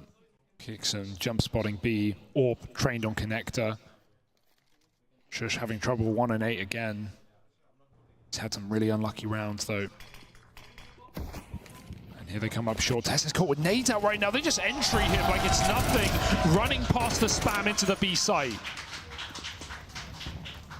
Kicks in, looks out short. Shot comes in from 9-10. That's another follow-up kill here for the Mongols. Nert's doing what he can, but so much more required of him. And degster, he's got eyes on the site. Bomb plant going in. Nert's got blasted away by that grenade by Techno, and now it's 3v2 with Mongo still ahead and that flank coming in. Blitz is still a long way off. I mean, he's all the way back at the A bomb site, and he's actually just going to, he knows they're saving, so he's just going to try and cut them off. There's no mercy. They haven't been able to save in any of these rounds they call off. The humanity. At least degster got his op, right? But even for now he does, yeah. He's swapping off. He doesn't even feel safe. He could have run back through market. They've come double cat. And Dex is going to have to fight if he wants any gun in that next round. Because they are right here. Degster gone. Everything removed. No mercy from the Mongols. Yeah, give him a break right now. They need it. 8-2, and I don't think Heroic have even saved a gun in this map.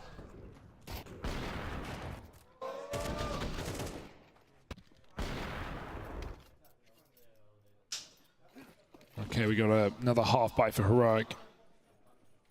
But the wheels are falling off right now, this wagon. Deagle, some smokes, an M4 on degster, not even saving for the AWP. He wants to take matters into his own hands and try and win a round. We need a hero play. He's giving it to us, but Techno happy to oblige, trade some damage out. Meanwhile, they're getting closer on Catwalk. Oh, a head-on-head battle right here around this corner, and it's all come up Mongols. Wow. Every fight is won by the Mongols. It is brutal. They cannot stop the Mongolian horde that keep charging into that bomb site. Shush and Nerds waiting around the smokes. Denial of the bomb plant, the follow-up from the Deeg. And remember, Blitz is also low, so there's still a chance because Shush is alive and another chance, but no headshot. Oh, he's got another one! No, this is so sick from Shush, but finally stopped, but he tees up Nerds. He tees up his teammates to close out on the hard work done by that Deagle. And there is a shot for 3 here. Nerds gets close in the sight, and Senzu takes a moment to just drop back. He could have gone anywhere. Nerds has no idea, but Senzu has not moved. Has bided his time in the safety of the van, and now Nerds knows where his next victim is. That MP9 is rapid to kill, especially with only 42 health, but that number is evened out now. Nerds is down on 42, and he's on the other side, but the spin from Senzu, that headshot locked in. This kid is the future of Asian Counter-Strike. They just can't miss. They really just cannot miss. Nerds has him. He's playing ring around the rosy, back turned. Senzu a flick of the wrist. And the Mongols keep it absolutely flawless. 9 rounds in a row. They did it on Anubis. They're doing it again, but this time it feels different. This time there's $500,000 on the line. And I don't know if Heroic have the gumption to pull this game back. You don't need smokes. You got headshots. Smoke them if you got them.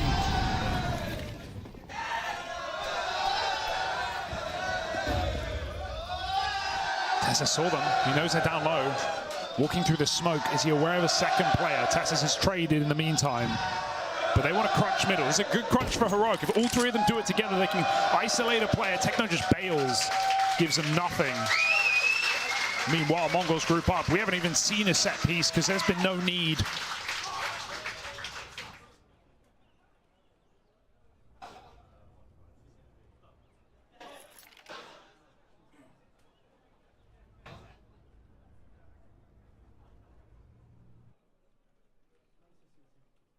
The bomb. The back of Senzu. Making its way through Palace. He'll toss that back to 910 as Senzu wants to entry for his teammate.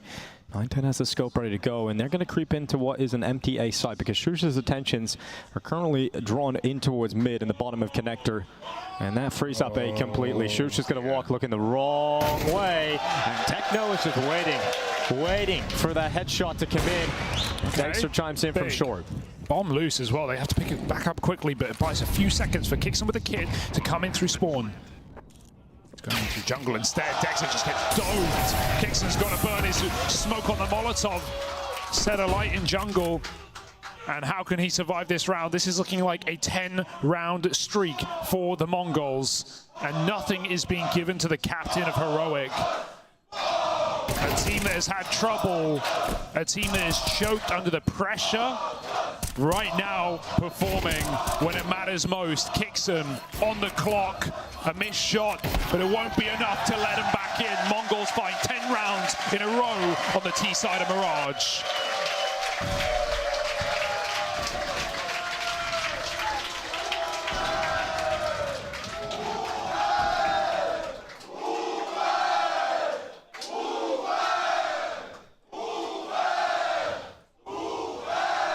From a region that's biggest accomplishments were the likes of Tyloo in 2016 upsetting the world's best team in a best of 3 to now coming to tournaments and consistently being on the brink of getting into the playoffs, now challenging for titles at events of this caliber.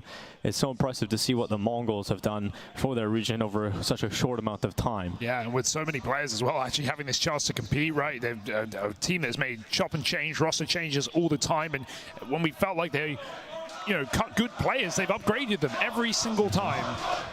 The talent pool definitely runs deep in Mongolia. And Heroic, a final chance presented in the form of a pistol round to pull this game back. Great shot from Nerds.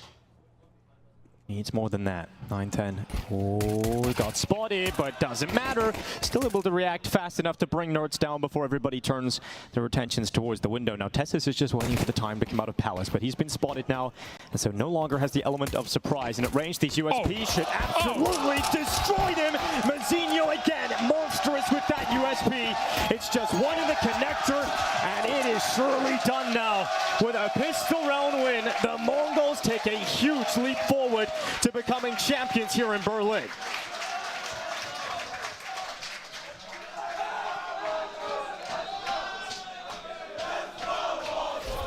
And the fashion that they're doing it, not just that they're doing it, but with the most dominant map yet of the series, potentially of the LAN, and no signs of a slowdown here. 11-2, you are forced to force. You do not have a say. Throw everything in. And it shall be erased. Blitz splits the bullet and does not break. 910 in connector. Nisu got the info in time. Doesn't fall to Nerds. In fact, that grenade, that's good buy. That's good night. It's Nerds out of that. 2 players left for Heroic, and they are going to fall. The Mongols are raging on. There is no stopping this wonderful Asian Counter-Strike side right now. This is fantastic Counter-Strike being played. They are dominating Heroic. The fans are on their feet already. They know what it means. They know it's inevitable. Heroic have shown no sign of life in this 4th map of a BO5 Grand Final. With $500,000 on the line, Heroic, another buy. 1 Galil, that is all they've got.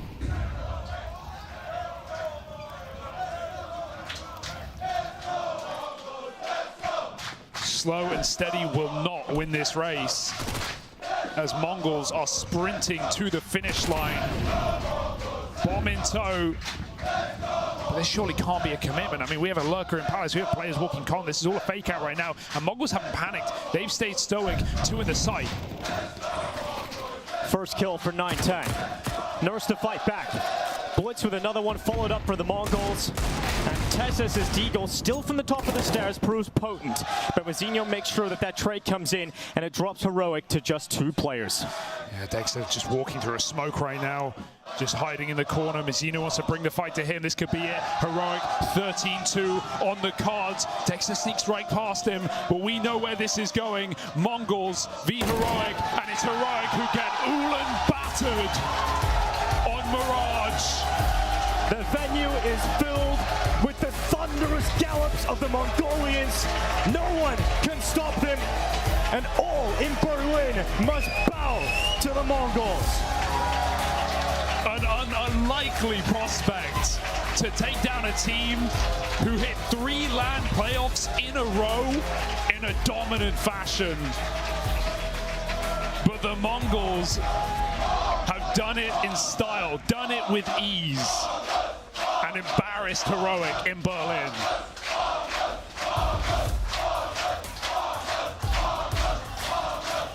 Who would have thought the home crowd of Mongolia would be in Germany? Well, we came to Berlin not knowing what to expect, but we walk into this venue pleasantly surprised. The Mongolian support has turned up like never before, and they have got the result they've been waiting for years. The Mongolians have put Asian Counter-Strike back on the map. They are without a doubt the greatest Asian team we've had in Counter-Strike. And this is only the beginning of these young players' careers. Yeah, they have to thank this crowd a lot as well. It's brought incredible energy across Saturday and Sunday and just powered this team through in the dome. Smiles on the faces of the Mongols, the most emotions we've seen yet from this roster as they take home $500,000. Not a bad payday. Life-changing for these young players. Heroic, obviously, a great event, a great run to get to this point, but for the Mongols, it is all about today. The Thunderpick World Championships belongs to the Mongols, and I can't wait for the future of this squad, Hugo. It is going to be exciting. Oh, you know, going into the Asian RMR, they're clear favorites there, and who knows what they're capable of now at the major. Yeah, the first Asian major as well, right around the corner, and no better time for the Mongols to be shining as brightly as this, looking to make their deepest run yet. It's impressive. It's super impressive for the Mongols being able to do it in the fashion that they did today. I mean, this is a team that have shaken off some of the accusations of choking today in a certain aspect. You know, this is a team that would have come to events like this a few months ago and not been able to get through. Yeah. But getting the job done. They make their way out of their dome as champions. Here in Berlin, they'll make the walk. Started with 4 teams in the playoffs. The Mongols proved to be the best. The Thunderpick World Championship 2024, and that will